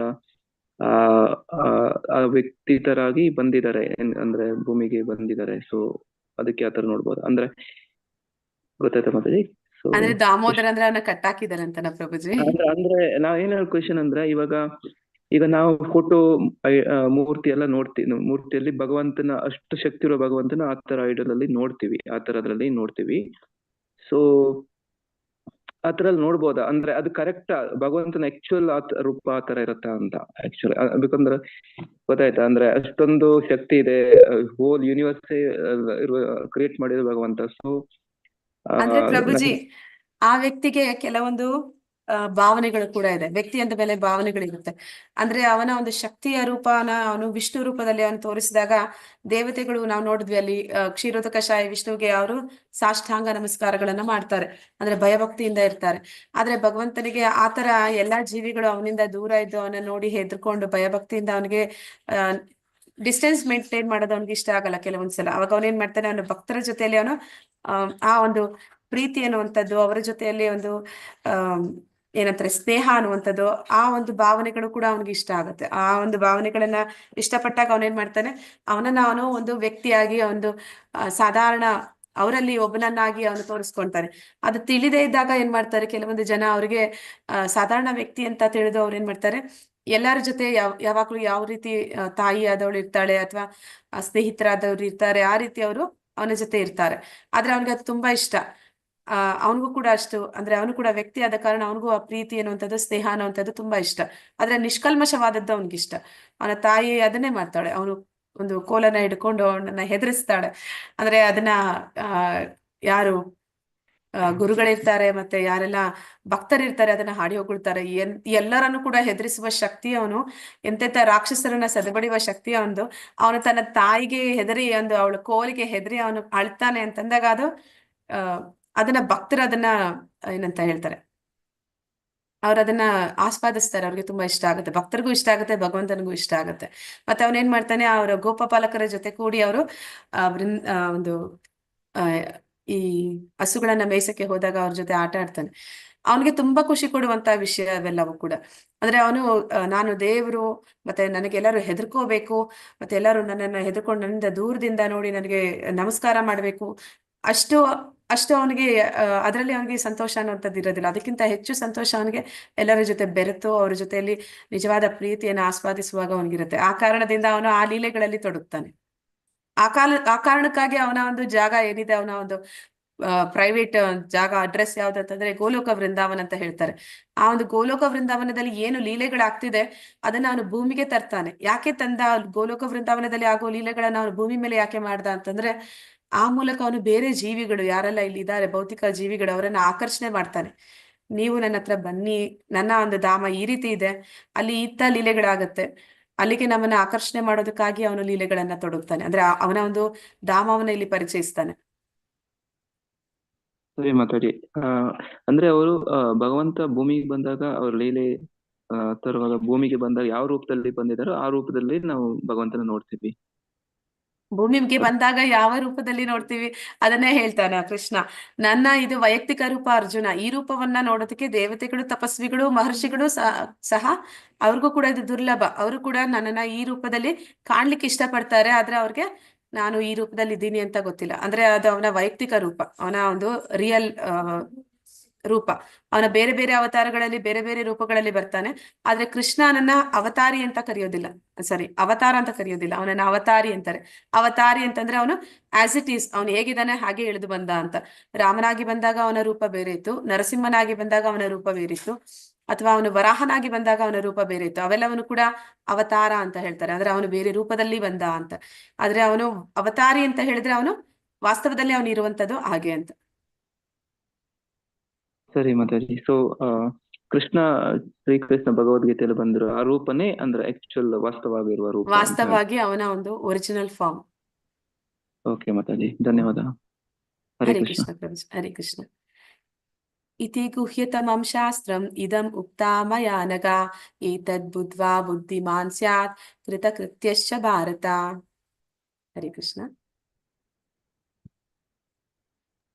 ಪಾಪರಹಿತ ಅರ್ಜುನನೇ, ಇದು ವೇದಗಳ ಅತ್ಯಂತ ರಹಸ್ಯವಾದ ಭಾಗ. ಇದನ್ನು ಅರ್ಥ ಮಾಡಿಕೊಂಡವನು ಬುದ್ಧಿವಂತನಾಗುತ್ತಾನೆ, ಅವನ ಎಲ್ಲಾ ಪ್ರಯತ್ನಗಳು ಪರಿಪೂರ್ಣವಾಗುತ್ತವೆ. ಧನ್ಯವಾದಗಳು ಮಾತಾಜಿ. ಅಂದ್ರೆ ಇಲ್ಲಿ ಅದನ್ನೇ ಹೇಳ್ತಾ ಇದ್ದಾನೆ ಕೃಷ್ಣ ಕೂಡ. ಏನ್ ಹೇಳ್ತಾ ಇದ್ದಾನೆ, ಈ ವೇದಗಳ ಅತ್ಯಂತ ರಹಸ್ಯ ಭಾಗ. ಈಗ ನಾವೇನೆಲ್ಲ ಇಷ್ಟೊತ್ತು ಮಾತಾಡಿದ್ವಿ ಅದೆಲ್ಲ ಕೂಡ ಈ ವೇದಗಳಲ್ಲಿ ಇರುವಂತಹ ರಹಸ್ಯ ಭಾಗ. ಇದನ್ನ ಯಾರು ತಿಳಿದಿದ್ದಾನೆ ಅವನು ಬುದ್ಧಿವಂತನಾಗ್ತಾನೆ. ಮತ್ತೆ ಅವನೇನ್ ಮಾಡ್ತಾನೆ, ಅವನು ಪ್ರಯತ್ನ ಪಡ್ತಾನೆ. ಈಗ ನಾ ಹೇಳಿದೆ, ಗುರುಗಳ ಮೂಲಕ ಅದನ್ನ ನಾವು ತಿಳ್ಕೊಳ್ಳಿಕ್ಕೆ ಸಾಧ್ಯ. ಅದಕ್ಕಾಗಿ ಹೇಳ್ತಾರೆ, ಗುರು ಇಲ್ಲದೆ ಗುರಿಯನ್ನ ತಲುಪಕ್ಕಾಗಲ್ಲ, ಗುರು ಇಲ್ಲದೆ ಗೋವಿಂದ ಸಿಗಲ್ಲ ಅಂತ. ಯಾಕಂದ್ರೆ ಗುರು ಅವನು ಮೊದಲು ಅವನನ್ನ ಕಂಡಿದ್ದಾನೆ, ಅವನ ಮೂಲಕ ನಾವು ಅದನ್ನ ತಿಳಿಲಿಕ್ಕೆ, ಅರ್ಥ ಮಾಡ್ಕೊಳ್ಳಿಕ್ಕೆ, ಅಥವಾ ನಾವು ಆ ಪ್ರಯತ್ನಗಳನ್ನ ಪಡೋದಕ್ಕೆ ಸಾಧ್ಯ ಆಗುತ್ತೆ. ಅಂದ್ರೆ ಯಾರು ಇದನ್ನ ಬುದ್ಧಿವಂತರಿರ್ತಾರೆ ಅವರು ಆ ಮಾರ್ಗದಲ್ಲಿ ಅವರು ಪ್ರಯತ್ನ ಪಡ್ತಾರೆ. ಆ ಮೂಲಕ ಕೊನೆಯಲ್ಲಿ ಏನ್ ಹೇಳ್ತಾನೆ, ಅವನು ಪರಿಪೂರ್ಣತೆಯನ್ನು ಕೂಡ ಹೊಂದುತ್ತಾನೆ ಅಂತ ಇಲ್ಲಿ ಹೇಳ್ತಾ ಇದ್ದಾನೆ. ಇಲ್ಲಿಗೆ ಇವತ್ತಿನ ಅಧ್ಯಾಯ ಮುಗೀತು. ವಾಂಛಾಕಲ್ಪತರುಭ್ಯಶ್ಚ ಕೃಪಾ ಸಿಂಧುಭ್ಯ ಏವ ಚ ಪತಿತನಾಂ ಪಾವನೇಭ್ಯೋ ವೈಷ್ಣವೇಭ್ಯೋ ನಮೋ ನಮಃ. ಅನಂತ ಕೋಟಿ ವೈಷ್ಣವೃಂದ ಕಿ ಜೈ. ನಾಮಾಚಾರ್ಯ ಹರಿದಾಸ್ ಠಾಕೂರ್ ಕಿ ಜೈ. ಇಲ್ಲಿ ನೆರೆದಿರುವಂತಹ ಎಲ್ಲ ಭಕ್ತರಿಗೂ ಜೈ. ಹರೇ ಕೃಷ್ಣ. ಯಾರಿಗಾದ್ರೂ ಮತ್ತೆ ಪ್ರಶ್ನೆಗಳಿದ್ದಲ್ಲಿ ಕೇಳ್ಬೋದು, ಇಲ್ಲಾಂದ್ರೆ ಕ್ವಿಜ್ಗೆ ಹೋಗೋಣ. ಬ್ರಾಹ್ಮಣರು ಅಂತ ಹೇಳ್ತಾರಲ್ಲ ಮಾತಾಜಿ, ಅದು ನನ್ನ ಒಂದು ಜನಾಂಗದ ಬಗ್ಗೆ ಹೇಳ್ತಾ ಇಲ್ಲ. ಬ್ರಾಹ್ಮಣರು ಅಂತಂದ್ರೆ ಅತಿ ಉನ್ನತವಾದಂತಹ ಜ್ಞಾನವನ್ನ ಪಡೆದವರು ಅಂತ ಅನ್ಕೊಂಡಿದೀವಿ. ಹಾಗಾದ್ರೆ ಅವ್ರು ಮಾಡೋದೆಲ್ಲ ಸರಿನಾ ಅಥವಾ ಅದ್ರಲ್ಲೂ ತಪ್ಪಿರುತ್ತಾ ಅಂತ? ಮಾತಾಜಿ, ಇಲ್ಲಿ ಬ್ರಾಹ್ಮಣರು ಅಂದ್ರೆ ಕೃಷ್ಣ ಹೇಳುವಂತ ಬ್ರಾಹ್ಮಣ ಅವನು ಜನ್ಮದಿಂದ ಅಲ್ಲ. ಬ್ರಾಹ್ಮಣ ಅಂತಂದ್ರೆ ಅವನಿಗೆ ಅವನದೇ ಆದಂತಹ ಒಂದು, ಮುಂದೆ ಕೂಡ ಒಂದು ಶ್ಲೋಕ ಬರುತ್ತೆ ಬ್ರಾಹ್ಮಣ ಅಂದ್ರೆ ಏನು ಅಂತ, 18ನೇ ಅಧ್ಯಾಯದಲ್ಲಿ ಅವನ ಗುಣಲಕ್ಷಣಗಳು ಏನು ಅಂತ. ಅಂದ್ರೆ ಅವನ ಗುಣಲಕ್ಷಣಗಳಿಂದ ಅವನನ್ನ ಗುರುತಿಸ್ತಾರೆ ಹೊರತು ಅವನ ಜನ್ಮದಿಂದ ಗುರುತಿಸುವಂತದ್ದಲ್ಲ. ಅವನಲ್ಲಿ ಏನೆಲ್ಲ ಒಂದು ಮೂಲದಲ್ಲಿ ಗುಣಗಳಿರುತ್ತೆ ಅಂತಂದ್ರೆ ಯಜನ್ ಯಾಚನ್ ಪಠನ್ ಪಾಠನ್ ದಾನ ಪ್ರತಿಕ್ರಿಯಾ ಅಂತ ಹೇಳ್ತಾರೆ. ಯಜನ್ ಯಾಚನ್ ಅಂತಂದ್ರೆ ಅವನು ಬೇಡಿ ಪಡಿತಾನೆ, ಮತ್ತೆ ಅವನು ಅವನ ಹತ್ರ ಹೆಚ್ಚಿರೋದನ್ನ ಇತರರಿಗೆ ಕೊಡ್ತಾನೆ, ಮತ್ತೆ ಅವನು ಆಧ್ಯಾತ್ಮಿಕ ಜ್ಞಾನವನ್ನ ತಿಳ್ಕೊತಾನೆ, ಇತರರಿಗೆ ಆ ಜ್ಞಾನವನ್ನ ಕೊಡ್ತಾನೆ, ಮತ್ತೆ ಅವನೇನ್ ಮಾಡ್ತಾನೆ, ಈ ಒಂದು ಸಮಾಜಕ್ಕೆ ಆಧ್ಯಾತ್ಮಿಕ ಜ್ಞಾನವನ್ನ ಕೊಡ್ತಾನೆ, ಮತ್ತೆ ದಾನ ಪ್ರತಿಕ್ರಿಯೆ, ಅವನಿಗೆ ಬೇರೆಯವರು ದಾನ ಕೊಡ್ತಾರೆ, ಮತ್ತೆ ಅವನು ಕೂಡ ಅವನ ಹತ್ರ ಇರುವಂತದನ್ನ ಇನ್ನೊಬ್ಬರಿಗೆ ದಾನ ಕೊಡ್ತಾನೆ. ಇದನ್ನ ಯಾರು ಮಾಡ್ತಾರೆ ಅವನನ್ನ ಬ್ರಾಹ್ಮಣ ಅಂತ ಕರೀತಾರೆ. ಆಧ್ಯಾತ್ಮಿಕ ಜ್ಞಾನವನ್ನ ತಿಳಿದಂತವನು, ಆ ಜ್ಞಾನವನ್ನ ಸಮಾಜಕ್ಕೆ ನೀಡುವಂತವನು. ಮತ್ತೆ ಇಂದಿನ ಕಾಲದಲ್ಲಿ ಹೇಗಿತ್ತು ಅಂತಂದ್ರೆ ಬ್ರಾಹ್ಮಣನಾದವನಿಗೆ ಅವನದೇ ಆದಂತಹ ಯಾವುದೇ ಒಂದು ವೃತ್ತಿ ಮಾಡ್ತಾ ಇರ್ಲಿಲ್ಲ. ಅವನು ಹಣ ಗಳಿಸೋದಕ್ಕೆ ಅವನು ಯಾವುದೇ ಒಂದು ಪ್ರಯತ್ನ ಪಡ್ತಾ ಇರ್ಲಿಲ್ಲ. ಅವನು ಏನ್ ಮಾಡ್ತಾ ಇದ್ದ, ಸರಳ ಜೀವನವನ್ನ ಮಾಡ್ತಿದ್ದ, ಮತ್ತೆ ಅವನ ಒಂದು ಕಾಲವನ್ನ ಈ ಒಂದು ಆಧ್ಯಾತ್ಮಿಕ ಜ್ಞಾನವನ್ನ ತಿಳ್ಕೊಳ್ಳೋದ್ರಲ್ಲಿ ಕಳಿತಿದ್ದ, ಮತ್ತೆ ಅದನ್ನ ಇನ್ನೊಬ್ಬರಿಗೆ ತಿಳಿಸ್ಕೊಡೋದ್ರಲ್ಲಿ ಕಳಿತಿದ್ದ. ಆ ಮೂಲಕ ಸಮಾಜವನ್ನ ಒಂದು ಆಧ್ಯಾತ್ಮಿಕ ಜ್ಞಾನದಲ್ಲಿ, ಅಂದ್ರೆ ಅವರನ್ನ ಒಂದು ಸಾಕ್ಷಾತ್ಕಾರದ ನೆಲೆಗೆ, ಅವರನ್ನ ಒಂದು ಭಗವಂತನ ಒಂದು ಲೋಕಕ್ಕೆ ಕರ್ಕೊಂಡು ಹೋಗುವಂತಹ ಪ್ರಯತ್ನದಲ್ಲಿ ಅವನು ತೊಡಗ್ತಾ ಇದ್ದ. ಆದ ಕಾರಣ ಅವನ ಒಂದು ಮಹತ್ವವನ್ನ ತಿಳಿದಂತಹ ರಾಜರುಗಳು ಏನ್ ಮಾಡ್ತಾ ಇದ್ರು, ಅವನಿಗೆ ಬೇಕಾದಂತಹ ಅವಶ್ಯಕತೆಗಳನ್ನ ಅವರು ನೋಡ್ಕೊಳ್ತಾ ಇದ್ರು. ರಾಜರು ಮಾತ್ರ ಅಲ್ಲ, ಸಮಾಜದಲ್ಲಿದ್ದಂತಹ ಜನ ಕೂಡ ಅದನ್ನ ಮಾಡ್ತಾ ಇದ್ರು. ಹೀಗಾಗಿ ಅವನು ಪ್ರತ್ಯೇಕವಾಗಿ ಏನೇ ಒಂದು ಹಣ ಗಳಿಕೆಯ ಪ್ರಯತ್ನವನ್ನು ಮಾಡ್ತಾ ಇರ್ಲಿಲ್ಲ. ಸುಲಭವಾಗಿ ಅವನ ಒಂದು ಹೊಟ್ಟೆಪಾಡು ಏನಿದೆ ಅದು ನಡೀತಿತ್ತು. ಆದ್ರೆ ಈಗ ಯಾರು ಬ್ರಾಹ್ಮಣರಿದ್ದಾರೆ ಅವರೆಲ್ಲರೂ ಕೂಡ ಜಾತಿಯಿಂದ ಬಂದಂತಹ ಬ್ರಾಹ್ಮಣರು.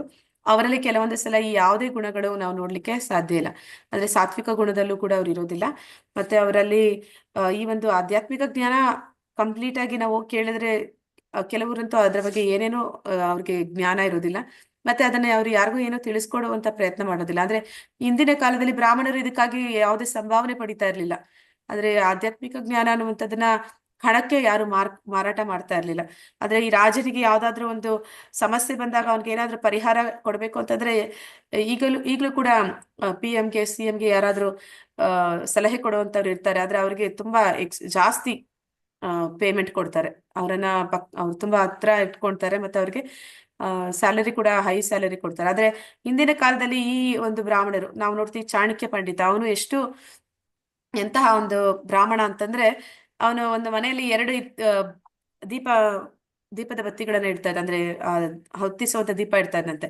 ಒಂದಕ್ಕೆ ರಾಜನ ಒಂದು ಹಣದಲ್ಲಿ ಬಂದಂತ ಎಣ್ಣೆನ ಹಾಕ್ತಿದ್ದ, ಇನ್ನೊಂದಕ್ಕೆ ತಾನು ಸಂಪಾದಿಸಿದ ಹಣದಲ್ಲಿ ಬಂದಂತ ಎಣ್ಣೆನ ಹಾಕ್ತಿದ್ದಂತೆ. ಅಂದ್ರೆ ಅಷ್ಟರ ಮಟ್ಟಿಗೆ ಅವನು ಒಂದು ರಾಜನ ಒಂದು ಹಣ ಅನ್ನುವಂಥದ್ದು ಮತ್ತೆ ಪ್ರಾಮಾಣಿಕತೆ ಅನ್ನುವಂಥದ್ದು ಇರ್ತಾ ಇತ್ತು. ಅವ್ರು ಯಾವ್ದನ್ನು ಕೂಡ ಸಲಹೆಗಳನ್ನ ಹಣದ ವಿಷಯಕ್ಕಾಗಿ, ಅಂದ್ರೆ ಲಾಭ ನಷ್ಟ ನೋಡಿ ಅವರು ಸಲಹೆಗಳನ್ನ ಕೊಡ್ತಾ ಇರ್ಲಿಲ್ಲ. ಸಮಾಜಕ್ಕಾಗ್ಲಿ, ರಾಜನಿಗಾಗ್ಲಿ, ಅಥವಾ ಇನ್ನೊಬ್ಬರಿಗಾಗ್ಲಿ ಅವ್ರು ಯಾವ್ದನ್ನೇ ಮಾಡಿದ್ರು ಕೂಡ ಅವರ ಒಂದು ಸ್ಥಾನವನ್ನ ಮನಸ್ಸಿನಲ್ಲಿ ಇಟ್ಕೊಂಡು, ಅಂದ್ರೆ ಬ್ರಾಹ್ಮಣನಾದವನು ಅವನಲ್ಲಿ ಏನೆಲ್ಲ ಗುಣಗಳಿರಬೇಕು ಆ ಒಂದು ಗುಣಗಳನ್ನ ಅವರು ವಾಸ್ತವದಲ್ಲಿ ಹೊಂದಿರ್ತಾ ಇದ್ರು ಮಾತಾಜಿ. 68 ವಿದ್ಯೆಗಳನ್ನ ಗೊತ್ತಿಲ್ದಿರೋರು ಬ್ರಾಹ್ಮಣ ಜನ. ಜ್ಞಾನಕ್ಕೆ ಅವರು ಒಂದು ಪ್ರತೀಕ.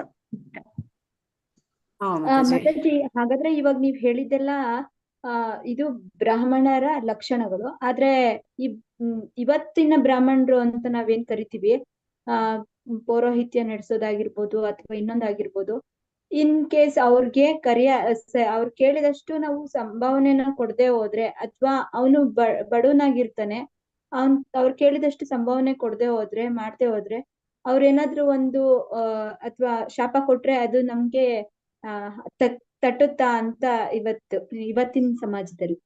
ಈಗಿನ ಕಾಲದಲ್ಲಿ ಇರುವಂತಹ ಬ್ರಾಹ್ಮಣರು ಆ ಒಂದು ಶಕ್ತಿನ ಕಳ್ಕೊಂಡ್ಬಿಟ್ಟಿದ್ದಾರೆ ಅಂತ ಹೇಳ್ಬೋದು ಮಾತಾಜಿ. ಹಿಂದಿನ ಕಾಲದಲ್ಲಿ ಆ ಒಂದು ಏನಂತಾರೆ, ಅವರಲ್ಲಿ ಒಂದು ಶಕ್ತಿ ಇತ್ತು, ಏನಂತ ಅದಕ್ಕೊಂದು ಹೇಳ್ತಾರೆ, ಅವರಲ್ಲಿ ಒಂದು ಸಾಧನೆ ಮಾಡ್ತಿದ್ರು. ಆ ಸಾಧನೆ ಮಾಡೋದ್ರಿಂದ ಅವರಲ್ಲಿ ಆ ಶಕ್ತಿ ಇತ್ತು. ಆದ್ರೆ ಈಗಿನ ಕಾಲದಲ್ಲಿ ಅವರು ಸಾಧನೆನೇ ಮಾಡೋದಿಲ್ಲ, ಅದರಿಂದ ಅವ್ರಿಗೆ ಅಂತ ಒಂದು ಶಕ್ತಿ ಇಲ್ಲ ಅಂತ ಹೇಳ್ತಾರೆ. ಅಂದ್ರೆ ಈ ಒಂದು ಬ್ರಾಹ್ಮಣರ ಪತನ ಆಗೋಗಿದೆ ಅಂತ. ನೀವು ದುಡ್ಡು ಕಡಿಮೆ ಕೊಟ್ರೆ ಅವ್ರ 2 ಮಂತ್ರ ಕಡಿಮೆ ಹೇಳ್ತಾರೆ ಅಷ್ಟೇ. ಅವ್ರು ಇನ್ನೇನ್ ಶಾಪ ಏನ್ ಹಾಕಲ್ಲ ಅವ್ರು. 2 ಮಂತ್ರ ಕಡಿಮೆ ಮಂತ್ರ ಕಡಿಮೆ ಹೇಳೋದಲ್ಲ, ಯಾರು ಕೇಳಲ್ಲ. ಆಕ್ಚುಲಿ ಅವ್ರು ಪೂಜೆಗೋಸ್ಕರ, ದುಡ್ಡಿಗೋಸ್ಕರನೇ ಪೂಜೆ ಮಾಡಲ್ಲ ಯಾರುನು. ಆ ರೀತಿ ಮಾಡೋರು ಬ್ರಾಹ್ಮಣರಲ್ಲ ಮಾತಾಜಿ. ನನ್ಗೆ ಕಂಡಂಗೆ ಮಾತಾಜಿ, ನಾನು ಯಾವ್ದೋ ಒಂದು ಮನೇಲಿ ಒಂದ್ ಪೂಜೆ ಇಟ್ಕೊಂಡಿದ್ವಿ. ಅವ್ರಿಗೆ ಇತ್ತಿಷ್ಟು ಅಂತ ಹೇಳಿದ್ರು. ಅವ್ರು ಹೇಳಿದ್ದೆಲ್ಲ ತಂದ್ವಿ, ಅವ್ರು ಹೇಳಿದ್ದೆಲ್ಲ ಕೊಟ್ವಿ, ಎಲ್ಲ ಮಾಡಿದ್ವಿ. ಕೊನೆಯಲ್ಲಿ ಒಂದ್ ಸ್ವಲ್ಪ ಅಮೌಂಟ್ ನ ಹಿಡಿದು ಕೊಟ್ರು ನಮ್ಮ ಮನೇಲಿ. ಅದಕ್ಕೆ ಅವರು ಫೋನೇ ಮಾಡ್ಬಿಟ್ರು, ನೀವು ಇಷ್ಟ ಅಮೌಂಟ್ ಹಿಡಿದು ಕೊಟ್ಟಿದ್ದೀರಾ, ಫಸ್ಟ್ ಹಾಕಿ ಅಂತ ಹೇಳ್ಬಿಟ್ಟು. ಆದ್ರೆ ಅವರು ನಿಜವಾದ ಬ್ರಾಹ್ಮಣರು ಆದವರು ಆತರ ಕೇಳ್ತಾರ ಮಾತಾಜಿ ಅನ್ಸ್ತು ನನಗೆ. ಹಾಗಾಗಿ ನಾನು ಈ ಪ್ರಶ್ನೆನ ನಿಮ್ಮಲ್ಲಿ ಇಟ್ಟೆ. ಅಂದ್ರೆ ಮಾತಾಜಿ ಹಿಂದಿನ ಕಾಲದಲ್ಲಿ ಯಾರು ಬ್ರಾಹ್ಮಣರು ಹಣಕ್ಕಾಗಿ ಮಾಡ್ತಾ ಇರಲಿಲ್ಲ. ಮತ್ತೆ ಆ ಬ್ರಾಹ್ಮಣರಿಗೆ ಅಷ್ಟೇ ಗೌರವ ಇತ್ತು ಸಮಾಜದಲ್ಲಿ. ಮತ್ತೆ ಅವರಿಗೆ ಯಾರು ಅಂದ್ರೆ ಏನಂತ ಹೇಳ್ತಾರೆ ಅಂದ್ರೆ ಬ್ರಾಹ್ಮಣನಿಗೆ ಮೋಸ ಮಾಡಬಾರ್ದು ಅಂತ ಹೇಳ್ತಾರೆ. ಅಂದ್ರೆ ಆ ಒಂದು ಸರಿಯಾದ ಬ್ರಾಹ್ಮಣರಿಗೆ ಅವನಿಗೆ ಯಾರಾದ್ರೂ ಮೋಸ ಮಾಡಿದ್ರೆ ಅದಕ್ಕೆ ಅವ್ರಿಗೆ ತಕ್ಕ ಶಿಕ್ಷೆ ಇರುತ್ತೆ ಅಂತ ಹೇಳ್ತಾರೆ. ಅಂದ್ರೆ ನೀವ್ ಹೇಳೋ ತರ ಬ್ರಾಹ್ಮಣರು ಅಂತಂದ್ರೆ ಅಂದ್ರೆ ಏನಂತ ಹೇಳ್ತಾರೆ, ವ್ಯಾವಹಾರಿಕ ಬ್ರಾಹ್ಮಣರ ಬಗ್ಗೆ ಹೇಳ್ತಾ ಇಲ್ಲ ನಾನು, ರಿಯಲ್ ಬ್ರಾಹ್ಮಣರ ಬಗ್ಗೆ ಹೇಳ್ತಾ ಇದ್ದೀನಿ. ಆ ಒಂದು ಬ್ರಹ್ಮಶಾಪ ಅಂತ ಅನ್ನುವಂಥದ್ದೆಲ್ಲ ಅವರು ಕೊಡ್ತಾ ಇದ್ರು ಅಂತ. ಅಂದ್ರೆ ಅವ್ರು ಕೊಡ್ತಾ ಇದ್ರು ಅಂತಲ್ಲ, ಅವ್ರಿಗೆ ನಾವು ಮಾಡಿದ್ರೆ ತಪ್ಪು ಮಾಡಿದ್ರೆ ಅದಕ್ಕೆ ಶಿಕ್ಷೆ ಇರ್ತಾ ಇತ್ತು. ಬ್ರಹ್ಮ ಹತ್ಯೆ ಅಂತ ಹೇಳಿದ್ರೆ ಅದು ತುಂಬಾ ಮಹಾಪಾಪ ಅಂತ. ಎಲ್ಲ ಪಾಪಗಳಿಗಿಂತ ದೊಡ್ಡ ಪಾಪ ಬ್ರಹ್ಮ ಹತ್ಯೆ. ಅಂದ್ರೆ ಯಾರು ಈ ಒಂದು ಆಧ್ಯಾತ್ಮಿಕ ಜ್ಞಾನವನ್ನ ಹೊಂದಿದ್ದಾನೆ, ಅವನು ಸಮಾಜಕ್ಕೆ ಅದನ್ನ ನೀಡ್ತಾ ಇದ್ದಾನೆ, ಅಂತವನನ್ನ ಹತ್ಯೆ ಮಾಡುವಂಥದ್ದು ಅದಕ್ಕೆ ಕೃಷ್ಣನಿಗೆ ಒಂದು ಶ್ಲೋಕ ಹೇಳ್ತಾರೆ, ಗೋಬ್ರಾಹ್ಮಣ ಹಿತಾಯಚ ಅಂತ. ಅಂದ್ರೆ ಭಗವಂತ ಅವನು ಬ್ರಾಹ್ಮಣರಿಗೆ ಮತ್ತೆ ಗೋವುಗಳಿಗೆ ಪ್ರಿಯರ, ಅಂದ್ರೆ ಅವನಿಗೆ ಬ್ರಾಹ್ಮಣ ಮತ್ತೆ ಗೋವುಗಳು ಪ್ರಿಯವಾದವು ಅಂತ. ಅಂದ್ರೆ ಇಲ್ಲಿ ಅವನು ಹೇಳ್ತಾ ಇರುವ ಬ್ರಾಹ್ಮಣ ಜಾತಿಯಿಂದಲೋ ಅಥವಾ ವೃತ್ತಿಯಿಂದಲೋ ಅಲ್ಲ, ಅವನು ವಾಸ್ತವದಲ್ಲಿ ಅವನ ಒಂದು ಗುಣಲಕ್ಷಣಗಳಿಂದ. ಅದೇ ಮಾತಾಜಿ ಆ ತರ ಮಾಡಿದಾಗ ಮತ್ತೆ ನಮ್ಮ ಮನೇಲಿ ಅಂದಿತ್ತು, ಮತ್ತೆ ಶಾಪ ಹಾಕ್ಬಿಟ್ರೆ ಮತ್ತೆ ಬ್ರಾಹ್ಮಣ ಶಾಪ ಅದು ಒಳ್ಳೇದಲ್ಲ, ಫಸ್ಟ್ ಅಮೌಂಟ್ ಪೇ ಮಾಡ್ಬಿಡಮ್ಮ ಅಂತ ಹೇಳಿ ಮಾಡ್ಸಿದ್ರು. ಆಗ ನನ್ಗೆ ಇದು ಜ್ಞಾಪಕ ಬಂತು, ಈ ತರನು ಅಂದ್ರೆ ಇರ್ತಾರೆ ಕೆಲವರು, ಬಟ್ ಅವರು ಏನಾದ್ರು ನೊಂದ್ಕೊಂಡು ಈ ತರ ಮಾತಾಡಿದ್ರೆ ಅಥವಾ ಶಾಪ ಹಾಕಿದ್ರೆ ಅದು ನಮ್ಗೆ ಎಲ್ಲಿ ತಟ್ಟುತ್ತೋ ಅನ್ನೋ ಒಂದು ಭಯದಲ್ಲೇ ಇರ್ತೀವಿ. ಅದನ್ನ ಅಂದ್ರೆ ಅದು ದ್ರೌಪದಿ ಕೂಡ ಹೇಳ್ತಾಳೆ ಮಾತಾಜಿ. ಅಶ್ವತ್ಥಾಮ ಬಂದು ದ್ರೋಣಾಚಾರ್ಯರ ಮಗ, ಅವನು ಏನ್ ಮಾಡ್ತಾನೆ, ಅವಳ ಮಕ್ಕಳನ್ನ ಸಾಯಿಸ್ಬಿಡ್ತಾನೆ, ಉಪಪಾಂಡವರನ್ನ ಸಾಯಿಸ್ಬಿಡ್ತಾನೆ, ಪಾಂಡವರು ಅಂತ ತಿಳ್ಕೊಂಡು. ಆಮೇಲೆ ಅವನನ್ನ ಹಿಡ್ಕೊಂಡ್ ಬನ್ನಿ ಅಂತ ಕಳಿಸ್ತಾರೆ.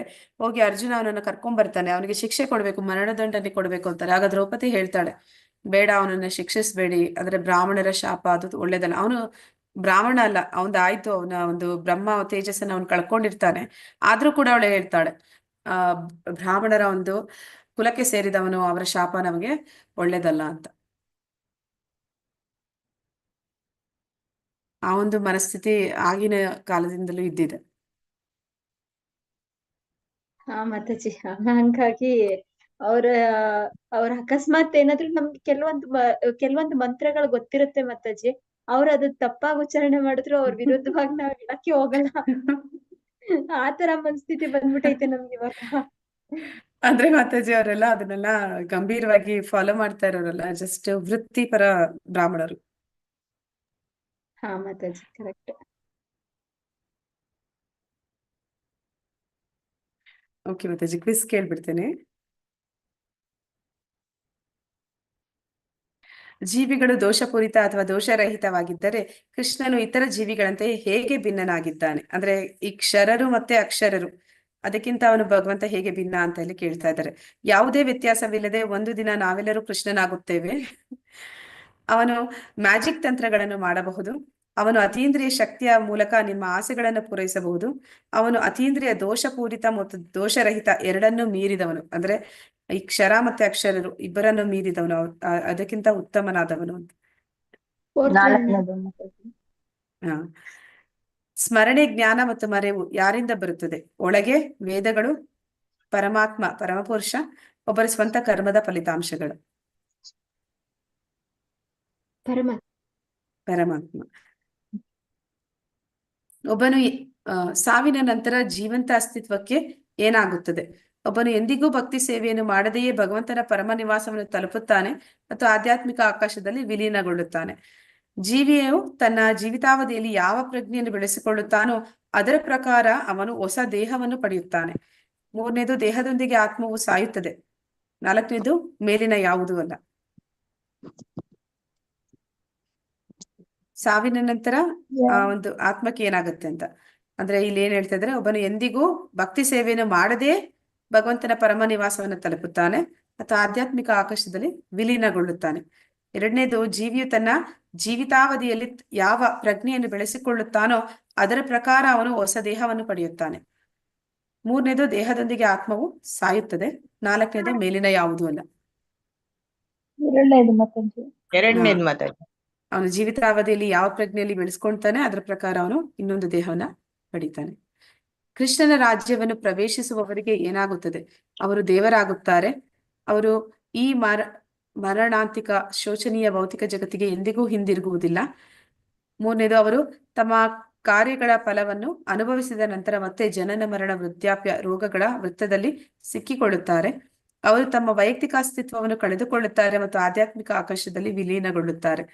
ಅಂದ್ರೆ ಕೃಷ್ಣನ ರಾಜ್ಯವನ್ನು ಪ್ರವೇಶಿಸುವವರಿಗೆ ಏನಾಗುತ್ತೆ ಅಂತ, ಆಧ್ಯಾತ್ಮಿಕ ಜಗತ್ತಿಗೆ ಹೋಗುವಂತವ್ರು ಅವರು ದೇವರಾಗ್ತಾರಾ ಅಥವಾ ಅವರು ಸಾವಿನ ನಂತರ ಈ ಭೌತಿಕ ಜಗತ್ತಿಗೆ ಹಿಂದಿರುಗೋದಿಲ್ವಾ?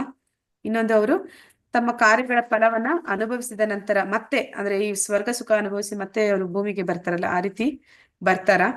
ಮತ್ತೆ ಅವರು ವೈಯಕ್ತಿಕ ಅಸ್ತಿತ್ವವನ್ನ ಕಳ್ಕೊಂಡು ಆಧ್ಯಾತ್ಮಿಕ ಆಕಾಶದಲ್ಲಿ ಒಂದು ವಿಲೀನ ಆಗ್ತಾರ? ಆಪ್ಷನ್ 4 ಎರಡನೇದು ಮಾತಾಜಿ. ಆಧ್ಯಾತ್ಮಿಕ ಆಕಾಶದಲ್ಲಿ ವಿಲೀನಗೊಳ್ತಾರೆ.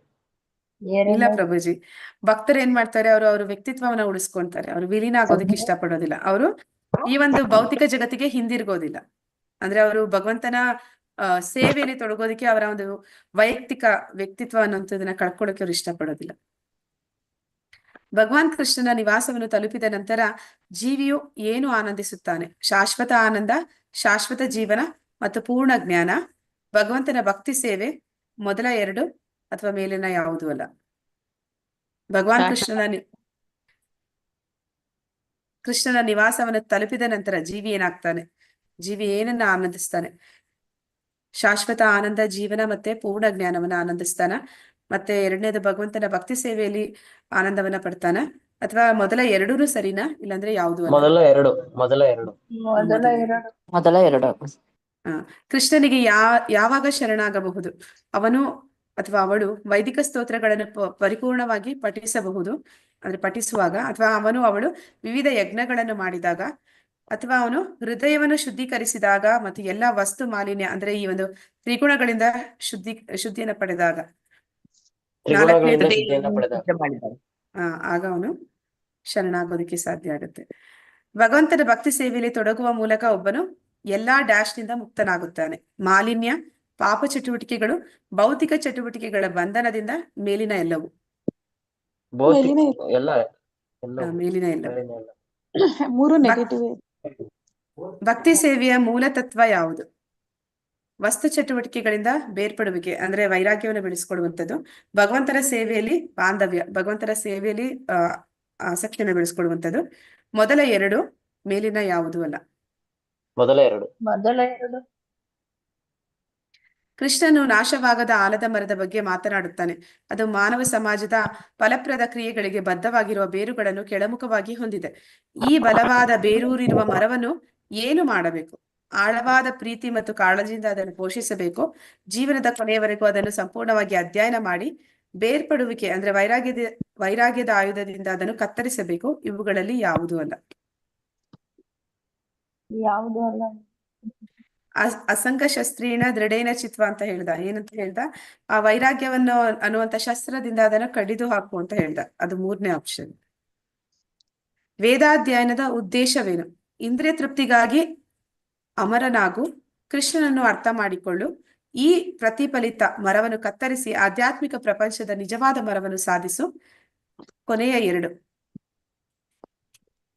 ವೇದಾಧ್ಯಯನದ ಉದ್ದೇಶ ಕೊನೆಯ ಎರಡು, ಕೃಷ್ಣನನ್ನು ಅರ್ಥ ಮಾಡಿಕೊಳ್ಳುವುದು ಮತ್ತೆ ಈ ಪ್ರತಿಫಲಿತ ಮರವನ್ನು ಅಂದ್ರೆ ಒಂದು ಜಟಿಲವಾದ ಮರ, ಈ ಭೌತಿಕ ಜಗತ್ತು, ಅದನ್ನು ಕತ್ತರಿಸಿ ಆಧ್ಯಾತ್ಮಿಕ ಪ್ರಪಂಚವನ್ನ ನಿಜವಾದ ಮರವನ್ನ ಸಾಧಿಸುವುದು, ಅಲ್ಲಿಗೆ ಮರಳುವುದು. ಹರೇ ಕೃಷ್ಣ. ಇಲ್ಲಿಗೆ ಇವತ್ತಿನ ಒಂದು ಕ್ವಿಜ್ ಕೂಡ ಮುಗ್ದಿದೆ. ಮತ್ತೆ ಯಾರಿಗಾದ್ರೂ ಪ್ರಶ್ನೆಗಳಿದ್ರೆ ಮಾತಾಜಿ. ಮಾತಾಜಿ. ಅವರು ಗ್ರೂಪ್ ಅಲ್ಲಿ ಪ್ರತಿದಿನ ಒಂದೊಂದು ಅಧ್ಯಾಯಕ್ಕೆ ಇದ್ ಮಾಡಿ ಅಂತ ಹೇಳಿ ಮಾತಾಜಿ. ಮತ್ತೆ 18 days ಆದ್ಮೇಲೆ ಅವರಿಗೆ ಸರ್ಟಿಫಿಕೇಟ್ ಸಿಗುತ್ತಲ್ವಾ? ಆನ್ಲೈನ್ ಅಲ್ಲೇ ಬರುತ್ತೆ. ಮಾತಾಜಿ, ಈಗ ನಾವು ಏನ್ ಕ್ವಿಜ್ ಮಾಡಿದ್ವಿ ಅದು ನಿಮ್ಗೆ ಈಸಿ ಆಗ್ಲಿ ಅಂತ ಅಷ್ಟೇ. ನೀವು ಪ್ರತಿದಿನ ಎನ್ರೋಲ್ ಆಗಿ ಆ ಕ್ವಿಜ್ಗಳನ್ನ 18 days ಜಸ್ಟ್ ಒಂದು 10 questions 11 ಕ್ವಶನ್ಸ್ ಇರ್ಬೋದು ಮ್ಯಾಕ್ಸಿಮಮ್ ಅಂದ್ರೆ ಅದೆಲ್ಲಾನು ನೀವು ರಿಪೀಟ್ ಕೂಡ ಮಾಡ್ಬೋದು. ನಿಮ್ಗೆ ಅದು ರಿಸಲ್ಟ್ ನಿಮ್ಗೆ ಸ್ಯಾಟಿಸ್ಫೈ ಆಗಿಲ್ಲ ಅಂದ್ರೆ ಮತ್ತೆ ರಿಪೀಟ್ ಮಾಡ್ಬೋದು. ಮಾಡಿ ಅದನ್ನ ಕಂಪ್ಲೀಟ್ ಮಾಡಿದ್ರಿ ಅಂದ್ರೆ 18 ಡೇಸ್ ಆಗಿದ ತಕ್ಷಣ ನಿಮ್ಗೆ ಲೆವೆಲ್ 1 ಸರ್ಟಿಫಿಕೇಟ್ ಸಿಗುತ್ತೆ. ಲೆವೆಲ್ 1 ಸರ್ಟಿಫಿಕೇಟ್ ಜನರೇಟ್ ಆದ್ರೆ ಲೆವೆಲ್ 2ಗೆ ನಿಮ್ಗೆ ಅದು ಕೇಳ್ತಾರೆ ಸರ್ಟಿಫಿಕೇಟ್ ಜನರೇಟ್ ಆಗಿದ್ಯಾ ಅಂತ. ಆಗ ನೀವು ಲೆವೆಲ್ 2ಗೆ ಜಾಯ್ನ್ ಆಗೋದಕ್ಕೆ ಸುಲಭ ಆಗುತ್ತೆ. ಆಮೇಲೆ ಮತ್ತೆ ಅದು ಮಾಡೋದಕ್ಕೆ ನಿಮ್ ಕೈಲಿ ಆಗ್ತಾ ಇಲ್ಲ, ನಿಮ್ಗೆ ಎಕ್ಸಾಮ್ಸ್ ಬೇಡ ಅಂತಂದ್ರೆ ನೀವು ಭಕ್ತಿ ಸದಾಚಾರ ಕೋರ್ಸ್ ಇದೆ, ಅಂದ್ರೆ ಇಲ್ಲಿ 2 ಇದೆ, ಅದ್ರಲ್ಲೂ ಕೂಡ ನೀವು ಬೇಕಿದ್ರೆ ಜಾಯಿನ್ ಮಾಡ್ಬೋದು. ಹರೇ ಕೃಷ್ಣ. ಈಗ ಎರಡು ನಾವು ಜಾಯ್ನ್ ಆಗಿದ್ದೀವಲ್ಲ ಮಾತಾಜಿ, ಅದೇನು ಮಾತಾಜಿ? ಇದು ಭಕ್ತಿ ವೃಕ್ಷಾನೇ ಮಾತಾಜಿ. ಈಗ ನೀವು ಜಾಯ್ನ್ ಆಗಿದ್ದು ಕ್ಲಾಸಸ್ ಬಗ್ಗೆ, ಅಂದ್ರೆ ಭಗವದ್ಗೀತೆ ಪ್ರತಿಯೊಂದು ಡೀಟೇಲ್ ಸ್ಟಡಿ ಬಗ್ಗೆ. ಲೆವೆಲ್ 2 ಕ್ಲಾಸಸ್ ಆದ್ರೆ ನಿಮ್ಗೆ ಲೆವೆಲ್ 1 ಸರ್ಟಿಫಿಕೇಟ್ ಬೇಕಂದ್ರೆ ನೀವು ಈ ಕ್ವಶನ್ಸ್ ಎಲ್ಲ ಅಟೆಂಡ್ ಮಾಡಿದ್ರೆ ಅಲ್ಲಿ ಸಿಕ್ಕುತ್ತೆ ನಿಮ್ಗೆ. ಎಲ್ಲ ಅಟೆಂಡ್ ಮಾಡ್ಬೇಕು ಮಾತಾಜಿ? ಮಾತಾಜಿ ನೀವು ಎನ್ರೋಲ್ ಆಗಿಲ್ವಾ? ಕ್ವಿಜ್ ಆಗ್ತಾ ಇದಾರಲ್ವಾ ಗ್ರೂಪ್ ಅಲ್ಲಿ, ಕ್ವಿಜ್ ಲಿಂಕ್ ಆಗ್ತಾ ಇದಾರಲ್ಲ ಮಾತಾಜಿ, ಆ ಲಿಂಕ್ ಓಪನ್ ಮಾಡಿ ಅದಕ್ಕೆ ಲಿಂಕ್ ಓಪನ್ ಮಾಡಿ. ಈಗ ನಾನು ಏನೆಲ್ಲ ಕ್ವೆಶನ್ಸ್ ಕೇಳಿದೆ ದಿನ ಕೇಳ್ತಾ ಇದ್ದೀನಿ, ಆ ಕ್ವೆಶನ್ಸ್ ಸೇಮ್ ಕ್ವೆಶನ್ಸ್ ಇರುತ್ತೆ, ಅದಕ್ಕೆ ಆನ್ಸರ್ ಮಾಡಿದ್ರಿ ಅಂದ್ರೆ ಆಯ್ತು. ನಿಮಗೆ 18 ಚಾಪ್ಟರ್ಸ್ ಕಂಪ್ಲೀಟ್ ಆಗಿದ್ದೇನೆ, ಅಲ್ಲೇ ಜನರೇಟ್ ಆಗ್ಬಿಡುತ್ತೆ ನಿಮ್ದು ಸರ್ಟಿಫಿಕೇಟ್, ಅಂದ್ರೆ ನಿಮ್ಗೆ ನಾವು ಅಲ್ಲೇ ಇವಾಗ ಸಿಗುತ್ತೆ. ಇದುವರೆಗೂ ಮಾಡಿಲ್ಲ ಮಾತಾಜಿ. ನೀವ್ ಕೇಳ್ತಾ ಇದ್ರೆ ನಾವ್ ಮಾಡ್ತಾ ಇದೀವಿ ಅಂತ ಅನ್ಕೊಂಡಿದೀವಿ. ನಾವು ಅದನ್ನ open ಮಾತಾಜಿ ಮಾಡಿ ಗೊತ್ತಾಗಿದ್ದು. ಇವತ್ತೇ ಗೊತ್ತಾಗಿತ್ತು. ಓಕೆ ಮಾತಾಜಿ, ಈಗ ನಾನು ಒಂದ್ ನಿಮಿಷ ಲಿಂಕ್ ಹಾಕ್ತೀನಿ, ಇದನ್ನ ಕಾಪಿ ಮಾಡಿ ಒಂದ್ ಕಡೆ ಪೇಸ್ಟ್ ಮಾಡ್ಕೊಳ್ಳಿ. ನೀವ್ ಒಂದ್ ಕಡೆ ಕಾಪಿ ಮಾಡಿ ಪೇಸ್ಟ್ ಮಾಡ್ಕೊಂಡು ದಿನ ಅದನ್ನ ಎನ್ರೋಲ್ ಆಗಿ, ಫಸ್ಟ್ ಅದಕ್ಕೆ ಎನ್ರೋಲ್ ಆಗಿ. ಅಂದ್ರೆ ಈಗ ನೀವು ಇದು ಕ್ಲಾಸ್ಗೆ ಜಾಯ್ನ್ ಆಗಿದ್ದೀರಲ್ಲ, ಮತ್ತೆ ಅದು ಸುಲಭವಾಗಿ ಓಪನ್ ಆಗುತ್ತೆ ನಿಮ್ಗೆ.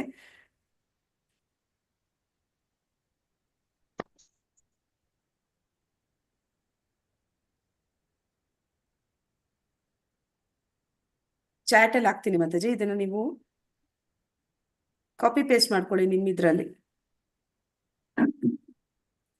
ಈ ಲಿಂಕ್ ನ ಕಾಪಿ ಪೇಸ್ಟ್ ಮಾಡ್ಕೊಳ್ಳಿ. ಮಾಡೋದಕ್ಕಿಂತ ಮಾತಾಜಿ ಇದನ್ನ ಗ್ರೂಪ್ ಅಲ್ಲಿ ಹಾಕಿದ್ರೆ ಇದ್ರಲ್ಲಿ ಲಿಂಕ್ ಕೊಟ್ಟಿದ ತಕ್ಷಣ ಓಪನ್ ಆಗುತ್ತಲ್ವಾ ಮಾತಾಜಿ? ಇದು ಗ್ರೂಪ್ ಅಲ್ಲಿ ಆಲ್ರೆಡಿ ಹಾಕಿದ್ದಾರೆ ಮಾತಾಜಿ, ಗ್ರೂಪ್ ಅಲ್ಲಿ ಸ್ಟಾರ್ಟಿಂಗ್ ಇಂದಾನು ಹಾಕ್ತಾ ಇದ್ದಾರೆ.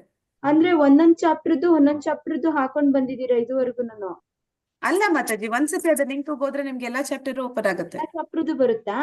ಹಾ ಮಾತಾಜಿ.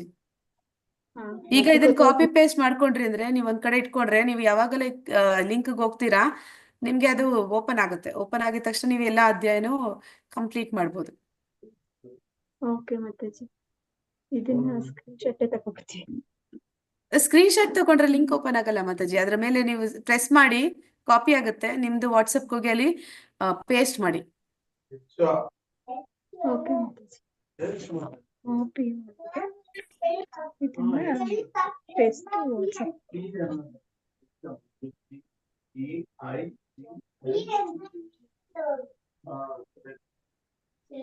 ಮಾತಾಜಿ ಕಾಪಿಯನ್ನು ತಾವು ಪ್ರೆಸ್ ಮಾಡಿ ಆಮೇಲೆ ಏನ್ ಮಾಡೋದು? ಇಲ್ಲ ಮಾತಾಜಿ, ಆ ಲಿಂಕ್ ಮೇಲೆ ನೀವು ಸ್ವಲ್ಪ ಪ್ರೆಸ್ ಮಾಡಿದ್ರೆ ಕಾಪಿ ಆಗ್ಬಿಡುತ್ತೆ. ಮತ್ತೆ ನೀವು ವಾಟ್ಸಪ್ ನಿಮ್ದು ಯಾವ್ದಾದ್ರು ಒಂದ್ ಇರುತ್ತಲ್ವಾ, ಆ ನಿಮ್ದು ಪರ್ಸನಲ್ ವಾಟ್ಸಪ್ ಹೋಗಿ ಅಲ್ಲಿ ಪೇಸ್ಟ್ ಮಾಡಿ, ಅಲ್ಲಿ ಪೇಸ್ಟ್ ಆಗುತ್ತೆ. ಆಮೇಲೆ ಅದನ್ನ ಇಟ್ಕೊಳ್ಳಿ, ಹಾಗೆ ನಿಮ್ಮ ಹತ್ರ ಇರುತ್ತೆ. ಮತ್ತೆ ನೀವು ಅದನ್ನ ಕ್ಲಿಕ್ ಮಾಡಿದಾಗ, ಓಪನ್ ಮಾಡಿದಾಗೆಲ್ಲ ನೀವು ಕ್ವಿಜ್ ಅಟೆಂಡ್ ಮಾಡಕ್ ಆಗುತ್ತೆ. ಹಾ ಮಾತಾಜಿ ಬಂತು.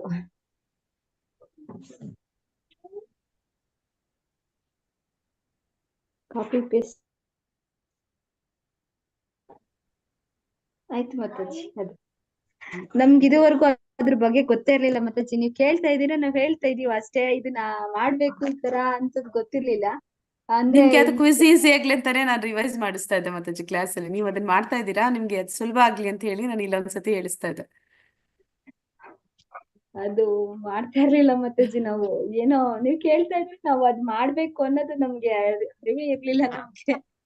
ಓಕೆ, ಇಲ್ಲಿಂದ ಆಚೆ ಅದ್ರ ಸ್ವಲ್ಪ ಮಾಡಿ ಮಾತಾಜಿ, ಸುಲಭ ಇರುತ್ತೆ, ಏನೋ ಅಷ್ಟು ಟಫ್ ಇರೋದಿಲ್ಲ. ಆದ್ರೆ ನಿಮ್ಗೆ ಏನಾದ್ರು ನಿಮ್ದು ಆನ್ಸರ್ಸ್ ಸ್ಯಾಟಿಸ್ಫ್ಯಾಕ್ಷನ್ ಅನಿಸ್ಲಿಲ್ಲ ಅಂತಂದ್ರೆ ನೀವು ಮತ್ತೆ ರಿಪೀಟ್ ಮಾಡ್ಬೋದು. Okay Mataji, okay Mataji. Reset ಹೋದ್ರೆ ಮತ್ತೆ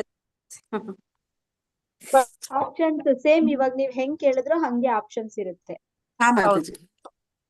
ಓಕೆ ಮಾತಾಜಿ, ಅದ ಅಕಸ್ಮಾತ್ ಏನೋ ಸ್ಯಾಟಿಸ್ಫ್ಯಾಕ್ಷನ್ ಆಗ್ಲಿಲ್ಲ ಅಂದ್ರೆ ರೀಸೆಟ್ ಕೊಡ್ಬೇಕಾ?